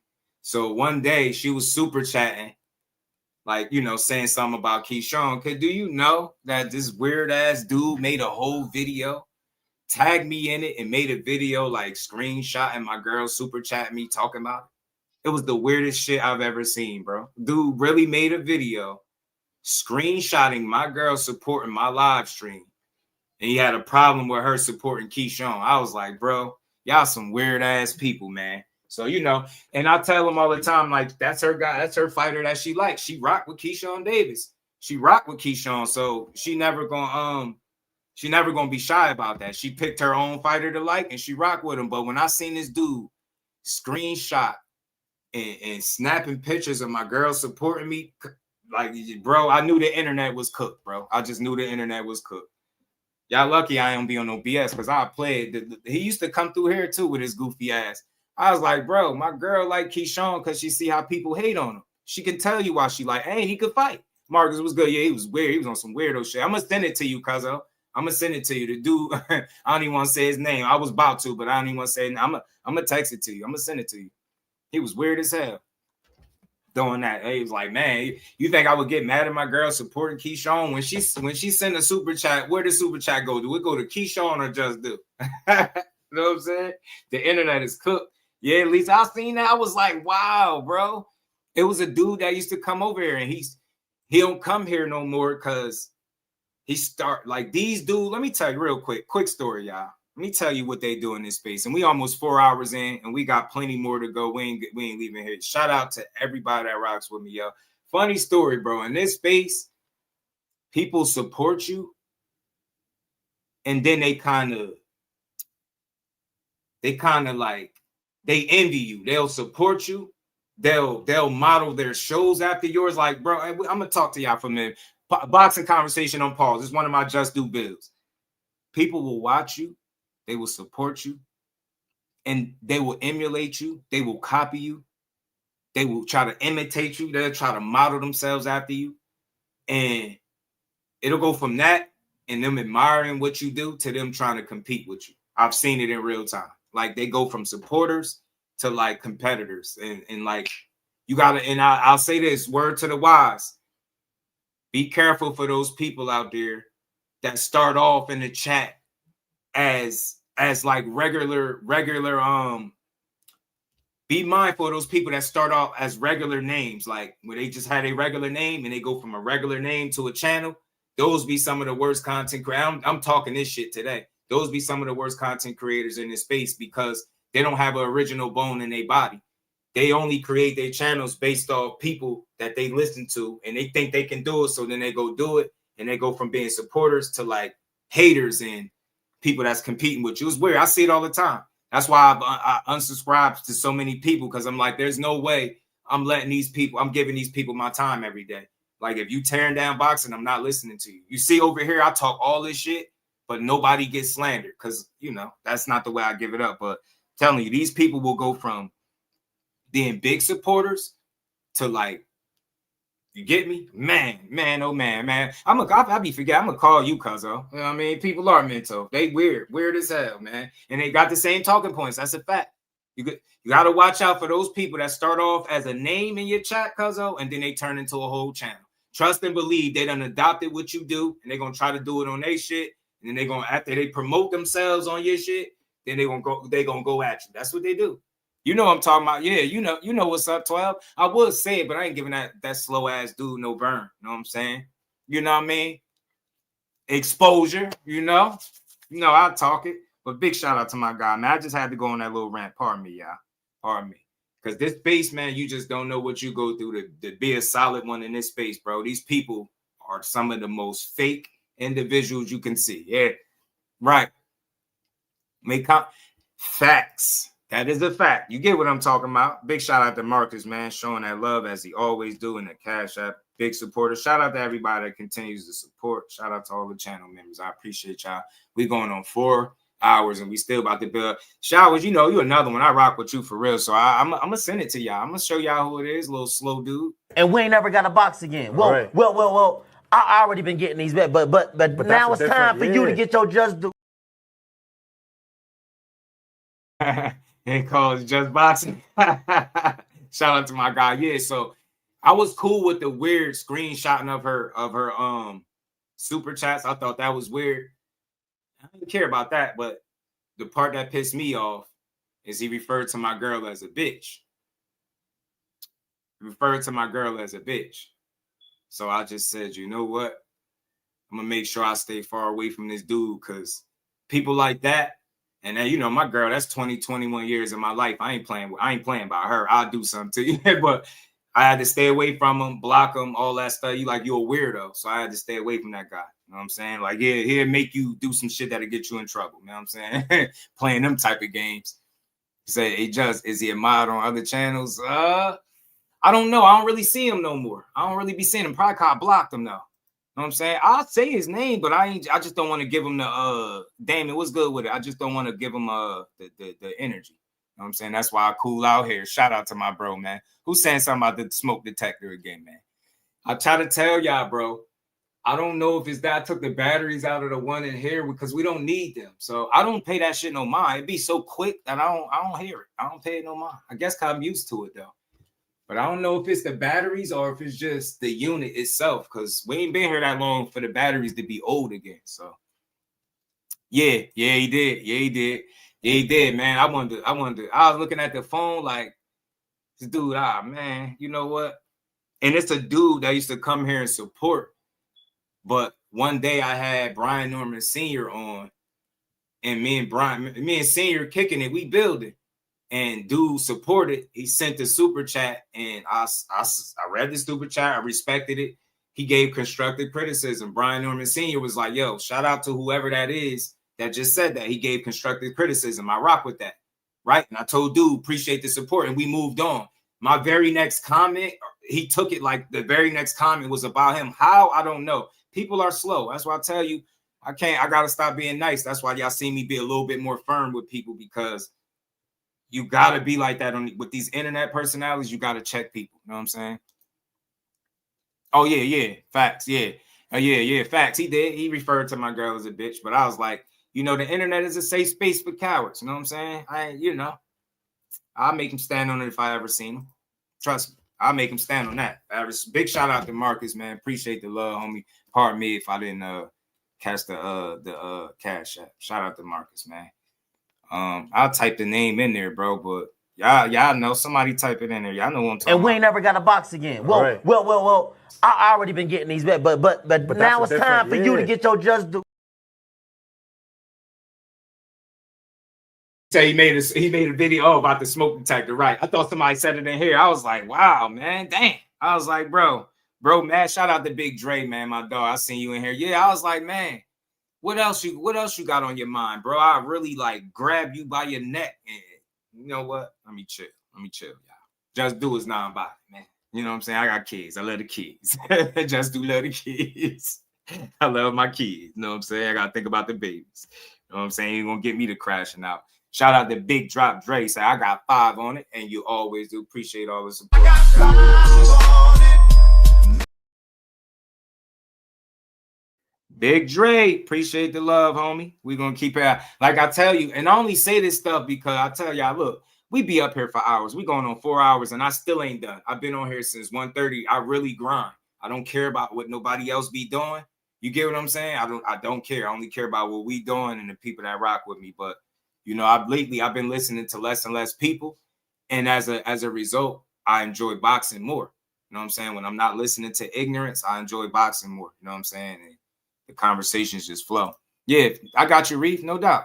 So shout out again, big shout out to the queens of the chat, because I rock with y'all. Y'all always support, y'all always here, y'all always holding it down. Big shout out to the Mike Kirklands, every single channel member. Shout out to y'all, all y'all. You know what I'm saying? Much love. But yeah, we got some weirdos out here, and I only be speaking on it because fact, Shower, you been here. Like, think about this. Y'all see me get up here every day. I don't talk about people indirectly. I don't care about no other channels. The only time I speak channels is if I'm giving somebody they just do. But even me being the person that I am, you still got people that take shots and play little games. They go on they live. Now you got to think, bro. And Ashley's Corner, Shower, y'all been here since day one. Yo, I remember it was like 2 months ago, I think it been at this time. Yo, they really said I was buying views. At that point, I knew YouTube was fake as hell. I was like, oh, this really a fake space.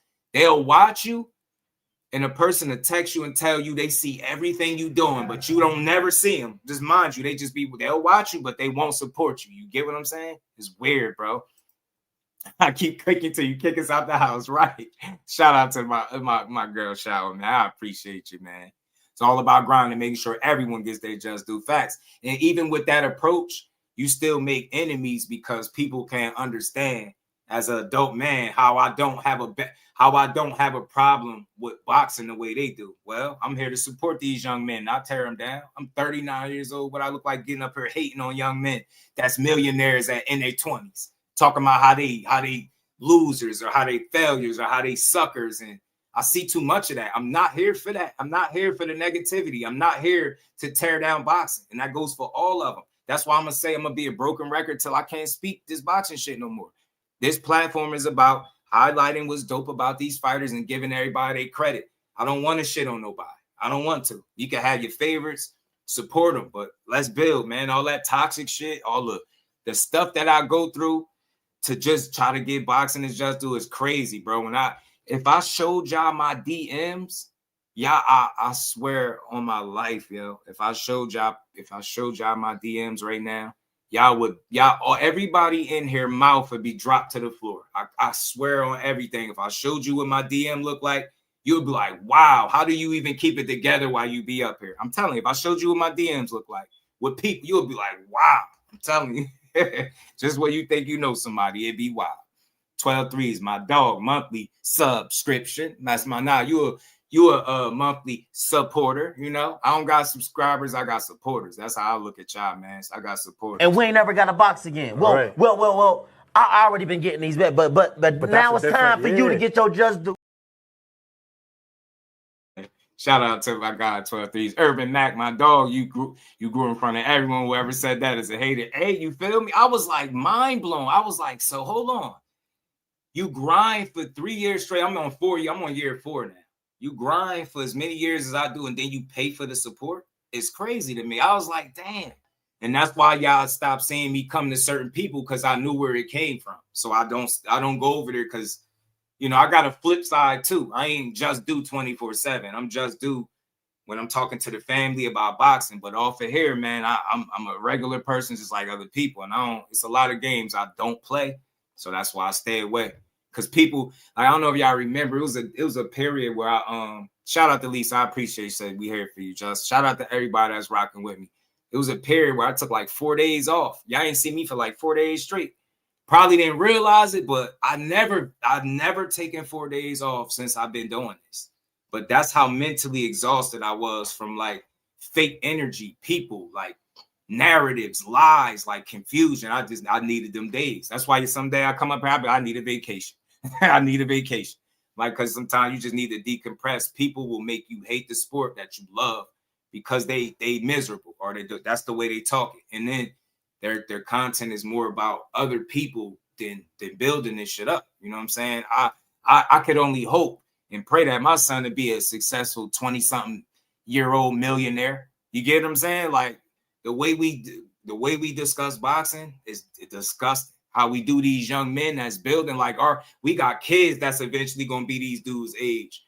Think about if you heard somebody talk about your child, your firstborn, the way we talk about some of these boxers, bro, tearing these people down.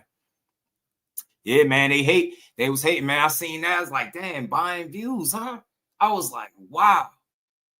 wow, that shit really be hurting y'all. Like, views don't make me, man. I care about my supporters. Swear I do. I don't care about no views. That's why you don't never hear me complain about how many people here. I don't care about that type of shit. I look up local jails in your area. JP was good. Nah, I'm good. One thing about me, man, I do a pretty good job at keeping my nose clean, right? For lack of a better term, staying out of trouble. You know what I mean? Because I know it's important. I rock with who rock with me on and offline, and I just stay in my lane, right? And I make sure the kids is good. That way I can never go wrong. You know what I'm saying?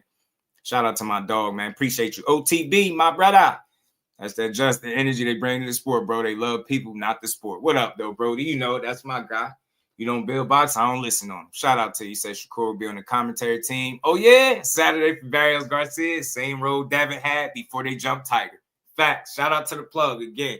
Anybody ain't tap into my guy LW Boxing. The OTB is a real one, man. Y'all see that name pop up? Tap into him. He's solid as they come. Trust me. Because you see me in the comments all over. Yeah, I be seeing you. I be taking time off too, bro. Because it's so toxic. It drains you of your good energy. So how do I protect my energy? I respect people, but I just can't support them. I can't listen to them as much no more because it's all rhetoric, and I don't want to hear it. You know what I'm saying? Plug always near a wall, so I get you know. Shout out, man. I know how we do. Hey, man, you know it. You know OTB. I know you're in the mix. And shout out to Elder. Appreciate you, bro. So look, man, Cord trying to find his next best opponent, bro. Ryan got to deliver, though. He got to make it be a thing. Then he could get in the ring. This shit could be fun. Subscribe to my dog, OTB, because he coming back. Even if I got to yank him out, you know what I mean? I got to yank him on the panel with me. Shout out to my brother, because we going to be building soon. So get used to seeing OTB, because he going to be coming through. We got some build. Matter of fact, I'll call you when I get off. I'll put that to the end. Call you when I get off. But, man, I appreciate y'all hearing me vent. We about 4 hours in, and guess what, y'all? We still ain't done. We got some more stuff to get to. Because that's how we do over here. We don't go to the plate as clean, man. We finish our food over here. So let's finish getting to it, man. Appreciate y'all listening to my sidebar rant, man. I'm telling you, this is just some of the stuff you go to trying to be a good, solid person in this space. They rob you of all your good energy, I'm telling you, if you let them. If you let them. But let's get back to this. And shout out to Dub. I want to see if he'll get in the ring, man. Ryan win. Maybe he gets in the ring, and it's fun. It's just boxing. I just want to see fights. I want to see dudes fight guys that want to fight them back. That's it. So, you know, if you know Shakur's history, he's had a problem getting the bigger names in the ring, whether it's his fault, their fault, it don't matter. He need names. He need quality guys. He need fights that's going to make money and shit like that. Ryan Garcia is a meal ticket.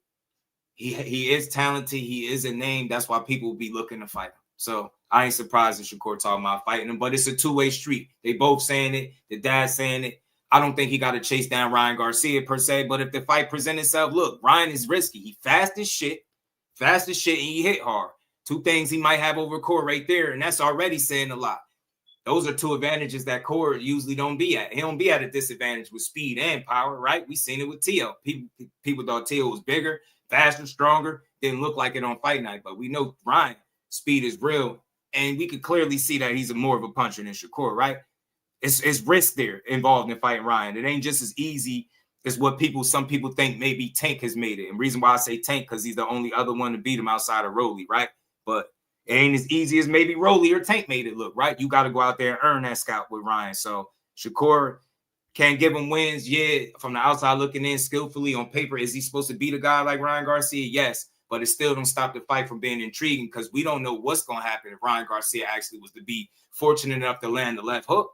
So, look, I'm all about seeing these guys pursue what they want. If you want to be chased down Ryan, go chase him. But my thing is stand on business any and every time you get in the ring. We understand that he's trying to be great, and they're not going to give us the fight that we're looking for the most. I heard people complaining about the Ryan fight. It's not that big a deal. If that dude could fight if he wins a world title Saturday and Shakur was to end up fighting him, it wouldn't be a bad fight. But what I would like to see, Shakur looked like he got some unfinished business at 140. It looked like it's really good fights there to make. I want to know what he want to do next. And hopefully I can get him back up here. It was long overdue, y'all. We was been supposed to do a second interview. Some of that is on me. I just don't feel like, I don't like to blow people up and pester them over interviews. Not saying I had to do that, but I should have just set it up a long time ago. But we're going to make it work, man. We gonna reach back out. We're gonna try to get Cora back in here for a second interview, so I can ask some of these questions personally. Like, you know, did he figure out what he want to do? Do you want to stay at 40? Do you want to explore biggest fight? My thing is, from what I understand, he just want to try to make the biggest fight possible with the most money, whatever that opportunity is. I think that's what he's trying to do.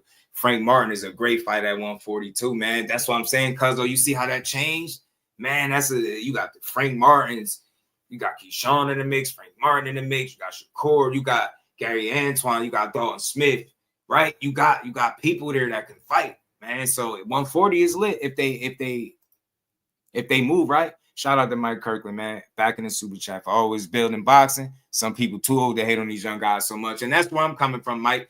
I always, before I criticize these guys, I look at myself and what I was doing at that age, and I'm gonna tell you right now, I wasn't boxing for millions of dollars. I'll tell you that. The way we be talking, I wasn't doing that. That's for damn sure. So all these dudes be doing well. They just need better support system.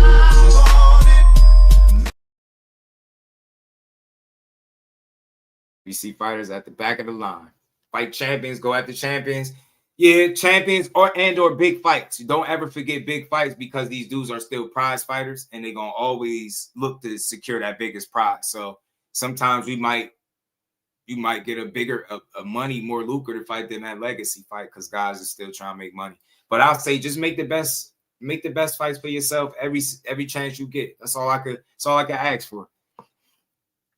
Yeah. If he gonna go, I think you'll see Keyshawn at 47 before you would Shakur. Because again, Shakur, you know, Keyshawn started at 35. You got 35, 40, 47. That's 3 as opposed to 5. I could see Keyshawn in his third weight class. I think Shakur, only way we see him at 47, I think it got to be one-off, special, specific fights, and I think you'll see him there. You know what I mean? Other than that, I doubt it. But we'll see. But look, we got a good fight card this Saturday, man, this weekend, and I'm all for it. Where is he at? Yeah, man, the Frank Martin. So I got Frank Martin over Albright. Bektemir, Beck Bully versus Cena Agbeko. Cena always give people good fights. He is in the later stages of his career. I don't expect too much out of that fight. I mean, it should be a good scrap. I don't know who's going to win that one. I really don't. I don't know what Agbeko got left. Bektemir has been knocked out. It's a pretty tough game. I don't know. That's a toss-up for me, that first fight. But I think this is a good card. Shout out to Ryan and Barrios. But, hey, Barrios, we got work to do, bro. I think neither one fighting Devin. I mean, look, if that's the case, then Devin got to stop putting people on the hit list. You dig?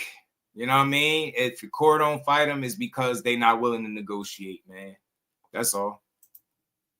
You know what I mean? That's how I see it. Because I really want that scalp. I want to see him beat him. I know he better than Devin to me. And I mean that just from X's and O's, not no fan shit. I'm talking about inside the square circle. I see a more efficient guy, a smarter guy, more polished. I just don't see a lot of areas where he has advantages outside of height and reach, and that shit ain't gonna be enough. I think it's a good fight anytime it happens, but I don't see him being Core. When Devin Rosander, yeah, go to 54. Go to 54. Know what I'm saying? Go to 54. We wants to see it, dog. Know what I'm saying? Take your ass to 54.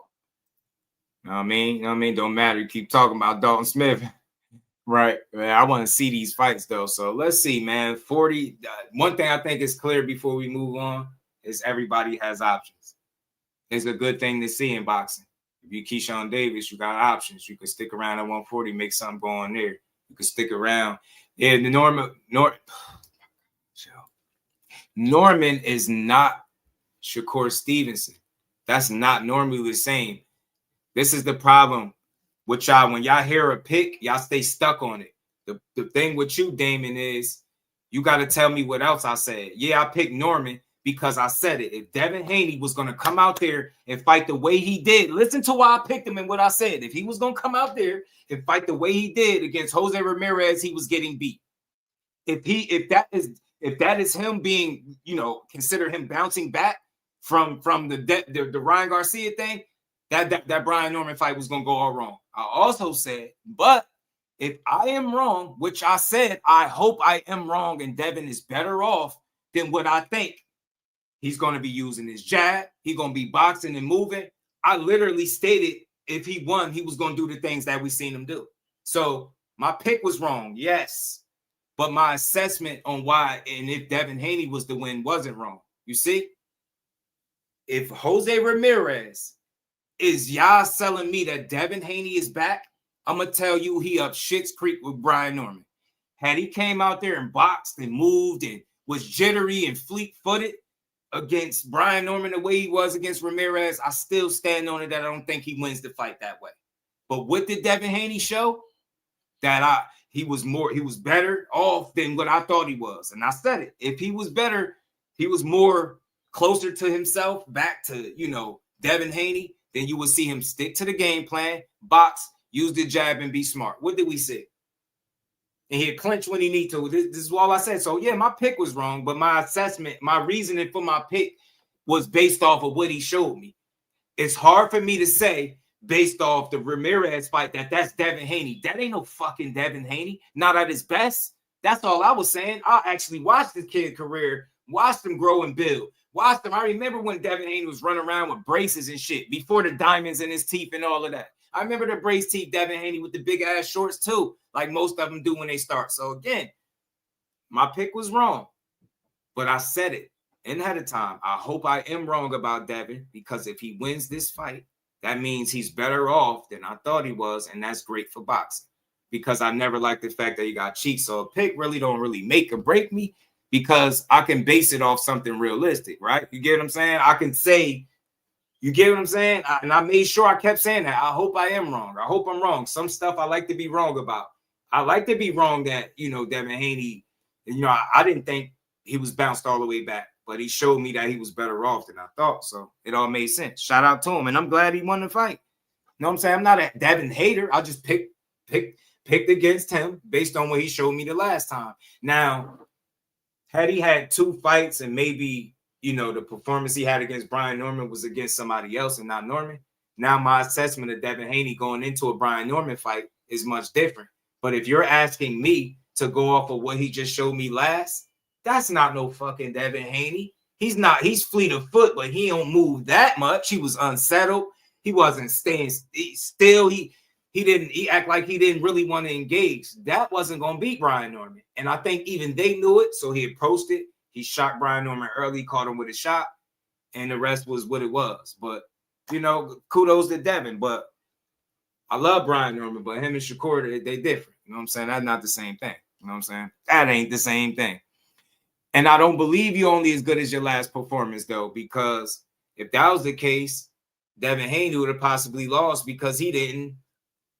You get me? He didn't get better. So he was better than his last performance. I think people say that, but I never believe that much. Shout out to Crush, my dog. Yo, the Wise Crush. What's good, the Crush?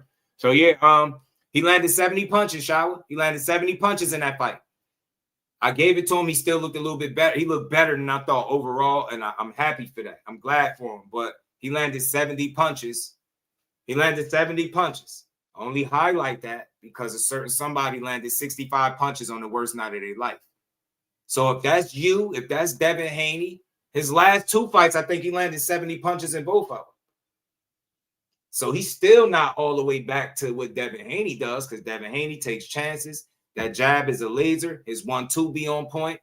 So he still got a ways to get back. He still ain't all the way back. And I think we'll get more and more answers as he continue to make fights. But like I said, some shit I love to be wrong about.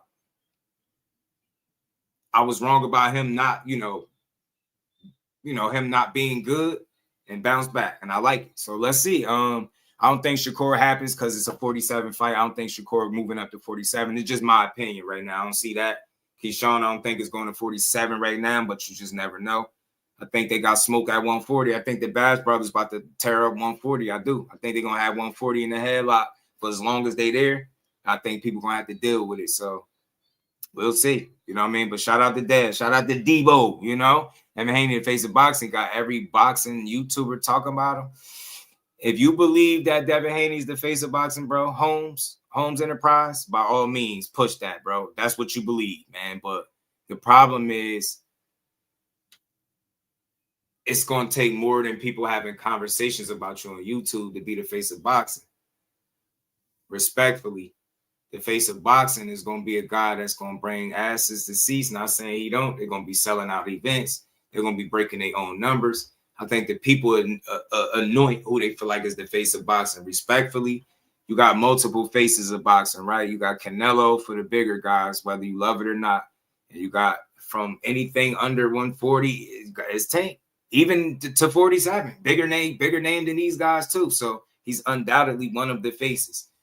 Devin Haney, I wouldn't consider him the face of boxing, but he is one of the faces of boxing. And not the face, not the term the face, but he's one of the faces that people try to count out, and he's still here. I don't think people need to make a case that he's the face of boxing. He don't need to be. Let's push boxing. Let's make boxing the face of boxing and not one fighter. That's the problem. Like, he doesn't command the same amount of attention as the last guy that they previously labeled the face of boxing, right? So he don't got to be that. But what Devin Haney is, he one of the best pure boxers in all of the sport. He one of the most accomplished in all of the sport, and at a young age. That's what Devin Haney is. And he's still better off than what a lot of people said he was. So he ain't the face of boxing, you know what I'm saying? But he's one of the guys that is representing for the sport at the highest level. And there's nothing wrong with that. But I think it take more than people talking about you on YouTube for you to be the face. I think you got to be the topic of the YouTube conversations. When you fight, your fights do great numbers. They sell out. You get what I'm saying? Stuff like that. It's a lot of things. So the argument gets a little murky when you start talking about asses and seats, ticket sales. Like, that's where he don't have the strongest case. But when you talking about, you know, being accomplished, chasing legacy and making some money, he checked those boxes off. But it's a few boxes that he don't quite check to be the face of boxing. So I don't think he will ever be the face of boxing. I don't think Shakur Stevenson will ever be the face of boxing. You get me? It's just what it is. Neither one of them. But that doesn't matter, because without them being the face, they still got some of their biggest fights ahead of them. They still got potential to make more money than they've ever made in any other fight. And the legacy, that's what they're chasing. So it's a lot to sell, you know, Devin Haney as, and you ain't got to sell him as the face of boxing. We don't need him to be. We don't need him to be, but he one of the hardest working guys we got. If you had a son in boxing in terms of like being disciplined in that ring and working, you would want him to have and adopt a work ethic like Devin Haney. You get what I'm saying? This dude came from money to a degree, right? His pops had the bread. He could have easily been a spoiled kid. Did he do it? Nah, he worked hard as shit. That's why I respect Devin. So he ain't got to be no face of boxing. He's going to be one of the faces of boxing, where they try to write him off after he got cheated, and he's still here. People wrote him off, myself included. Not so much wrote him off. I picked against him with Brian Norman. He won. He still found a way to be here. So Devin Haney he's standing the test of time. You know what I mean? What he do with the rest of his career is on him. But he bounced back in a good way, a positive way. He got a win over Ramirez and a big win over Norman.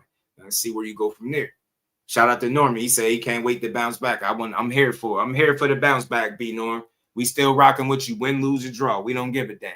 So I mean, Devin gonna always be able to put himself in position as long as he keep doing what he doing, working hard. Him and Bill figuring it out, making the fights. Just keep going. I don't have no hate for none of these dudes. I want to see how far Devin Haney can take it. The Shakurs, the Tanks, everybody, all these dudes. Keyshawn, I want to see how far they can go. You know what I mean? Shout out to my dog TB. Talk to him, man. MAW, what's good, bro? You know what I'm saying? Always here for B. You know it. We ain't going nowhere. Win, lose, or draw. Boxing is the best when we had faces that what made the 80s great. Yeah, we need to champion all these guys and getting in the ring with each other. You know what I'm saying? He said, well, your opinion would be the face of boxing. Canelo retires today. I don't know. I think it'll stay the same, bro. Somebody had to fill the void. But outside of Canelo, from the bigger guys, you know, the AJs, and I don't think AJ was ever the face of the sport, but Canelo is looked at as one of them. And then you got Tank. I don't know. Benavidez will have an opportunity to be one of the faces of the sport. I just don't think it'll ever be one face undeniably, because you're gonna always have guys that's you know, doing their thing. But for the little guys, I gotta say that it's Tank. I don't really think it's a lot of arguing there. The man could post right now I don't know, him sticking his middle finger up, people are going to make videos about it. Do you understand what I'm saying? The man did a broken crossover with a jersey on and some sneakers. Tank is a fool. And the man, he did a crossover like just a regular, and this shit was viral. Like, you get what I'm saying? He do anything. So he moves the needle with the slightest shit. Like, he can do the most simple thing. A tweet, a video doing a cross. The man turned his live video on. He did a crossover and turned the video off. And it went viral. Do you get what I'm saying? Like, Tank a fool. Shit like that. It's hard to how do you top that? And it was getting to the point where, like, he was breaking his own gate numbers and shit like that. So, I mean, Tank is always going to be one of them guys. Even on recess, his name still rings. So it's hard to replace that. You know what I'm saying? It's hard to replace that. You get me? But Benavidez, in my opinion, bro, has the best chance because I think he's fighting the guys he's supposed to be fighting. I think he's fighting all the guys he's supposed to be fighting, bro. You know what I'm saying? So that's what make him who he is. You know what I'm saying? So y'all hit that like button. We still got people in the building. Hold on. We got to get to this interview before we go, man. We ain't going nowhere just yet. Hold on, y'all. Let me make sure. I ain't want to miss nothing. All right, bet. We good. We on point. All right, lastly, y'all, before we get out of here, we're going to cover this interview from Charlo and Cigar Talk. Yeah, facts, Shower. You know what I'm saying? Facts. I'm glad the Midwest at the forefront either way. Yeah, man. Look, we, at the end of the day, I'm telling you, I think I believe in giving credit where it's due. I don't believe in giving everybody the term or the name face of boxing because I feel like the ones that at least we looked at as faces of boxing, they had significant drawing power and consistency with them, and they move the needle every time they fight. That's the Canelos, that's the Tanks.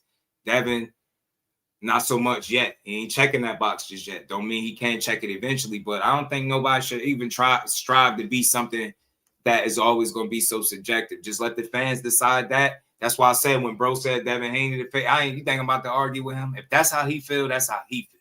He might have his reasons for why he feel, but you know what I mean? I don't think he'll ever be the face the same way Shakur won't. They just, maybe their styles, personality, it could be anything, but pure boxers don't exactly get the love that a KO artist is going to get. And that's anybody. You know what I mean? People love KOs. They love excitement. They love seeing somebody get their head knocked in the front row. You get me? So we bloodthirsty. You know what I mean? But let's keep building, man. We got this last interview, like I said, y'all to get to. Shout out to Hannibal, Cigar Talk. So, look, man, I don't mind. I just like giving people the credit that they earn. You know what I'm saying? It's hard to replace that. You know what I'm saying? Think about it. Tank ain't even asked to be the face of boxing. People started calling him that. If you want to be real, they start calling him that. And think about it. He said he ain't the face. He don't even give a damn. Bro's like, man, I ain't the face. No, I ain't the face of no box. Bro don't even care. I'm just a dude who box. Like, he give a damn too much. So it is what it is. Know what I mean? If that's how you see your fighter, rep, you feel like he the face, he the face. Know what I mean? I just seen a guy, like, think about something for a second. You have fighters, fans, all types of people telling you Shakur Stevenson can't sell out a family picnic and barbecue. He only could sell in Newark. He only sell at the Prudential Center, right? He don't sell tickets. He fights Teofimo. They had the highest attendance at MSG recorded, over 21K in the sellout. Do you understand why I don't be caring about that title? Because if that anything about Shakur was true, then he wouldn't have sold none of that. You get what I'm saying? But they had a sellout event. And from the people that was there, they felt like it was mostly a Shakur crowd, which is crazy. See what I'm saying? So he keep moving that way. If he's able to do that consistently, fight in venues and sell them out, I'm not saying he becomes the face, but he makes a stronger case for being one of the faces of the sport where you could say, hey, he checking the boxes. The performances are starting to, you get what I'm saying? The names and performances are justifying one another. He's having the ticket sales, but I just don't think you can just move in and snatch somebody title that way. You know what I mean? You got to be able to consistently do this shit. You know what I mean? And that's, like, think about it. Tank didn't wake up. Canelo didn't wake up. And they sold one time well, and then they was the face. They've done it consistently where people see, like, yo, every time this dude fight, it's must-see TV every single time. And that's just what it is. I mean, that's just what it is with Tank. So, I mean, he said Charlie Zillinov, Floyd earned the face of the sport later in his career. Facts. It's just, you know, people love who they love. Like I said, man, I'll say this. My last comment is why I gave it to the person that still has it in tank. Like I said, I can't think nobody else that moves the needle the way he do. And like I said, I just pointed to the funny video that he made when he did the little broken crossover and then ended the video. Like I seen videos about that, posts about that. So until you could like tweet and delete, and there's videos about it, like he moves people in a way that other fighters don't. And when you got it, you got it. Right now, he got it. You know what I'm saying? He still got it. Now, the fight was big because Tank mentioned Shakur name. Yeah, they'll say anything, right? Yeah, but think about that. Yeah, they still young. So it's hard. It's hard to be the face of boxing with the politics and these fans, how we so fickle. Like, we support you when you winning, and as soon as you lose, it's like, we don't rock with you no more. So it's wild, but we'll see. We'll see, man. What I will say, though, all these guys are doing their thing. I'm enjoying boxing because two of the fighters that I go the hardest for are on top of the game. Really, three. I be in the paint for Dev too. They all doing their thing. People wrote him off at the Ryan. He's still here. Shakur, they still bringing up De Los Santos. He just had a sellout and a shutout pretty much over Teofimo, the best fighter to date. He's still here. You know what I'm saying? These guys are still Keyshawn Davis, co-main event. They say he ain't been fighting nobody since 3-4-0. Now he fought the most experienced guy to date that fought Loma and T.O., and he destroyed him, something that neither one of them did. I'm enjoying boxing because the Bash Brothers is kicking ass. People are getting their just due. You know what I'm saying? And that's what I love. Whenever somebody getting their just due, I'm at peace. You know what I'm saying? Tank will be back. Watch. The last time we seen him won't be March 1st, in my opinion. He going to handle what he need to handle, get that shit out the way, and it's going to be more heads to put on sticks. That's what I believe. You know what I mean? Until then, I'm going to sit here and sit back and wait for it. Crossing over. Yeah, right. That, he was crossing over the car. You stupid, man. He was over there crossing over, man. I'm like, bro, did a crossover and ended the live. I said, man, this Tank a fool, bro. I said, Tank a fool, bro. He's a fool. But look, I think this is the last thing we're going to get to. And I might have some clips at the end of the live that we'll run through. But look, we're going to try to play this through. I'll stop it periodically. Y'all know how we do. Jermell Charlo did an excellent interview with Cigar Talk, my guy Najee. Y'all know how we do. Even before we knew Najee, we was reacting to his videos. Now we know him and we rock with him. So he already know what's all up. But we're going to share this video. I heard a lot of people talking about this. He always do good sit-downs, good interviews. Jermell Charlo, I don't care what nobody say. Put some more respect on his name. I don't care about the one time that he went in there against Canelo and didn't look good. I'll look at the full body of work. That's the one anomaly on his resume. Every other time you seen him in the ring, he fought his heart out. I still think he fought his heart out in that fight. He just didn't have the preparation, the right preparation to beat a Canelo Alvarez, and that just is what it is. Sometimes you outmanned and outgunned, and he was both that night. So it's what it is. But let's hear what Lines Only Charlo had to say, man. He said a lot in this. Said it ain't no friends.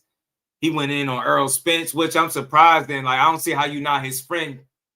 Once upon a time, they was calling you the biggest cheerleader. That's why I say boxing is a strange sport, bro. They be with you today and against you tomorrow. Shout out to the Queen. Miss Just Do Boxing is in the building. Baby girl, we still got over 60 people in the building. I don't know what side y'all on. Hit that like button and let's keep rocking, y'all. Say the same thing. Yeah, he fighting all right. Everything by John. Yes, sir. This Saturday. Yeah. Relaxed, loving it. Do you feel like the time that you had off? Can y'all hear this? Like you said, you were just kind of analyzing the game. Was that something that you needed, or was it like, you know, you got the super bag, got the Canelo, so you was like, I want to chill? What was the reason for you? Who the kid? My dog was good, Brody. I had to get my personal facts. You know, life together. Facts. Hey man, Padley went on the tear, Poop. Hey, Poop, Padley went on the tear. He been knocking people out and everything. It's just about, I swear, I promise you, everybody's 70 people here. Everybody that's still in here, bro. I promise you, if you do more studying on boxing, if you start breaking down film and really start understanding why people are doing what they're doing when they do it, I personally guarantee you, y'all all going to have a different understanding. It's going to raise your level of understanding with the boxing. And you're going to see why I come here and get people they just do. When you start to really understand how hard this shit is, telling you, bro. Telling you, have a different mentality, man, for sure. Yeah, she in the building. You know it. Shout out to my baby girl, the Queen, in the building. Dig deeper into who I am as a man and then focus on, you know, things that are outside of boxing. You know, and once I started to get in that field of finally I'm outside of boxing, man, it took like 3-4 months, man. Yeah. I was back calling them Sylvia, beat my date. I need to fight again. Yeah. I'm pretty sure I'm one of the first and the fastest to come back and just ready to fight. You know, and then I had made a decision to myself that like I would work harder than I did when I was at, you know, before the 68 division, the Canelo fight. So then Listen to what he's saying. Back to 54. Why? It's nothing at those other weight divisions. It's not a lot of entertainment. I want to fight. Then I said, they can't beat me. I never lost my titles. That's right. They didn't beat me for my titles. You're right. You know, sometimes I think, what's wrong with why me? Why pick on me? You know, I knocked out everybody to become a champion. Yeah. The moment I stepped in the ring, I lost one of my belts. I still paid my sanction fees. Listen to it. Complain. I didn't act like, oh, I don't want to. It's cool. It's whatever. You know, sit back. I love life. You know, fuck that fight. We on to the next. What's happening next? You know, I got in a standstill in life whenever I stripped him of a belt that he paid his sanctioning fees for. Let that marinate.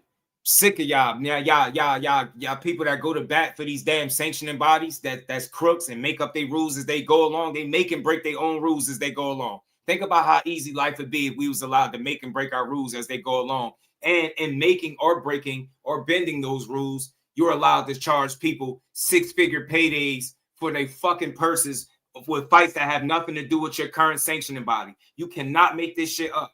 And then you wonder why these fighters don't want to pay you. No, they don't want to pay you. You charge Charlo, he lost his belt the minute he stepped in the ring, and I remember that, but still paid a sanctioning fee for it. Y'all think that's real? Nobody beat him for his titles, but somehow the man sitting around with no belt because he took one fight at 68. You see how the politics ain't shit? They don't care about nothing but money. They don't care about the best fighting the best. If they can make more money giving us a bullshit fight or something where they could, you give them, they're going to do it. Telling you, man, I'm not in favor. No, I'm not in favor of no sanctioning body. No, I'm not in favor of them. No, all y'all do is rob people. Try to charge a man 120K for a WBO title. And then Chris Mannix asked him every question, every which way. Not one time could he explain, justify, or articulate why you're charging 120K. The only thing his fat neck ass was sitting up there talking about is it's not about the money. It don't matter if it was $1 or $1 million. That's a big gap. Pretty sure it is about the money. If you would have told that man it was $100, possibly $1,000 to keep the ticket, the belt, he would have. Maybe even $10,000. But 120K with no explanation, and then you think he's supposed to be like, oh yeah, Maurizio, here, just to call myself a champion. And I'm sick of you busters. I mean this. That justify them being taxed like unrealistic amounts of money, and they don't even know where it's going. Talking about you know what you signed up for. I don't give a what I signed up for, bro. Hoisting that green little funky ass belt is not worth the money that you charge me. And if it's your way or the highway, take that funky ass belt and I'll keep my 120K, like he said, and I'll give it to my daughter. Get your asses out of here. Dudes got to pay themselves to call. You got to pay to call yourself a champion after risking your life. After putting your life on the line for 36 minutes, you got to pay them just to say you're the champion. Get that weak ass shit out of here. Yeah, and me, keep giving out them ring belts. Hey, Shakur, that ring belt worth over 180K. The hell with the WBC if they want to play like that. Because let me tell y'all this, y'all. The way they sell the belts is because of who held them. That's what gives the belts the validity, the prestige, right? The green belt is one of the favorite belts of these fighters. Why? Because of the fighters that held them once before. Not because of how much it costs to hold the belt and call yourself a champion. You get what I'm saying?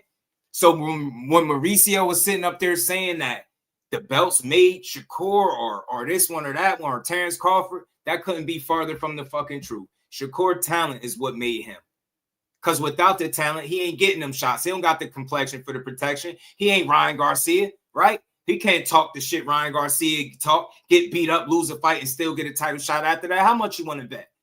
So the rules is written, they breathing room, the leash that they got is totally different, bro. So nah, I'm 100% with any fighter, especially Bud and Shakur, that stuck it to these dudes trying to extort them. And when he had an opportunity to explain why you charging all this money, he couldn't do it. So Charlo out here paid for a belt that they eventually stripped him of. Make it make sense, bro. Get the hell out of here. No, you don't get to charge these dudes bogus ass amounts. They got to pay to call themselves a champion. And his fat neck ass sitting up there, you know, justifying it. And then he insulted Chris Mannix because he asking you tough questions. He put your ass in the hot seat and it got sweaty. Got sweaty in that hot seat and you didn't have the answer, Sway, sitting up there lying, acting like your stupid ass belt makes the fighters, man. I don't give a damn. If you don't win them fights, you can't even get the belt. You ain't paying, never mind how great you are. If you ain't paying for it, they don't even want you with it. Hell with the WBC belt, man. I wonder would they even let Shakur fight a Dalton Smith now. Crazy, bro. Yeah, he took a shot. Oh, who took a shot? Mel? Let's keep going, y'all. Pooh the Kid. Hold on. My bad, y'all.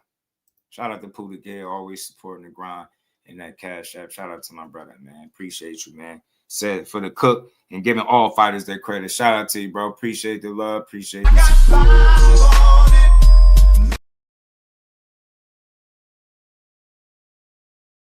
My dog.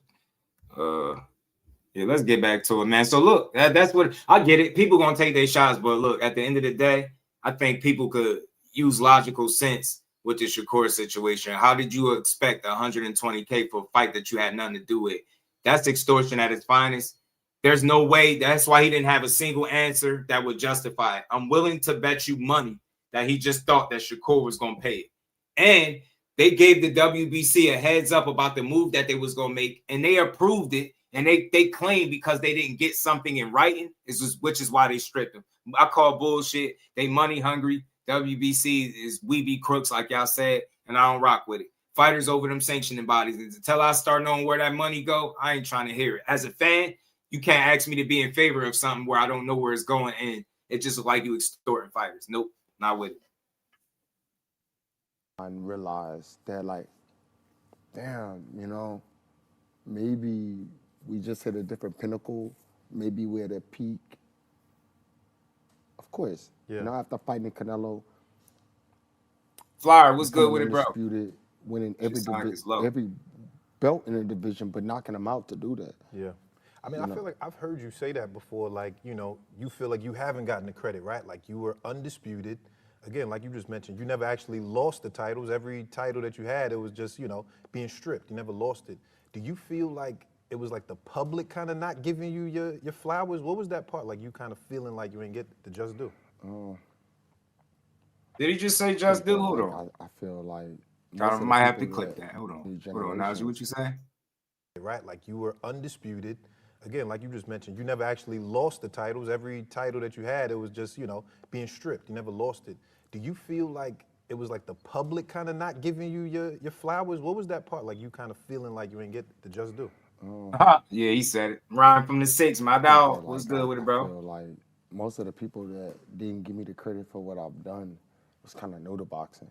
You know, like it's hard to kind of like operate in so many generations. Reef. I'm a fighter that came. I just fought seen your on message, Hopkins bro. on the Just card. popped I up. fought on Edwin Valero's on the card. I was there when De La Hoya fought Steve Forbes. You know, and Steve Wolf was on Contender and getting off of that, and De La Hoya was coming back. I've been around. So now I'm in my head thinking to myself like, okay, I'm 35 years old. Yep. Can't nobody fuck with me. I'm the strongest. I'm the best. I'm the hardest. I'm just hard to beat. Just gonna give you a problem. I'm gonna take life out of your fighter. Now I'm mad because I never been on the other side where, you know, he a high risk, a little bit of low reward for these young punks. You know, now I feel that I'm a problem. Maybe it's like, we rather avoid him. Called out Connor. It's crazy, right? Jump subjects. Hold on, because that's an interesting. Hold up, that's an interesting part though, because I think it was last. Listen, last year you came, you had the lion biting the giraffe, which is Fundora. You had the shark, which is Eru, and then you had the boot, right? So everybody was getting hyped, like, Mel coming back for that. But now I've seen you calling people out. You haven't. Who am I avoiding? Yeah, I mean, If I said I want action, y'all wait on me to speak. See, I don't know what's going on. And real quick, I just want to stop and say this. The craziest thing about all of this is once you lose, people treat you like you're not authentic, like you're not genuine. Show me a time in Charlo's career where he's just been a clout chaser and ain't been about that action. We can't point to one point in his career where it's ever been that. But because a guy get vocal and call out who he want to fight, will say and highlight how he don't want to fight nobody. Not the reality, though. The reality is he do want these fights. You know what I'm saying? But it's just a matter of how you going to get there. I think Charlo is a real fighter. I don't give a damn about no Canelo loss. I see everything he done at 54. I seen him take losses, bounce back. I seen him have a draw, bounce back. Like, this is as real as they come. He won in the last, you know what I mean, of that crop of fighters, but they ready to write him off because he lost to Canelo. And I don't care what you say. Charlo is as real as they come, bro. Canelo was just too much that night. He shouldn't have been at 68 under them circumstances, and he paid dearly for it. Ain't been in the ring since. But now you get an opportunity to be back. Let's see it. Shout out to Curtis. What's good with it, family? How you feeling, bro? Another Kurt in the building. My guy. Behind closed doors, you know, it's a lot of motherfuckers that didn't like me when I was at the top. I don't feel like I'm not at the top, but it's people that's claiming the throne, and they got these other people giving it to them. Yeah. I'm the best fighter at 154. I really believe it. I stand by it. I don't think no one has like the power, the adrenaline to really like win it at this division. I fucked up. It's a stacked division. I fucked up. What you mean you fucked up? I fucked up. I fucked up giving up because, you know, I was already doubted and such a problem that I gave the world when I didn't perform at my highest and my best. Not understanding my circumstances and situations, they didn't realize what I was dealing with behind closed doors during that whole process of the Canelo fight. Yeah. So I fucked up by even thinking that maybe I was ready physically, you know, I probably wasn't ready mentally, you know, and so I didn't connect those dots. I let the public down, I let my fans down, but if they really know, like, I could take you and we can go check out my weight right now. Yeah. Like, you on weight. You trip out. You trip out. It's been 2 or 3 years. Just long as I could keep asking them that I got another fight. Yeah. I'm good. Hold on, Mel. Tell me about that though, because like you said, Ryan, it clearly going over like having an overhaul or whatever it is, and you seeing guys that was over there at PBC lifers fighting on other cards, getting other opportunities. I think people just need to keep all their options open, and definitely politics held Mel back after that jump up there to Canelo. He just seemed like he's just, you know what I mean, don't fight. This calendar year, 2026, he would be eligible for the Boxing Hall of Fame ballot. Then that's crazy, just from not being in the ring long enough, Dub. That's a crazy stat right there. I want to see the guy get back. Hopefully, he can get back this year, bro. Because the way they disrespect guys after they lose is crazy, man. I just want to see what he got left. I want to see how hungry he is, how committed. He's saying his weight look like his on point. It do look like he been enjoying life. You know what I'm saying? Mel is the lion, bro. He just ran into a bigger dog in Nello on fight night, man. The Canelo part was interesting, right? Because first it was like originally the media, it was like your brother was supposed to be the guy that got the fight. That didn't happen, and then you stepped in, right? So like when this is happening, what's your mind frame? Because like I said, it's originally because it was your brother, was you like, I just need to step in because if he can't get it, I'm going to get it? Or was you like, this was a fight I always wanted? I feel like my brother had so many opportunities, and then, you know, at this moment in my life, I had to realize, like, wait a fucking minute.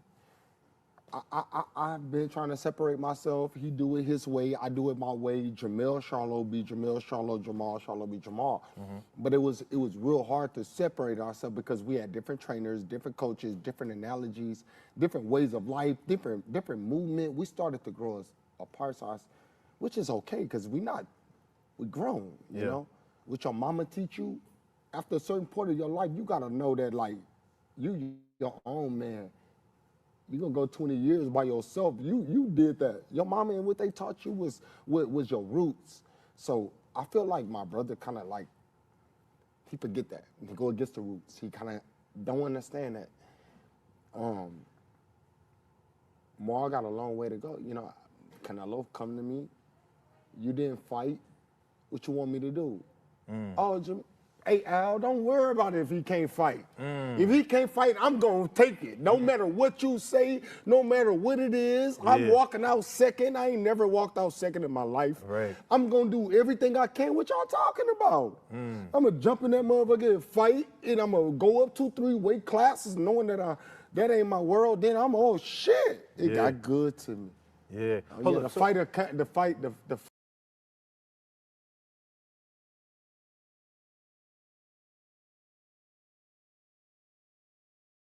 Shout out to MAW. That's a fact. That's why I was highlighting earlier before you got in here, way earlier in the show. Clout chasing is one of the most overused words in boxing. My thing is this: if you fought on a world championship level and you're looked at as one of the best fighters in the sport, young fighters, even if it's some inexperience on your side, I don't feel like it's clout when you mentioning guys. You get me? I feel like quality fighters should call out other quality fighters. We know who all of these dudes are. You know what I'm saying? Like right now, they say Keyshawn is clout chasing, but at the same token, is Devin clout chasing for making a list that got 10 fighters on it, right? Anywhere from 154 all the way to 135. No, it's not clout chasing. He's just throwing shit out there and see what stick. These are guys that he would like to fight. If any of these dudes, if he could make a fight with any of them, he probably would, right? It's not saying, oh, I'm fighting every last one of these guys, watch. But it's like, look, this is a list of 10 people, and I think they do what they can to try to knock the names off on the list, right? See if they can get those guys. And there's nothing wrong with that. People just don't know how to enjoy boxing. They think that the only time they're supposed to talk is when they fighting. Like, think about how corny this sport would be. We'll have nothing to talk about, like no shit talk. We need this. We need guys to do shit like that. It's promoting and marketing. You know what I'm saying? And then when they're not doing that, we complain that dudes not promoting and marketing themselves. But when they do it, we complain and say, oh, well, they talking too much or they clout chasing. Man, shut the hell up. When you're a quality fighter in the sport of boxing, like the Keyshawn Davises, the Shakur Stevensons, you don't need clout. You came into the game with a fucking silver medal and everybody knew who you was. All of your fights have been televised. Keyshawn and Shakur got so much in common. Every last one of their fights been on TV. You don't gotta, you get what I'm saying, scrounge through the ends of the internet to find it. You see, they were televised. Every last one of their fights. So when I hear people say clout, tell me what clout didn't Keyshawn Davis come into the fucking game with? Same thing with Shakur. Go look this up. He had a top 5 most anticipated pro debut in the history of the sport. Shakur did. Go look it up. Go look it up. You will really find this shit. Like, so it's like when I hear clout, I'm like, bro, they knew who they was. They traveled the world. People knew who they was. Especially when you get that close to a gold medal, the way Shakur and Key both got close, people know who they are. So clout is a misused word. Right? But my thing is this. You notice you only hear that clout shit when it's a real threat. If it's a guy that's not a threat, they embrace it because they know the guy can have a way with him. But if it's somebody that's really a threat, they're gonna say they clout chasing and they don't really want to fight. They do the same shit over and over. It's the same shit over and over. Clout is a stupid ass word. It's overused, misused. It's kind of like the word bias. People don't know how to use the word clout chasing and the word bias. They misuse that shit every day, bro. When you fight on that world champion level, it ain't about clout as much as it is about recognition and respect. You get what I'm saying? Like, name one thing about Keyshawn Davis that would indicate that he's not a legit fighter. You get what I'm saying? Talk about like the fighting. Every single time he step in the ring, beating somebody's ass. So that's a real fighter to me, right? Devin Haney is a real fighter to me. Is he easy for anybody? Hell no. Devin Haney ain't gonna be easy for nobody, but that ain't gonna stop a guy that proved as an amateur. He went higher or further as an amateur than Devin Haney. He's willing to fight him. Y'all should want that shit. Nah, he's a clout chaser. Nah, they don't really want to fight him. They just want clout. But he don't want clout when he got 154 pounders all the way to lightweights. It's not, he don't want clout neither. He's just throwing his name out there. He's at 47. He beat Brian Norman. Barrios is at 47. Roley's at 47. How is it clout? Boots is at 54.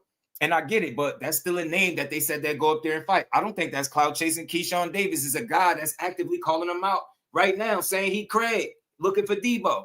It's not clout chasing. Connor Ben, another guy that's coming back down to 47. Ryan Garcia, the guy he fought already. How was it clout? Tiafimo turned him down. Then you got Shakur, you got Tank.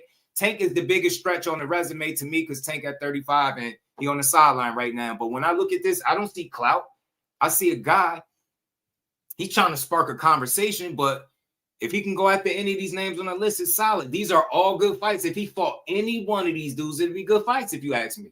We seen the Norman fight. I wouldn't mind the Barrios fight. I wouldn't mind him fighting Rolly because Rolly got a title. Rolly don't want to be called out by top guys. Drop the title and go do what the hell else you gonna do. Boots, I ain't mad at the Boots shit. Keyshawn, I'm not mad at none of this. This boxing, he's a boxer, bro. He's trying to find whatever his next best opportunity is. If I can get any of these guys that I didn't fight on this list to step in the ring with me, it should be A1. But nah, we're going to say it's clout. It's not clout. It's boxing, bro. These dudes should be able to talk their shit without getting called clout chaser. How's Devin Haney a clout chaser? He's one of the most, accomplished fighters in the sport. But that's when they see the list. Nah, he just clout chasing, yo. It's like, nah, man, they just throwing their name out there. They saying what stick. They saying what the fans like. When they put together them lists, we start to hear how the fans see it. So Devin Haney's not a clout chaser, nor is Keyshawn. Those dudes are two of the better talents in the sport. Keyshawn is just younger. He gonna make his way there, but just get that man his opportunity. Stop crying about your dude. If your favorite fighter has fought lesser guys than Keyshawn Davis, you should applaud Keyshawn calling him out. You shouldn't be mad at it. You should hope that Keyshawn stand on business and fight him if given the opportunity. But now we mad. No, Keyshawn Davis better than a lot of dudes I've seen Devin Haney fight. That's not a slight to Devin Haney. That's a compliment to Keyshawn.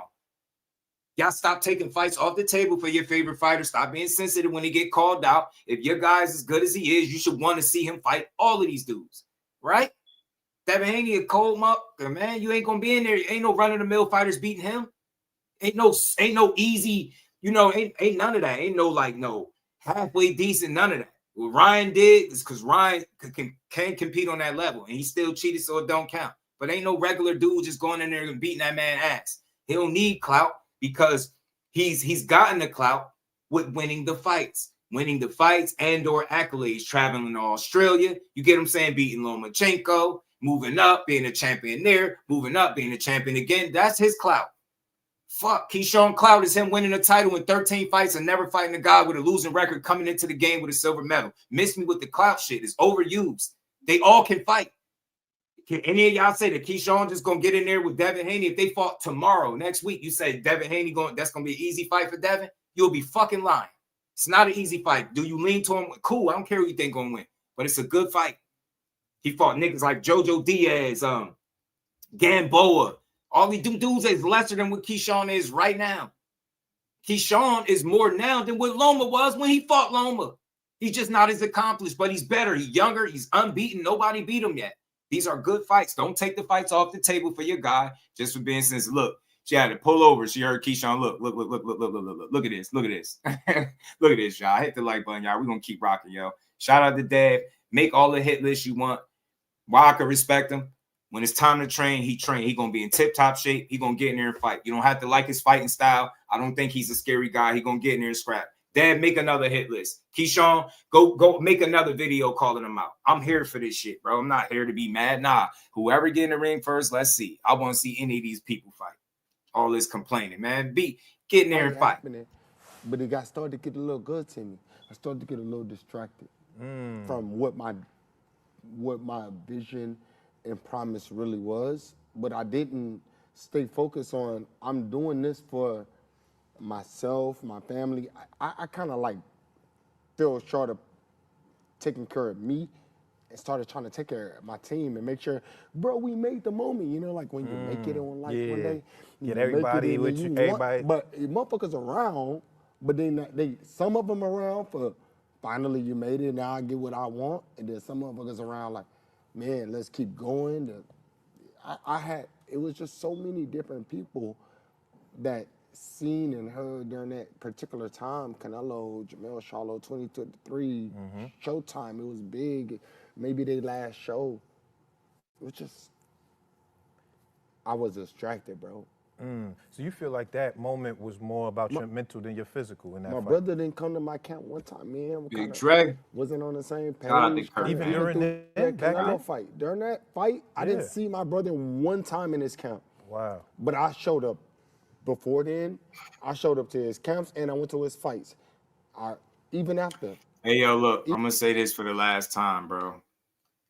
If you could only call out clout when it's somebody speaking your fighter's name, what is this list right here? What is this list? What's this list, Damien? I'm talking to you directly. What's this list? Is this list clout? He got 135 all the way to 154. Is that clout? Two of the guys, this fucking list came out before Shakur fought Tio. So he had 335 pounders on his list. He got a couple 47 pounders and a 54 pounder. Make it make sense. He fucking clout chasing, right? Because he ain't gonna fight none of them. It's funny how Devin Haney, the fighter, puts Keyshawn Davis' name on the list. All his fans need to pull their skirts down talking about Keyshawn clout chasing. He put his name on the list first. Clout chase my ass. And I'm standing on this. I'm with Tim Bradley. Keyshawn Davis and Devin Haney fight. 100% got Keyshawn Davis cooking. Now, that's going to really make him mad. You heard what Tim said. He got more skills. He got a deeper bag, higher pedigree. He is the guy. He better than about 30 of them opponents that Devin Haney been in the ring with. No bullshit. Now, let me stop playing with y'all. All the Mexico opponents Keyshawn will mop the floor with every last one of them. Little ass Jojo Diaz, Gamboa, you name him, he's stopping them. He'd beat all of the asses. The only one that'll give him a good fight is Loma. The rest of them dudes on his resume will all get cooked by Keyshawn Davis. I'll bet money on it. None of them could beat him. I'm tired of this clout chasing shit, man. Devin Haney made this list first. That means he was clout chasing fucking lightweights. How was you up at 147 pounds, but y'all cool with him calling out lightweights? And y'all don't see that as clout chasing? Go up there. You got Boots on your list, right? Xander Zayas is food. You ain't going to fight him. Shakur ain't going to move up. He want a rehydration clause. Keyshawn Davis clout chasing. But guess who ain't? Guess who ain't clout chasing and still need an opponent? Jaron Ennis. Go up there and fight Jaron Ennis then. Go up there and fight Jaron Ennis. Go up there and fight Jaron Ennis. Since we talking all this clout chasing shit. Cool. Keyshawn clout chasing. Shakur scared. Rolly don't want no smoke. You get me? He beat Brian Norman already. Tank still at 35. Teofimo don't want no smoke. Ryan Garcia, he said that shit sell, right? Conor Ben don't want to fight him, right? Everybody's scared of Haney. But guess who not? Jaron Ennis. Go to fuck up the 154 and beat up Jaron Ennis since everybody else clout chasing you. And I'm willing to bet money the minute he step his foot into 154, they're going to say he Boots ducking him. You won't hear this shit, but now Boots gonna be ducking him. They just did it. They just did it with Brian Norman. Y'all run the same bullshit play at every weight class. At 135, you don't fight nobody but Loma because that's the only guy you was trying to fight. You was never trying to fight Tank and Shakur. Kill that shit. You was never trying to fight him. You just wanted your fans to believe it. So what did they do? They pushed the narrative that Tank and Shakur was scared, right? So he moves up to 140 when he should have been there arguably about 3 years ago. He has two fights there. One, he got cheated. Then it's hard for him to make the weight. He goes up to 47. Now, all of a sudden, he finds his fucking tongue, and now he calling out Shakur again. Like Pop said, Pop Wiley Moses said, I ain't going to say who said they're going to always stay 2 weight classes away. The man got to 147 after it got hot at 40. You get what I'm saying? And started calling Shakur out again. You can't make this shit up. You cannot. Devin Haney's not exempt, bro. I be trying to get him man his credit, but y'all be forcing it. Y'all only see clout one way. Why the fuck do he have lightweights on his list? He had 3 lightweights on his list. The hell with this Cigar Talk interview. We talking about this. Why the fuck do this man got 3 lightweights on his list and ain't nobody talking about no clout chasing? Because consider when this list got put together, Shakur nor Keyshawn had a fight at 140. Neither one of them. Tank literally said he ain't going back up to 140, and you still got Tank name on the list. Make it make sense. You want to talk about clout chasing? So he going to fight Boots because everybody else is scared. Brian Norman, he beat. Barrios ain't going to want to fight, right? Rolly said no. Keyshawn just clout chasing. Conor downplayed the fight. Ryan said he had injured, but you said the ship sell because Ryan not in Vada, but we found out that Ryan is in Vada, so make it make sense. T.O. don't want no smoke. No problem there. Shakur is scary, and Tank is scary. Guess who not? Go fight Boots. There you go. Problem solved. See how easy that is? So what you going to do? You going to spend your time at 147 pounds like a coward trying to convince the boxing public that the guys in the lower weight classes don't want to fight you? Make this shit make sense. Nah, I got to cook. I got to. You got to get this work, bro. Make this make sense. Why is the biggest fight in boxing for him a dude that just had 1 fight at 140? Ain't that clout chasing? Why he got Shakur Stevenson's name on the list and he wasn't willing to negotiate at 135 pounds? Somebody make this shit make sense for me because I'm sick of it. The dude gave a bogus ass 25% offer because he know nobody in their right mind. Shakur Stevenson ain't taking no low ball offer for some fucking belts that he gonna have to pay for. Fast forward to today, Shakur stood on business. They tried to dupe him for 120K. He said, F y'all, take your belt, and I'm keeping my money. What we talking about? What we talking about? Y'all run the same play every weight class. Everybody's ducking you. Everybody's scared. You got to 147. When Brian Norman started talking about the drug testing, y'all started paying him as a duck too. Tell me I'm fucking lying. And he told Shakur that he coming back down to 135. Gangster, he didn't come back down there. He didn't open his mouth about Shakur at 140. I'm going to play the clip. Bill Haney said it himself. It's a gap between them two. If he got off any, it was considered a good day. Y'all got to stop it. I love Devin Haney. I support him. This is no trash, no smear campaign. I'm just calling out the double standards. Y'all think he's a scary guy. Y'all really think he's DEEBO. Just like the chick, just like the woman Star said on the Boxing Voice, I don't see DEEBO energy because every time somebody of substance speak his name, y'all call him a clout chaser and y'all say they really don't want to fight, and then you go fight a lesser guy. Get out of here with that shit, man. How many lesser guys did you fight than Keyshawn and Shakur? And then tell me again why Shakur and Keyshawn Davis will be scared to fight Devin Haney? Explain to me why. Get that shit out of here, man. And I rock with Haney. I rock with Team Haney. I don't rock with the narratives. Y'all don't believe in this fighter the way you say you do. Everybody can't be clout chasing the guy that made a list of 10 people from 135 to 54. Count the weight classes. 135, lightweight, 140, 147, 154. The man got a 10-person hit list with 4 different weight classes, and y'all got the nerve to open y'all mouths about clout chasing? Tank literally said he ain't going back up there. Why you still got Tank name on the list? You said years ago at 135 when you was emaciated on the scale that Tank Davis is scared of you and ducking you. So how do you get your big ass up to 147 pounds and you still got Tank name on the list? Sound like clout chasing to me. Miss me with that shit. I be letting dudes off the hook. All that's clout chasing. A fighter that told you I'm never going back up to 140. He said I ain't doing that. I ain't like the way I felt. Now you think he's gonna go 147 and you still got him on the list? That's not clout chasing. You tried to convince the world for years that Devin Haney is scared of you. Or that Gervonta Davis is scared of Devin Haney. How long can you drag out that somebody's ducking you? Y'all drag Team Haney, drag the duck narrative for so fucking long. Y'all 2 weight classes too late to still be playing this shit. Y'all at 147 pounds where your dad says you could be fighting at 154 right now, and you got the nerve to still be calling out lightweights? Make it make sense, G. Nah, go your big ass up to 154 like 40 mil Bill said, and go fight the boogeyman that don't got an opponent because his team playing all types of games. Go fight Boots. Go fight Boots. Remember, right? You why would I fight him at, what'd he say, 52 if I never fought at 47? Well, you never fought at 54, but you gonna fight Xander there? Nah, don't go fight Xander. Xander is not on the list.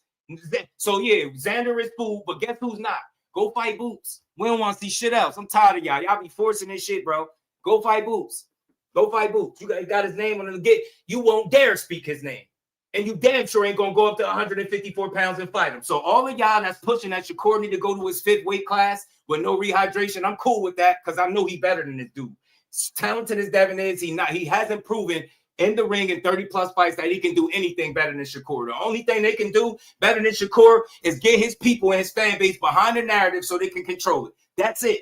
That is it. He does nothing in the ring better than Shakur. And he's a phenomenal fighter, world class. He's one of the best in the game, one of the most accomplished, and I support him anytime in the boxing ring, but I don't support bullshit narratives. I only see clout chasing one way. This man got 4 different weight classes out of 10 people, and you telling me this shit ain't clout chasing? What the fuck is it? What the fuck is it? What is it then? You don't want to fight Shakur. Bill Haney already told us he was beating your ass for years. He was beating you up for years. That's why y'all in a rush to try to make him look like something that he's not. Notice that. Notice the amount of time that they spent trying to make Shakur and Gervonta Davis look like less than. They literally clout chase themselves to a whole nother division where it's about to get very unsafe for y'all. Now we're going to see how much smoke y'all really want. I'm talking to the fans. Devin, I rock with you. I don't rock with your fans and them narratives. Tired of this clout chasing shit. This shit go both ways. Devin Haney ain't scaring no fucking body. And let me say this to make y'all feel better. Guess who else ain't scaring nobody? Shakur ain't scaring them either. They just know that you get in there with that dude, you better be on fucking point because you're gonna lose. He'll outbox the shit out you. Them dudes are not scary. They're pure boxers. They're very talented, very skilled. But nobody's scary. They're not scary. That DEEBO shit, you DEEBO, all right. DEEBO, everybody ducking you, but except for Boots. I don't want to hear shit. Lopez don't want it. Shakur scared. Tank been scared.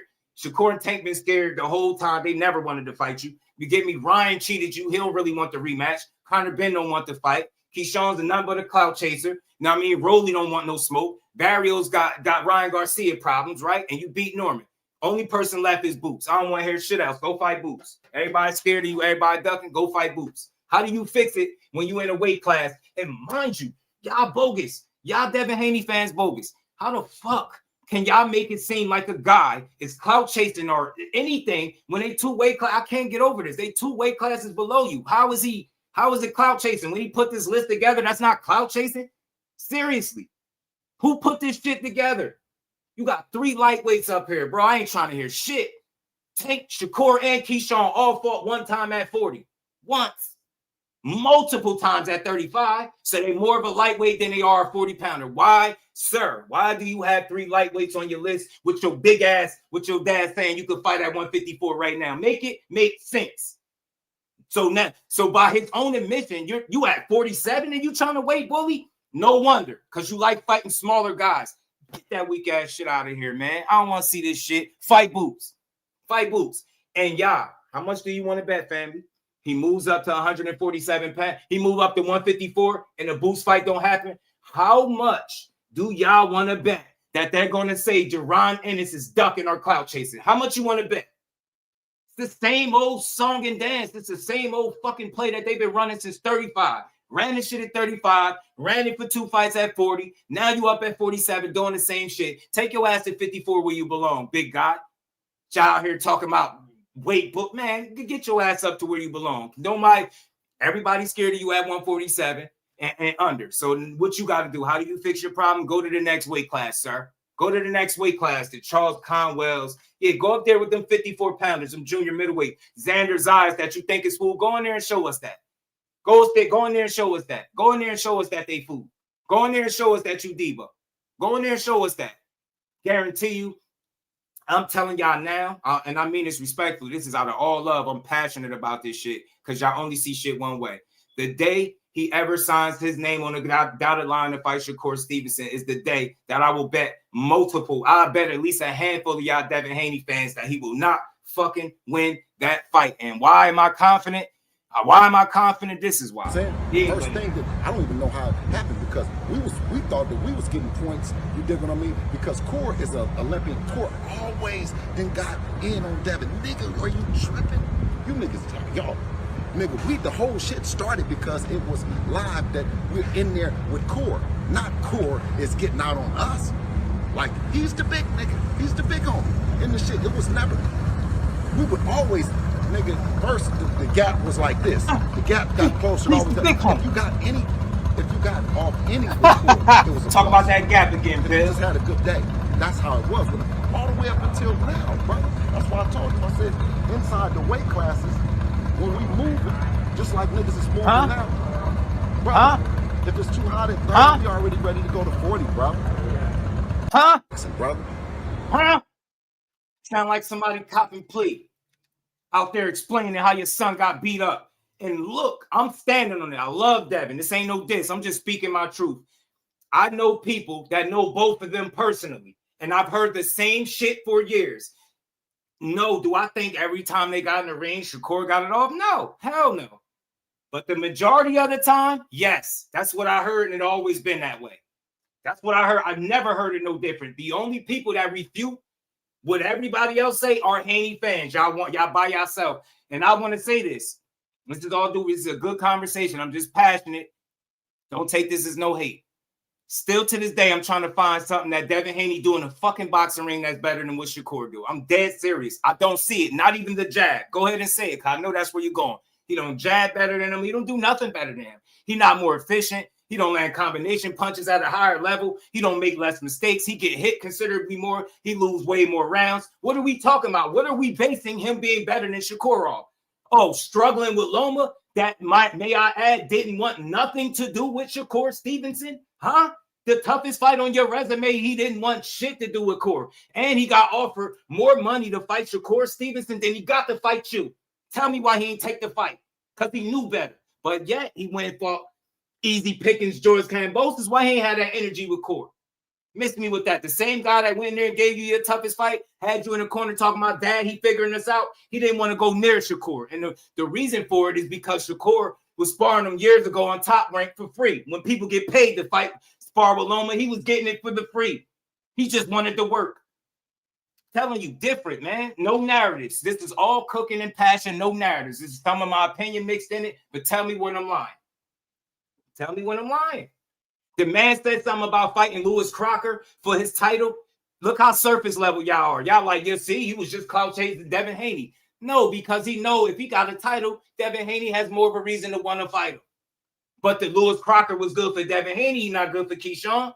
Come on, man. What y'all don't know what y'all want to do. Y'all calling out everybody. Blue Hustle, man, what's good? So if that's not the example of the prime example of clout chasing, then that shit don't exist. You can't just call out everybody because you fucking fought Lomachenko. I'm sick of them saying that he fight everybody. Name the everybody that he fight. Name them. Go ahead and fucking name everybody that he fights. Name them. Name them. When you fought Loma wasn't the best guy at 135. Bullshit. When was he? When you fought him, he wasn't. You went to 40. Regis wasn't the best guy. Brian Norman's one of the best guys at 47, but are you undoubtedly clearing out any divisions? Hell no. Stop that shit, man. Nobody's clout chasing these dudes. They all talented. They all deserve to be in the ring with each other. Devin Haney's talent ain't so superior to Keyshawn that he can't get in there and fight him. Fight him. That's why y'all don't have trouble getting opponents, because every time somebody real calls this dude name out, oh, he clout chasing. Nobody really want to fight him. If little ass Jojo Diaz could fight him, if old ass, your Jokic Gamboa could fight him, right? If old ass Jorge Linares could fight him, don't tell me these world-class guys are scared of him, but these lesser dudes not. Look what y'all do. Look, y'all label AB a duck, and we know AB ain't never ducked nobody. Y'all got AB name on the list of people that ducked y'all, and we all know AB never ducked a fighter in his career. But did y'all stop there? Nope. Y'all label AB a duck too. You try to give that Gary Russell some bullshit phony paperwork and wanted him to sign on to it. He had his people look over it and called y'all out for doing bad business. Then Bill Haney and Devin Haney wanted Shakur Stevenson to sign on for 25% of absolutely fucking nothing. Make it make sense. Smoke and fucking mirrors. Can he fight? Absolutely. But when it comes to fighting some of the other best fighters in the world, that shit be smoke and mirrors. Do you know how I know y'all never wanted to see Shakur and Devin Haney fight? Do you know how I know? Hey, man, y'all remember this picture? Y'all remember that? Y'all remember that picture? Y'all remember that picture? Do y'all remember that picture? I seen the YouTube world call Shakur Stevenson all types of coons for getting in the ring with Devin Haney when he did the same shit to Lomachenko and Loma called him a heavyweight. Make it make sense. The shit is good for the goose. It should be good for the gander. He could jump in the ring after Loma have a tough fight, right? But as soon as he have a tough fight and Shakur go in there, he a backstabber, he a coon, he clout chasing, he ain't letting Devin Haney enjoy his win. Get that soft ass shit out of here, man. Get that soft shit out of here. That dude didn't even want to look at him, and I'm tired of y'all. Y'all know he didn't want no fucking smoke. I'm tired of playing with y'all, man. Smoke and mirrors. When it was time to really put pen to pad, when Shakur went and hit the WBC up like, hey, man, we deserve more than that 25%. He fucking hightailed it. Why is that hard for y'all to understand? He not getting in there with him. He not. They probably never fight because you know what time it is. You heard what Bill just said. You think they trying to get in there with somebody that been kicking their ass all his. That's what his father said. His father said it's the gap. Look how big the gap was. Don't make me play it again. Now I got to go on another Just Do rant because y'all bogus as hell, man. Do y'all know y'all been kicking so much slander on this kid name and the only thing he asked you to do was fight? That's all he asked you to do was fight. Guess what you do? Here go 25%. And then you thought you had him. He out fucking smarted you because he got a great team. Josh Dumas, shout out to him. They wrote the letter to the sanctioning body and he dropped his fucking belts and went and fought Regis Prograis. Tell me I'm lying. I'm tired of y'all, man. No. And let me be clear. Is Devin Haney scared of Shakur? No. Is he clout? None of that. Real recognized real. He was never trying to fight that man at 135 pounds. Kill that shit. And he was conveniently quiet for his little 140-pound stint. He didn't call Shakur Stevenson name then. His name wasn't on no fucking hit list then because he know he could have moved out to 140 and cooked his ass. So he waited till he got to 47, where it's safe, where he thinks Shakur Stevenson is not going to fight at. Let me roll the clip again. Wally Moses, man, be exposing y'all, bro. Listen up. Listen to what he said, bro. So now they gone. You know what I'm saying? I'm not going to talk about people who said they're going to always try to stay 2 weight classes above us. Right. But you know, that shit, the person who said it know who said it. You know, I'm not going to kick it back in and whatnot. Right. But we know the deal. You know, quote unquote, everybody and his weight class, and everybody that's out there now. We used to box Tank all the time we was together. We fought Lion. It's only one motherfucker we ain't fought. What's that? That's Devin. And I don't think Devin won't none. No. Devin looked shell shocked. Like that, man. And that's real shit right there. That's some real shit for your ass, man. Pardon me, y'all. I missed a couple of y'all super chats. Shout out to Big Dog Willie. Appreciate the love, all the support, bro. Bill said when the boogeyman goes to sleep at night, he checks his closet for Devin Haney. Bill Haney facts. I missed the Bill Haney fact. Shout out to Big Dog Willie, man. Appreciate you, bro. We're gonna keep building. Dig this. And dig this. I want to point this out. That's all passion. That's not no hate. Anybody over here, still 70 people in here. Can somebody tell me what I said about Haney that's considered like detrimental to him or hating? Tell me what I said. You get what I'm saying? Just the realist, bro. They only see clout one way, and y'all don't even realize the best fighters in the world call him out. Y'all disrespect and call these fighters clout chasers. Like, think about this. You never heard of Keyshawn being so much of a clout chaser till it was time to fight him. You get what I'm saying? You never heard in the boxing that Brian Norman ever ducked nobody until it got to Devin Haney. Tell me they don't run the same play. That's the only thing I don't respect. Everybody's not scared of y'all. Cut this shit. You are a phenomenal boxer, and you're going to be that, I think, until you retire. You're great at what you do, bro. Let's not mistake anything I'm saying for me. You know, I know you great. How great remains to be seen. Do I think you beat Shakur? Fuck no. And I'm not about to play with that. No, I don't. If he do, I'll give him his credit all week, the same way I did when he proved me wrong against Norman. But that shit is a whole different bag of worms right there, dealing with Core. If that wasn't the case, this doesn't happen like this. When he jumps in the ring, y'all embrace this. Y'all didn't embrace it. Y'all started talking about how they was friends and how Shakur stabbing them in the back. That's what y'all start talking about. The man said it wasn't going to be another lightweight undisputed champion, and Core got the ice grill of a lion. He like, oh, really? I'll fight you, and I'll beat you. Y'all couldn't even face off. Name me somebody you imagine, y'all, if when Devin jumped in the ring with Loma, Loma would have just jumped out the ring. Imagine what they would have said. Imagine when Devin Haney jumped and invaded Loma's big win, right? Trying to call him out, looking like a heavyweight. That's what Loma said. Imagine if Loma went and did the face-off and he would have jumped out the ring. Imagine that. Imagine what they would have been saying about Lomachenko. But Devin Haney did it, and it's, oh, man, his security said he had to go. Oh, man, his father said. I don't want to hear that weak-ass shit. I don't want to hear that. They did not want this man in the ring because they didn't want to face off and give people the illusion that they was going to fight him next, knowing damn well they wasn't. Kill that shit. You wanted to fight him, you would have fucking faced off with him. How many people do you know want to fight somebody, but when they get a chance to face off in front of a crowd, after your biggest win, you don't want to face off with him? Make it make sense. I'll never forget how his fans was shitting on Shakur for doing this. Never. And I don't respect it because he ain't did shit but what Devin did to Loma. That's how you know Shakur put fear in their heart. They not confident as they talk about that fight. And I don't care what nobody's sparring story nobody got. I don't give a fuck. Show me in the boxing ring how Shakur Stevenson loses a fight that Devin Haney, somebody that he's far more efficient than, makes far less mistakes. The gap between them is 1 in 10. Seriously. Devin is top 10. Shakur is number 1. What was we talking about? Who lose more rounds?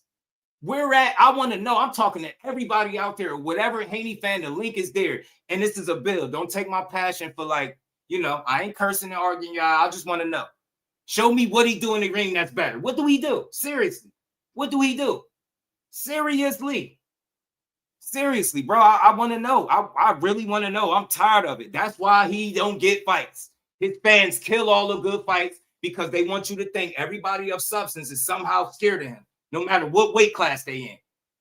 Think about it. They was trying to do this shit with Loma for a while. They said he chased Loma for years. Loma was scared of him. Let's not ever forget that. They did the same shit with Lomachenko. Every weight class is the same old song and dance with these dudes. And that's the only thing I don't like is the way they get behind a bullshit narrative and they will control it. Everybody is somehow scared of the guy that's not knocking shit out. Make it make sense. Make it make sense. Shakur was scared, but they didn't face off. The security hits the security. I mean, I ain't want to hear that weak ass shit. Get your ass in there. I want to know from the Devin Haney fans, and I rock with Devin. I just don't think he's better than Shakur. I think he's great. Do I think he could beat Shakur? I think it's a 50-55. I think either guy can win. But who am I favoring to win? I'm favoring Shakur Stevenson. Why am I favoring him to win? Because he's the hometown guy? Hell no. Because I watched and studied his fights. He got 25 of them to 30 plus something. One guy is consistently better in the ring than the other guy. One guy is consistently outthinking, outclassing his guys completely. You get what I'm saying? Completely. Shutting shit off, turning people's best attributes off, and dominating them. Get what I'm saying, man? That shit not even close, bro. Shout out to my guy, Kirk. Appreciate the love, man, back in that super chat. I really had to put color in the chat for this. Fucking great cook. Fight somebody. Boots, Virgil, Xander. That's all I'm saying. I'm doing process of elimination for y'all. Since Haney's so badass that everybody from 135 to 147 is scared, go up one weight class where Boots at and fight him. I'm only saying that because y'all keep trying to convince the world that nobody wants to fight. And I call in complete bullshit on that. Complete bullshit. I got 5 on it.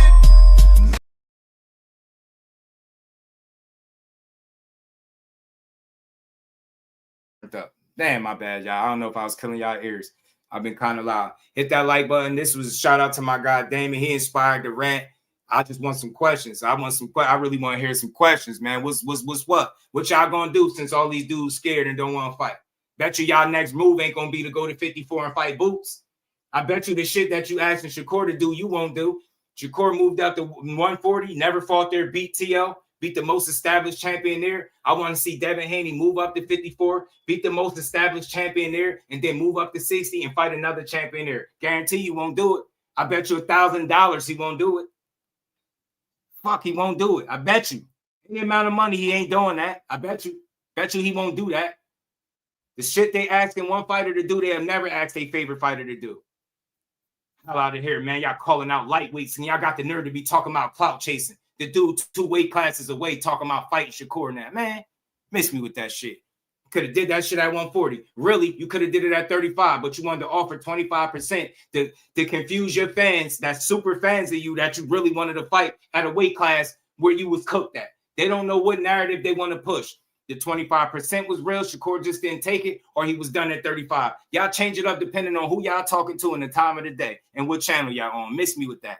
Miss me with that. Every time it's time for them to fight somebody real, they do the same shit over and over. You think I'm lying? Pay attention to what they just did to Brian Norman. We ain't never heard Brian Norman was scared of nobody till it got time for him to fight Devin Haney. Now all of a sudden he's scared. We ain't hear shit about no PEDs and no steroids and none of that until it was time to fight Devin Haney. Somebody in here, please tell me I'm lying. It's 80 people in here. Somebody, please tell me I'm fucking lying. And none of this has anything to do with Devin Haney's skills, just the way that they operate and manipulate the pieces on the board. I'm not an idiot. I'm not an idiot. You know what I'm saying? You know what I'm saying? That shit just was not real at all, 25%. They're going to offer 25% of who money? Hell out of here, bro. Of who money? That's the part that people don't get. Who money was they offering? Where the 25% came from? You would never know. You would never know. Nah. They wasn't playing no mind games. Insinuating that somebody's on PEDs and or is scared of you is, to me, ain't playing mind games. To me. Nah, they was trying to do him dirty. They was trying to make it seem like he wasn't involved in VADA. He wasn't clean. I seen it. I followed it closely. They was doing bullshit. They was.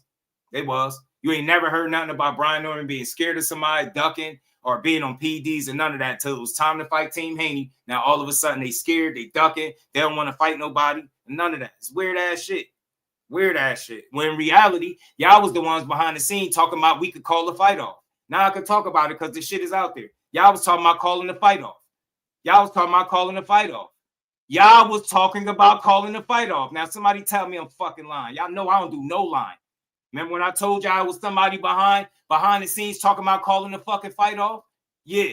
See, when you talk to some people that know these people, you know I ain't lying. Y'all know it. Shower, you know what's up. You know I ain't lying. Dudes is talking about canceling the fucking fight. They said the only reason they wanted to fight because they speaking bad on their name. We supposed to both be getting it. Come on, man. Y'all gonna make me talk my shit, man. You think I just made that up out of the thin air? Nah, dudes was really thinking about fighting somebody else and not him. As a matter of fact, they was going to try to make a fight with Shakur Stevenson, who's at 135, and they got the 147. Make it make sense. And then y'all want to fucking talk about clout chasing? You ain't want him at 35, but yeah, he got to jump 2 weight classes to fight me. Yeah, we want to fight him now, though. Make it make sense, bro. I'm real, bro. I'm real. And I'm saying all this to say, Devin Haney is still a bad mother. You know what? Still a bad man. Still very hard to beat. Very disciplined. At the top of his game, one of the best fighters in the world. But the narratives that surround his career are like smoke and mirrors to me. I'm not running with that fake narrative-driven bullshit. And look, let me tell y'all how solid, and shout out to Tay. Irony Boxing, what's good, homie? Let me tell you how solid I am. When people say, oh, well, you think people scared of Shakur? I tell them all the time, it's not that people scared of Shakur Stevenson. They understand stylistically he's a bad matchup. So it's a headache for them. They'd rather not deal with that, even if it comes with a title and money. If you don't believe me, just ask Loma. What do you think? I think Loma didn't take the fight because he's scared? Nah, but he sparred. He been in the ring with that man. He know how competitive he is. Loma wanted to go out with a win. Fighting Shakur Stevenson doesn't guarantee you that. But you know who fighting Kambosos does? That damn near guarantee you can go out on a high note. Miss me with that, bro. Nobody is scared of neither one of these dudes up here on this screen. But dudes know, stylistically, Devin Haney can be a nightmare matchup for you if you can't box on his level. He's going to rinse, wash, repeat, and jab your ass out the ring somewhere. We've seen him do it. These are two of, let me be clear. Now after I'm done ranting, let me bring it back to the boxing. These are two of the most talented fighters in the world. These are two of the best pure boxers in the world. One of them I think is a generational talent. One of them I think is really, really good, but I don't believe he's a generational talent. That's what I believe. That's what I believe. One of them is really, really good, and one of them is special / generational talent. That's what I believe. World class Devin Haney is how you would want your son to be training, putting his work in, working his ass off, being undisputed at 23 years old, I think it was. Come on, man. Ain't nothing not to like about him, but I don't like those narratives. So Devin Haney, I appreciate your skill set. I appreciate your style and what you bring to the table. I appreciate the fact that you work your ass off and you'll always make weight, but I don't. It's a couple of things I got an issue with. I'm not a fan of gaining 20 to 25 pounds and being 3 to 4 weight classes above where you weighed in at. That's for anybody, not just Devin. I just happen to know that you do it. I don't really rock with that. But everything else, you good. You discipline. You work hard. You put the work in. You take challenges. You took risks against Ryan Garcia when it was against your best interest. Like, you shown me you got the heart of a lion. You got up every time he knocked you down. You was right back up on his ass. So I respect you. I respect your pops. I respect Team Haney, and I support Team Haney. I don't support the narratives that everybody is scared and or ducking. Somebody said Devin Haney beats the brakes off Shakur Stevenson. What fucking universe are you in that happens? I can personally guarantee that would never happen in an actual fight. You know how much better he'd have to be than in reality to beat Shakur the way you just said? Do you know how fucking good he'd have to be? He'll have to fight a fight that you will never see him replicate again in his career to beat him the way you said.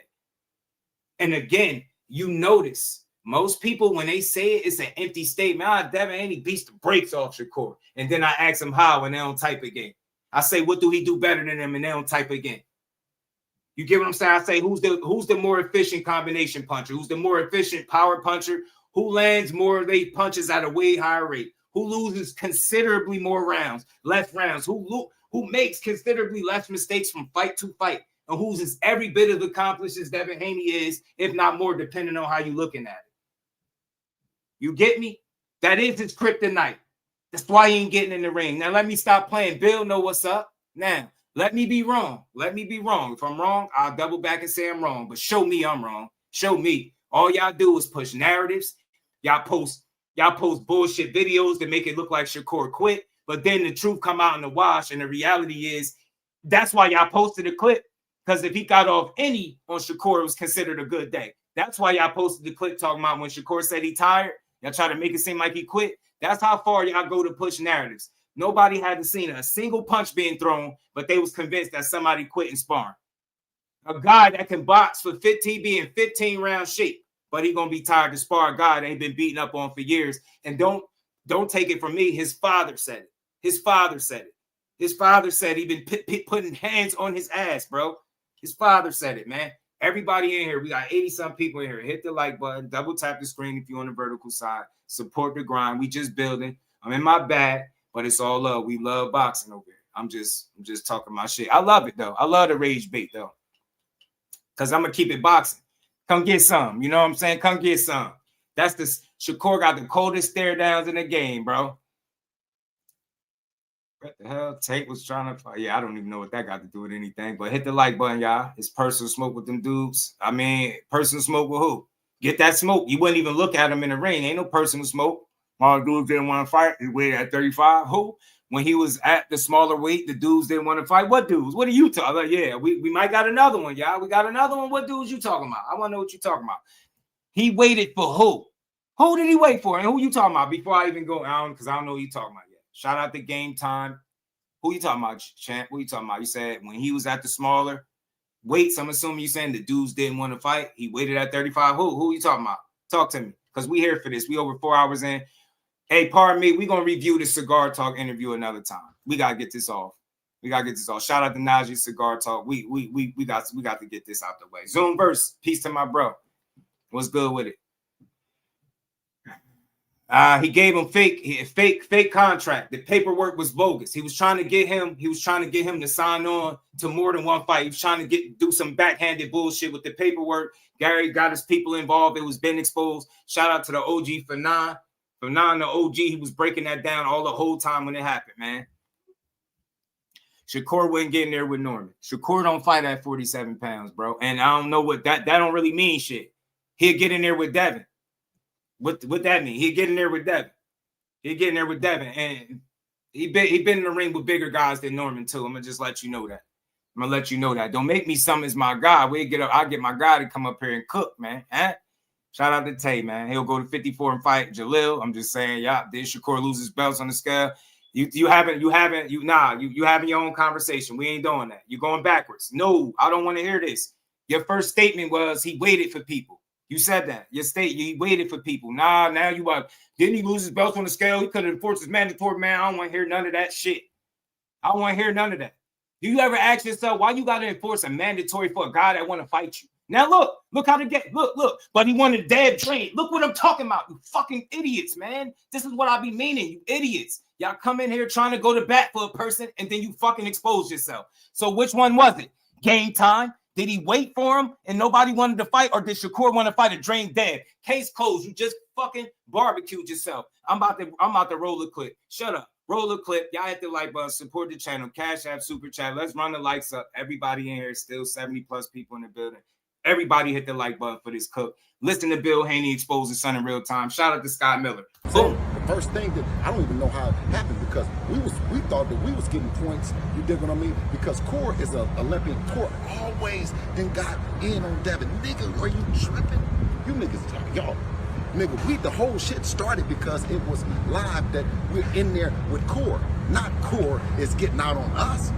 Like, he's the big nigga. He's the big homie in the shit. It was never. We would always, nigga, first the gap was like this. The gap got closer and always up. If you got off any with Core, it was a plus. If you just had a good day, that's how it was. All the way up until now, brother. That's why I told you, I said, inside the weight classes, when we moving, just like niggas is moving now, brother, if it's too hot at 30, we already ready to go to 40, brother. Listen, brother. They literally did exactly what he said. It got hot and they fucking moved up. So y'all don't know which one y'all want to say. Y'all want to say, was he waiting for him at 35 and nobody wanted to fight him, or did Shakur want to fight a drain dead? You cooked, it's over. You might as well don't even comment nothing else. You done. You're done for. Anybody else want to get in on this weird ass conversation? Well, I can cook.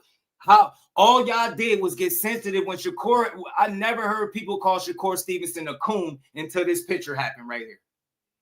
Get out of here, man. Y'all don't know which one y'all want to say. Was they friends? Was they cool and not supposed to fight? But then y'all the same ones that saying it ain't no friends in boxing with Keyshawn and Shakur. Which one is it? Is it only friends when it's your favorite boxer? Which one is it? I remember people doing live stream talking about they was friends. Remember? Then now they screaming. I'm saying people screaming at Shakur and Keyshawn as fake friends and fake brothers and they need to fight. Miss me with that shit. Even the announcer is looking at him like, Dev, look at dude. I forgot dude's name. Look at dude looking over there at Dev like, bro, you ain't even gonna look his way, are you? You ain't even gonna look his way. Hey man, Core, point to the easy word. Hey man, Core, point to the easy word. DJ Master, now look, I won't never do that. Devin ain't scared of nobody, bro. But he real recognize real. Real recognize real. He ain't as confident that he can go in there and beat Shakur the way he was confident with Lomachenko. Get the hell out of here. Y'all went from saying he was waiting at 35 for dudes and nobody wanted to fight to that Shakur wanted to fight him while he was drained. He fought Loma that way, right? Go in there and fight Shakur the same way and get fucking cooked. And y'all know it. That's why y'all talking that drain shit. He don't do shit in the boxing ring better than him. And I'm standing on that. And this is my opinion based off the numbers and what I see.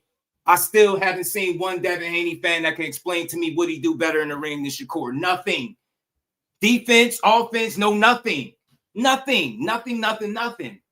Now, Devin Haney got the heart of a lion, bro. He ain't scared of no Shakur Stevenson. He spent the ring with him for years. He ain't scared of him, but he respect the talent that's on the other side. He can say what he want, but he know how good Shakur is. His dad really said if you got off any on court, it was considered a good day. How the fuck do y'all dare think that this is a guy that's going to jump in there with him next? If you got off any, it was considered any, like at all. That's how it always was. That's what he just said. Y'all finding new ways to explain what Bill Haney was saying on that tape is crazy, bro. Nah, you could say you know them both, but Devin Haney ain't scared of nobody, bro. I get you. I get where you're going, but nah, he ain't scared of nobody. I'm not going to do that to him. I'll say they wasn't as anxious to get in there with Shakur as what they try to make it seem like with their fans, but you'll never hear me tell you Devin Haney's scared of anybody. He boxed for a living. That dude be in phenomenal shape. I believe he believe in himself, but I believe the situation got to make sense for certain fights to be made. You know what I mean? I don't think he's a scary dude. I don't think you accomplish what he accomplished being scary. I think he's calculated. I think he's smart, and I think he's a world-class fighter. And I'm very passionate. I talk all this shit, but I ain't said nothing bad about him as a talent. I'm talking about the narratives that surround it. They're not in a rush. He said it here. He said it right here. Listen, like he said it here. Talk, like every other day. So, I'm not ducking or dodging nobody, but that's not somebody I'm just in a rush to get in the ring with. He said that's just not somebody I'm in a rush to get in the ring with. What do you see? The truth. Yo, you heard Wally Moses say, I ain't going to tell you who said they're going to always stay 2 weight classes away. This is what Wally Moses said, right? He said it. They literally 2 weight classes away. You seen that play out. You heard Devin. That's on the Boxing Voice years ago. He went over there and said, hey, man, that's just not somebody I'm in a rush to get in the ring with. The first time they was in a professional boxing ring where they could have had a face-off, look how the shit went. He got out the ring without even giving us the face-off, and his fans are cool with that. Man, Shakur Stevenson would have let Devin Haney run down on him at the Prudential Center and I guarantee you, I ain't even got to say it because Shakur, I'm willing to bet money that I don't have. If the roles was the other way around, I guarantee you Shakur Stevenson would have faced off with him. I guarantee you he wouldn't have got out the ring. Imagine him jumping in the ring at the Prudential Center and Shakur get out the ring talking about I'm number one. He would stood you right down. You see how he just cooked Tio and called Conor Ben in the ring and told him, I'll dog you. Straight in front of everybody. They different, man. They a little different, bro. Devin is great. Shakur is generational. Let me say that. Devin is great. Shakur is generational. That's in my opinion, based on what I feel like I'm seeing. Told the chump for now. You get me? Shout out to Aviator Cross, man. He ain't won it.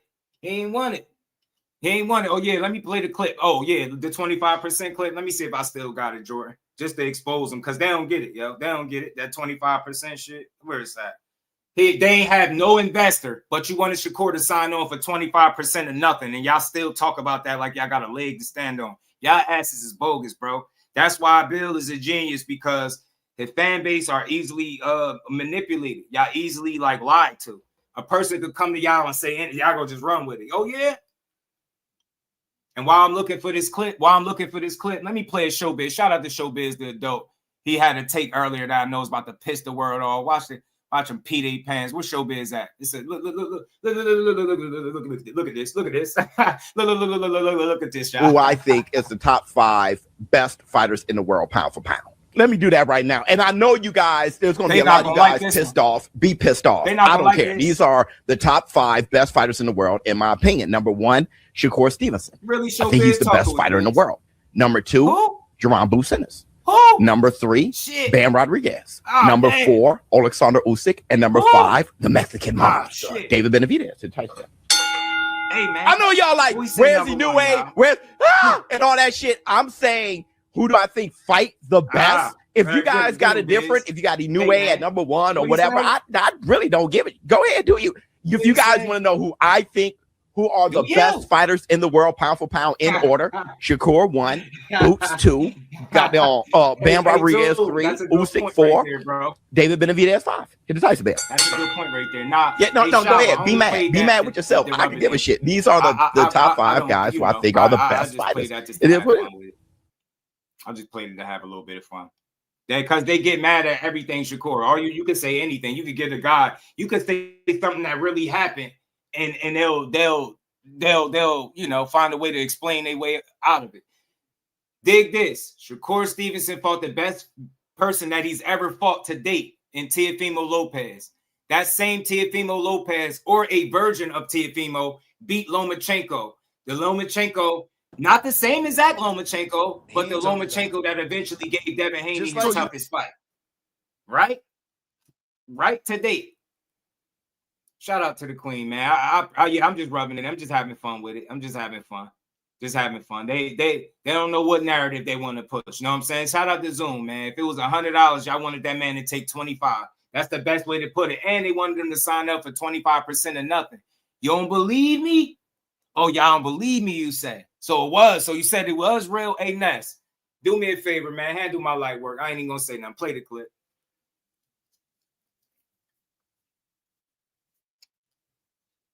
You ain't going to tell me that.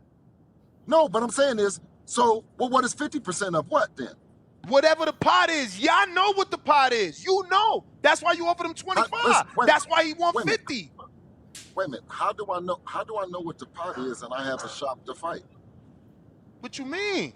You so name me a person that will sign on for 25% of nothing and he didn't shop to fight. I swear, I think people really conveniently turn off a piece of their brain to be able to accept these type of narratives. This shit is fucking bogus. Listen closely. I'm running it back. I'm gonna play it one time and I'm gonna get this off of here.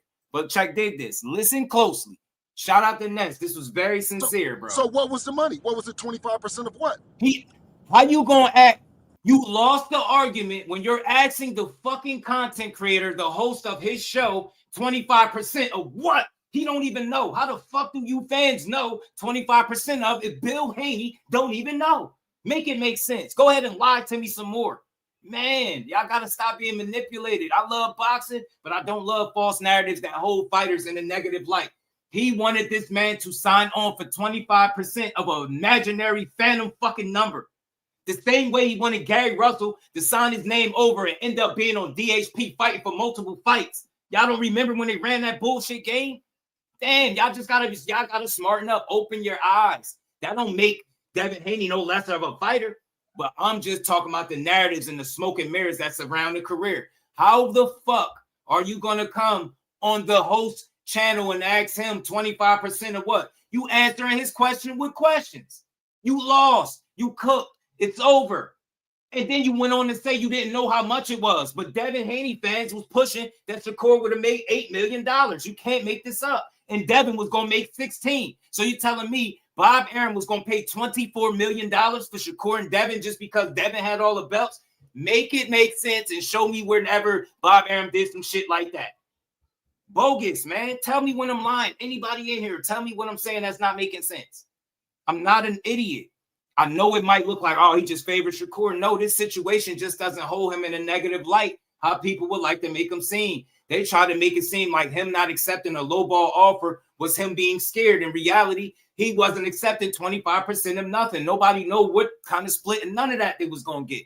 Bogus shit. Hit the like button, sub to the channel, support the grind. You only going to get this kind of passion over here. Let's rewind it. He asked the content creator a question with a question. The shit is over. 24 million with no undercard. Jordan, make it make sense.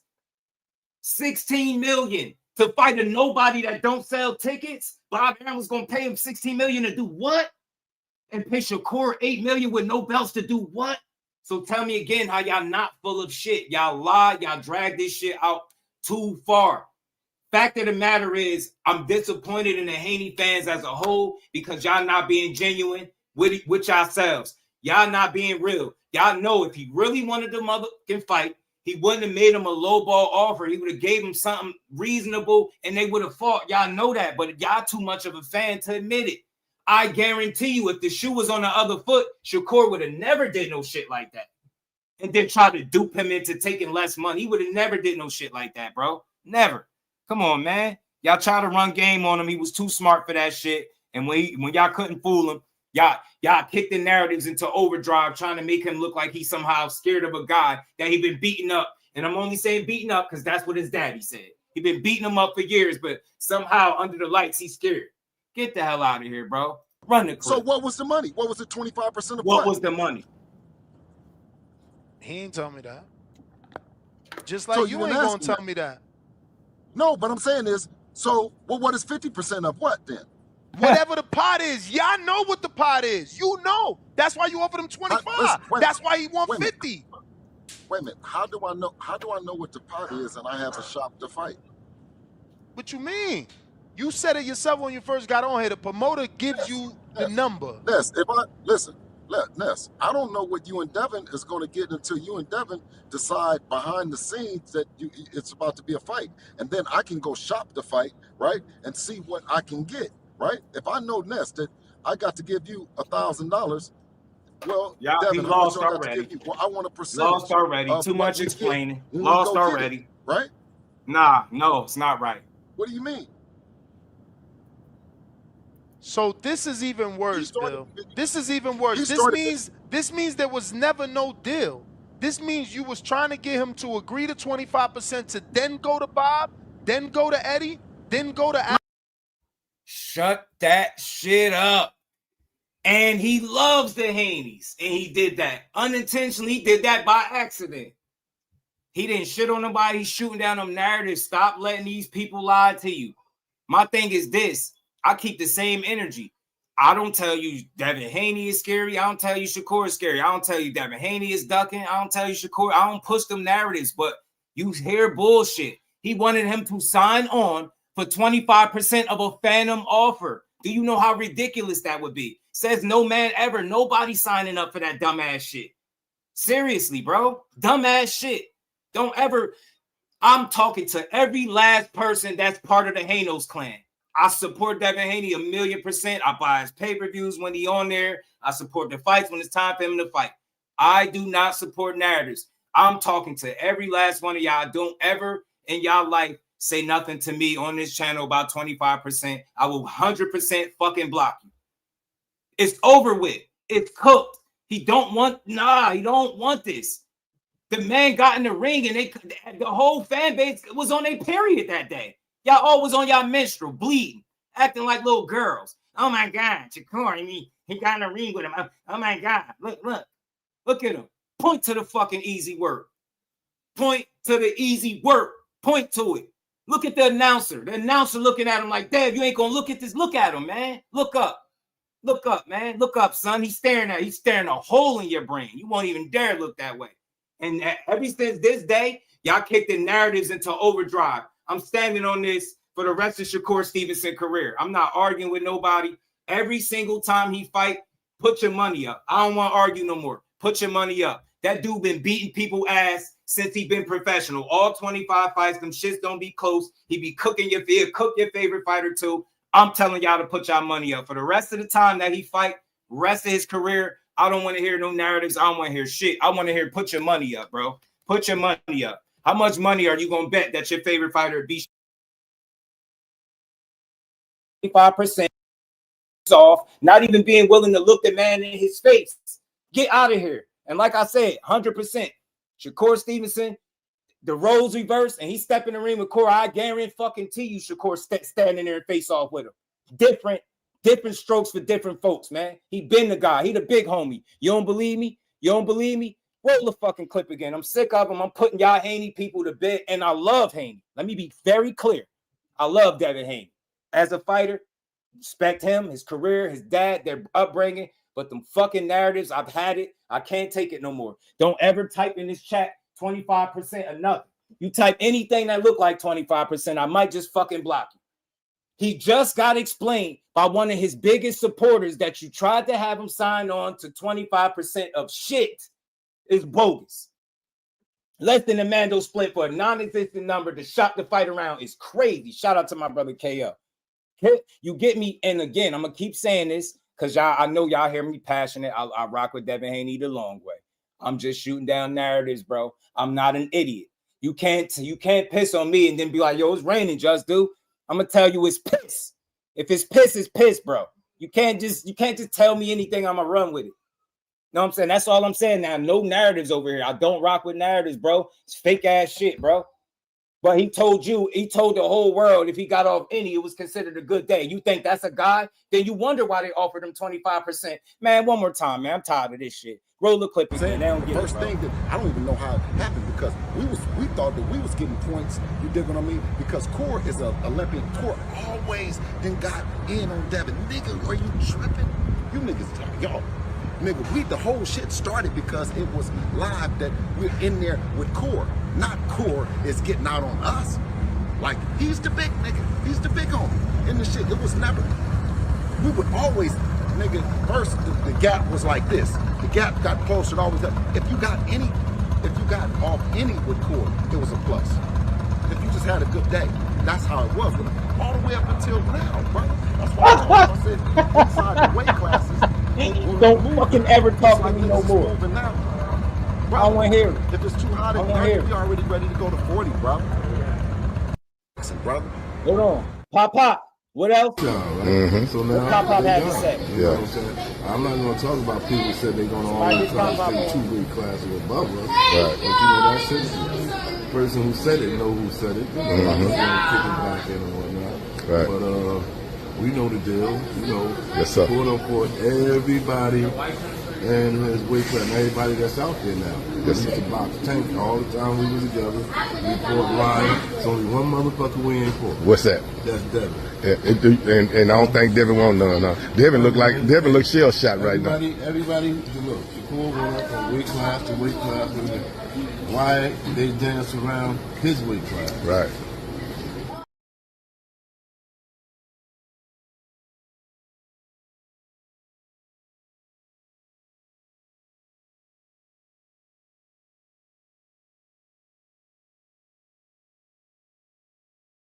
My bad. I ain't even realize I was muted. Yeah, and back to y'all. And then lastly, I'll close with this. With far as this topic go, you said you want that fight. Go make it. You said in front of the world that him and Shakur, you and Shakur, the biggest fight in the world. What you gonna do about the biggest fight in the world? Are you gonna wait for it to fall in your lap? Like it's never going to do, or are you going to do anything to try to make that fight? Miss me with that. Got to get him, man. Got to get him. Shout out to Damon. That's my dog, but he knows it's all love and we build boxing up. But I just had to shoot down that 25% lame-ass narrative. That shit's stupid. I'm telling you this. Remember this. If y'all don't remember nothing else about Just Do, all these people that go above and beyond to discredit Shakur, pay attention to every time he fight. Listen to me, y'all. Y'all want to see some funny shit for the people that just love boxing, especially if you're a Jersey-born person or you rock with Core heavy, just as a boxing fan. You want to see some funny shit? Identify who his haters are. Watch them break down his next current fight and then go watch the fight, watch it play out, and then go watch them try to break down the fight on their channel. It's the funniest shit I've ever seen in my fucking life. I swear, if you want a good, honest laugh, go listen to a Shakur Stevenson have to give him credit for a fight. Go watch it. Swear to God, it's the funniest thing you ever seen in your life. I'm telling you, you'll cry. You'll just say you won't have to tell. You don't got to sit and just listen to them scramble for why he looked better than they said. Just watch what I say. I swear, I promise you. Any fighter for that matter, any fighter that I'm talking about legit hate, not criticism, hate. Watch them, they next fight, and then go watch the people that hate it. Watch how hard of a time they have explaining that he did his thing. Watch what I tell you. Any fighter, don't matter who it is. Don't matter who it is. Anybody that's getting hated on. We support boxing over here. We don't support narratives. That dude got to 47 and started pushing them narratives quick. Y'all right back to y'all same trick. Stop trying to paint everybody as a duck and say who you want to fight. The fact is, Devin Haney fans don't really know who we gonna fight next. Shakur Stevenson is my guy. I'm Jersey through and through, unapologetically. I don't know who he gonna fight next, but I ain't about to tell you everybody's scared of him. I'm not about to tell you because he beat T.O., everybody ducking him. Y'all do this shit at every weight class. Shakur and Tank Davis been ducking Devin Haney since 35. Then they got to 40. They still ducking you up there. Now you at 47 with Tank name still on your mind. Literally, bro said he ain't even in boxing right this second. He on the sideline, and y'all still putting his name on list. I rest my case there. You got 10 names, 4 different weight classes. It's time for you to do some work. DEEBO, you know what I'm saying? And we rock with you. And I'm supporting whatever your next fight is, and you're probably gonna win it. You did, because you cold like that. You a hell of a boxer. But it's so many narratives that surround your career, it ain't funny. And I'm gonna say this. All of y'all Devin Haney supporters, start selling what he is. You can say that. You can say that. Devin the dude, he is. Devin is a world-class boxer. He's one of the best in all of boxing. He's accomplished. He's the last undisputed champion at lightweight, 23 years old. He made history. He manifested his 2 biggest wins of his career, or 2 of his biggest wins with the Loma and the Regis. He beat Loma for the undisputed to defend his belts. Kudos. He moved up to 140 like he said he was going to do and scout Regis and became a champion. Kudos. Then he moved up to 47 after getting cheated by Ryan and beat Devin Haney. Kudos. Is Devin Haney that dude by his own right? Yes, he is. He's one of the best fighters in the world. Anybody telling you anything different, they're a fucking hater. Straight like ain't no in between. He's one of the best pure boxers in all of the sport. But even with that being said, there's still some shit that he hasn't done yet that y'all got to stop giving him credit for. I don't want to give none of these dudes no wins.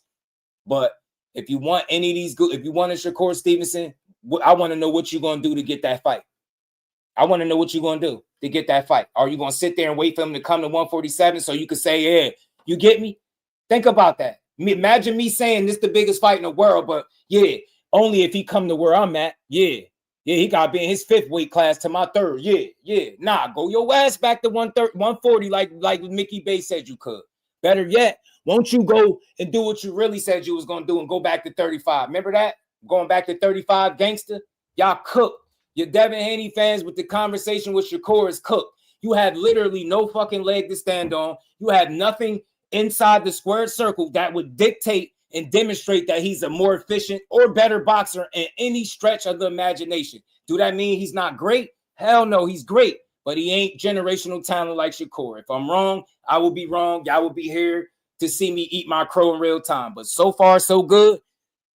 I rock with the fastest 4 division champion in the history of the sport. Not the youngest, the fastest. 25 fights, 4 divisions. I don't want to hear it. Everything I said about him is coming to fruition. Everybody's scrambling to make their next excuse or narrative as to why Shakur did or didn't look good. I don't want to hear it. You got people running around the internet talking about Leo Santa Cruz is a better fighter than T.O. Anything to make a case that Shakur is not good. Y'all sad, you down bad. And I'm going to say this to all of y'all that hate on boxing. Put your money up the next time whoever it is you hating on is fighting, and we're going to see if you come out on top. Every last one of y'all that come here to this channel, y'all do that hating shit, or you want to say what Core ain't, just put your money up. I will bet any of y'all for the rest of his career that he wins these fights. Anybody. I'll put my money up. If I lose it, I lose it. From now on, I don't want to argue about it. I just want to put the money up. If you're confident that he's not that good, then put your money up. Everybody that talk all that shit, ain't none of y'all bet on T.O. Ain't none of y'all put no money up that T.O. was going to win the fight. Where all of y'all at that the fight was going to be difficult? I got people writing paragraphs to me about how good T.O. is and how Shakur need to stop talking and how he need to do X, Y. He don't need to stop doing shit. You don't like the way he talk, beat his ass. That go for everybody. Everybody in boxing. You don't like the way the one of the baddest young fighters in all the boxing talk, beat his ass. Beat his ass. Beat his ass. Straight like that. Hold on, man. Hold on. Is Bobby? You lost? Hey, Bobby, you lost? You talking to me? I just need to know before I call your Uber. Hey, Bobby. Hey, Bobby. Bobby. Bobby. Hey, Bobby. Bobby, let me holler at you real quick. Let me take this down. Shout out to Dad, man. One of the best pure boxers in all of the game. One of the most accomplished fighters. Got the heart of a lion, elite level talent, and all that shit. I'm just not picking him to beat Shakur. End of story. Now, you know me. Where's the thumbs down button? Hold on. Let me call your Uber. Let me call your whole ass a Uber. There you go. You ain't got a thumbs down. There you go. There go your Uber. Anybody else? Hey, Bobby. Hold on. Where you at, Bobby? Where you at, Bobby? I need to holler at you real quick, bro. I need to know who you was talking to. I need to know. When you come over here in mi casa, you're going to talk like you got some sense. I need to know what's good with you. You know what I'm saying? I need to know what's good with you. Hey, Bobby. Hey, Bobby. You know what I'm saying? I'm making time. We almost 6 hours in. Don't nobody give you a cook like this. 6 hours in with nobody getting slandered. Let me make this very clear so y'all can hear my voice. They call me the voice, right? The voice of boxing, the voice of reason. I am that and I embrace it. I don't give a who don't like me. Don't tap in. The ones that tap in, I rock with y'all. I don't care about the rest. I could be as passionate as I want about this sport without nobody getting shitted on. I take pride in that every day. I had all that energy, and not one time did you hear me say Devin Haney couldn't fight. He was a duck. You get what I'm saying? He's scary. He pillow. You ain't hear me say none of that. None of that. So miss me with all the weird shit. But hey, Bobby, nah, I ain't forget. Hey, man, you need me to call you an Uber? You lost or what? Because I seen you said dummy in your comment. I need to make sure you know who you talking to when you come over here. You know what I'm saying? Shakur was the truth until you started calling people favorite fighters. You know that, Jordan. You know how it go. You know how you go. Hey, man, I don't know what you be on. A lot of times you come through here, your comments, I don't know what you be on, bro. Like, I don't know what you be on. I ain't say he was the greatest. I said he one of the best fighters in the world. But he's not the greatest. Saying none of these fighters are today are that great. That's your opinion, fam. That's your opinion. But can you find another 4-division champion with 25 fights? If not, kill that weak ass shit talking about who not great. Tell me, kill that shit about who not great. Imagine accomplishing what a Devin or Shakur accomplished for a guy like this in the chat that probably can't run a mile talking about who not great. Come on, man. None of them are that great. Based on what standards? You can't compare them to the crop of fighters from yesteryear. Amongst the active current talent, Devin is great. Shakur is great. Take is great. Jerron is great. They're great until proven otherwise, bro. You can't find two more accomplished fighters than Devin and Shakur. They at the top of their games. They two of the absolute best pure boxers in all of this sport. The cry in the car. They are great. You know what I'm saying? They are great. I'm sick of this. Man, I'm breathing life into these dudes. They are great until proven otherwise. They ain't great. Somebody need to get in there and whoop Devin ass. Shakur ain't great. Get in there and beat his ass. Tank such a fraud. Get in there and whoop his ass. Somebody need to beat one of these dudes because until then, I'm not hearing none of it. These dudes are great. Same people that say they not great is here in next breath. He'll tell you how Terrence Crawford not great and his resume ain't good. I don't want to hear that weak ass shit. You know what's not great? You fans out there and y'all boxing knowledge, y'all support of boxing is not great.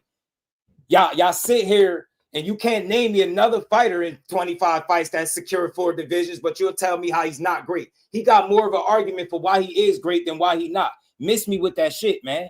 Over this place, we build boxing up. You don't like it? Go listen to your favorite YouTuber, whoever it is. I don't care no more.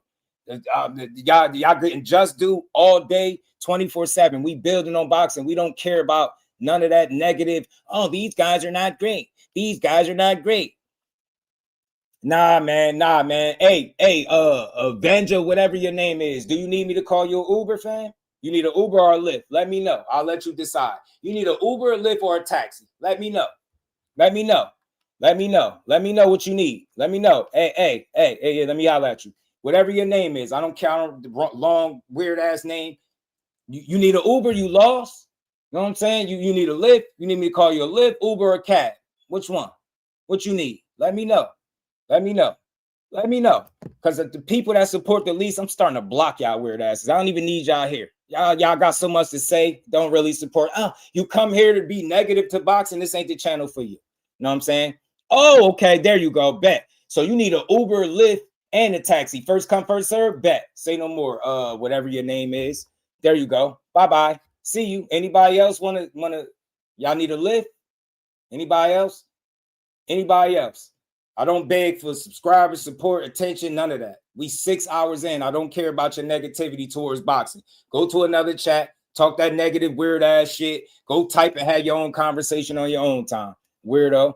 Get your ass out of here. Pack him up. Anybody else want to lift? Be disrespectful? This is the channel. Let me say this while I'm here. While we get into the 6 hour mark, because we put in 6 real hours of real boxing. Pardon me, y'all. We gonna review the Jermell Charlo Cigar Talk interview tomorrow. We'll cover it tomorrow. We just got sidetracked with some real boxing talk. Anybody else want to lift while we in here? I want to say this. I'm very respectful. Come here with whatever your opinion is. You can have any opinion you want. I don't have a problem with it. Don't try to force your opinion on me. Just come to build. You could see it way differently than me. But once you start trying to force your opinion or being disrespectful, once you question if I know boxing based off what you agree with, which is some weird ass shit, when I really using numbers to back up why I'm saying the shit I'm saying, people are using their feelings and emotions. I don't want to hear that weak ass shit. Just Do Boxing is about giving just due.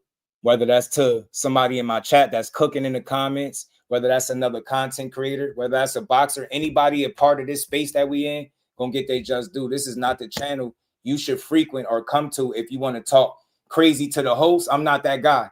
Like I'm not that guy. Trust me. And if you was in front of me, you would never talk like that. Let's keep it respectful. Let's be men. Let's be women. Let's be adults, right? Let's be adults. Let's have real good boxing conversations. Let's build the sport up. If that's not your cup of tea, I'm trying to let y'all know ahead of time. If you don't like to hear people get their credit, if you don't like to hear a person talk with the glass half full, right? That sees the silver lining and stuff, breathing life into the sport, this is not the channel for you. I promise you it's not, but I'm gonna stay true to me. Everybody getting their credit, no slander, no tearing down the sport. I'm gonna be passionate and loud because I got a big mouth and I talk a lot. But I'm opinionated because I support this shit through and through. I go to fights physically. I interview the fighters. We pay for pay-per-views. My opinion is valid because I go in my pocket to support the same sport that I talk about. So if you want to come over here with a difference of opinion, it's always welcome. But when you start being disrespectful or you don't know boxing because you don't agree with something I said, then I'm going to call you an Uber or a Lyft or a taxi. That means I'm going to put your ass on a block list. And I don't even like blocking people. But stop with the disrespect. I don't play like that. You know what I'm saying? Come over here and have you know what I'm saying? Have your opinion. Let's talk. You know what I'm saying? I don't care how different it is. But I don't do no arguing. And I don't do no fucking debating. Straight like that. You want to talk to me? Talk to me. But talking at me or insulting me is going to get you an Uber and a Lyft call for you every single time. Straight like that. Shout out to Mike Kirkland, man. Yeah, they need to hear the real, bro. They come over here. This ain't the channel for this slander. Nah, we build boxing up. That's why everybody that come here that's frequent here regularly know how I give it up. Think about it. I just had all that energy about Devin Haney's situation, and not one time did I say anything remotely damaging about him as a fighter. Show me where. Name me the platform. Type it.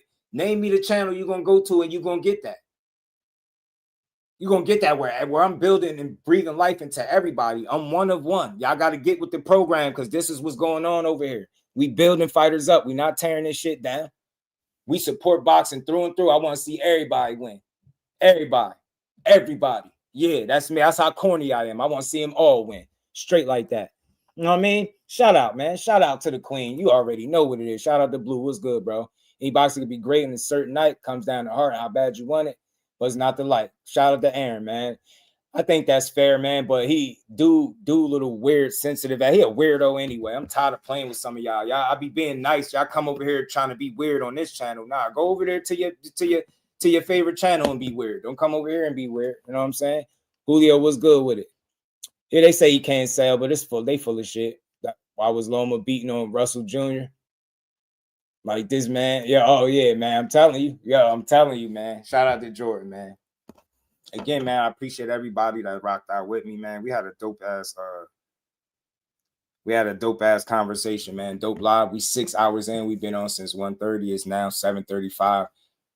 Show me another channel. You can name it. Type the channel that you're gonna get a 6-hour live with no slander, no boxing slander, no insult. I'm not insulting people that have their opinion, and I don't tell everybody they gotta agree with me. We can just build. Have your opinion. That's the problem with. I'm not a right or wrong person. If you want to have your opinion, even if you want to come up here and speak, click the link and come holler at me. But all that aggressive talk from the chat, that's fake, bro. I'm a grown-ass man. I don't play like that. You see me somewhere out in person, you're going to be very respectful, and I know you will. I ain't lived this long for nothing, bro. Let's build boxing up. I'm not trying to do what no other channel do. I don't care what nobody else do. My way is my way. I like to breathe life into these dudes that represent our sport at the highest of levels. I enjoy this shit. So when you come here, try to enjoy boxing. Stop forcing your opinion. A lot of times we all giving our different perspectives, so it's no right or wrong answer with a lot of this shit unless you force to speak facts. Other than that, let's have a good time. Let's keep building this shit up. Let's keep supporting one of the dopest content creators in this space, Just Do Boxing. We're a platform for the people, straight like that, man. This is a platform for the people. Anybody. Shout out to KO. He see things way differently than me. Think I ever stop rocking with somebody because they got a different opinion? No. Come over here, but it's when you disrespectful with your difference of opinion. Don't tell me I don't know boxing just to make a stupid ass argument. Dumbass shit. Who ain't great? Bro, dude, y'all talking about people ain't great. These young men in their 20s, whether it's mid to late 20s, and they fighting for, tens of thousands upon millions of dollars. What the fuck do you mean they not great? Get that weird ass shit out of here. They all great. Tell me how many 20-some-year-old millionaires you came up with, goofy. We talking about some of the best talents in the world. I'm sick of you low-level, surface-level thinkers. Y'all quick to say what somebody is not, but you can't do better than them. These dudes is all great. Everybody boxing is great. The talent we got in boxing is great. Devin Haney is great. And everybody we talked about on this live is fucking great, except for Ryan. You know what I'm saying? He's straight like that. We build boxing up. And even Ryan get his just due. If he go out here Saturday night and he stand on business, he going to get his credit for doing so, and we going to move on. You get what I'm saying? Simple as that. Let's build the sport up. Stop being toxic. Stop being tough from the comments. You're not going to move nobody. You're not scary in the comments. I don't care how many caps you type. I don't care what you say in the comment section. That shit ain't moving nobody. Let's build the sport up. Stop being a little sensitive little boy. Know what I mean? Get out your feelings and come talk to a real man about some boxing where you don't got to force your opinion. Just talk and we going to build. And that's it, bro. You know what I'm saying? That's it. Shout out to Aaron. Appreciate you, man. Appreciate you. We all about building. Aaron, shout out to you, my guy. You know what I'm saying? You're definitely in the right place. But look, I took up enough of y'all time. We've been on for over 6 hours. We've been over for 6 hours, y'all. I appreciate every last one of y'all that tuned in. Still 50 people here. If y'all didn't hit the like button, make sure you do. Double tap the like button, depending on what side you on. Subscribe to the channel. Make sure y'all hit that bell icon. Turn y'all notifications on. We're going to be back at it tomorrow. We're going to be building. We're going to be cooking. Y'all know how we do. Shout out to everybody in the super chat. Cash App. Shout out to all the channel members, the true supporters, the moderators. We rock with y'all, man. Shout out to the Just Do family. We appreciate every last one of y'all. And my apologies, y'all. We still going to review the Cigar Talk interview for tomorrow. We'll get to that. It was still in the beginning, so we're going to get to all of that. We're going to have some fun with it. Well, whatever else we need to talk about. Shout out to Tay. Where Broly been? I ain't been seeing Broly, man. Shout out to Aaron. Appreciate you, man. Who that? Tay, my dog. Zoomverse, my brother. Some of y'all comments don't be showing up on my screen. I don't know why I be having to look over at the TV to see it. I don't get that. Appreciate you, bro. Everybody in here, 4 p.m. Eastern Standard Time, man. Set y'all notifications and come rock out with me. Let's build, man. But with that, I took enough of y'all time. I appreciate every last one of y'all rocking out to the end of the show. We need to update intro just with all the Jersey fighters. I got you, Tay. I'm going to put my man on it. I got you, Tay. Appreciate you. Shout out to you, my guy. And Zoomverse, it's my dog, man. With all y'all, Cal Cooley, Shower, the Queen, appreciate you, man. Y'all go tap into her, too, man. Anybody that y'all like real people that know how to talk boxing, check out Yes Indeed Boxing. Check out L-Dub Boxing. Y'all got to start tapping into these people, man. The blunt sports, we support the community, man. We're going to just keep building, y'all. So much love to everybody, and we're going to get up out of here, y'all, man. Peace to the fam. Yes, sir. Representing Brick City, Shakur.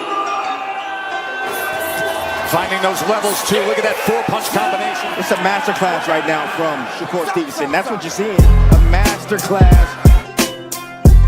Right hand, and Shakur meeting them with straight left hand. Oh, and there's a knockdown scored with the left hand.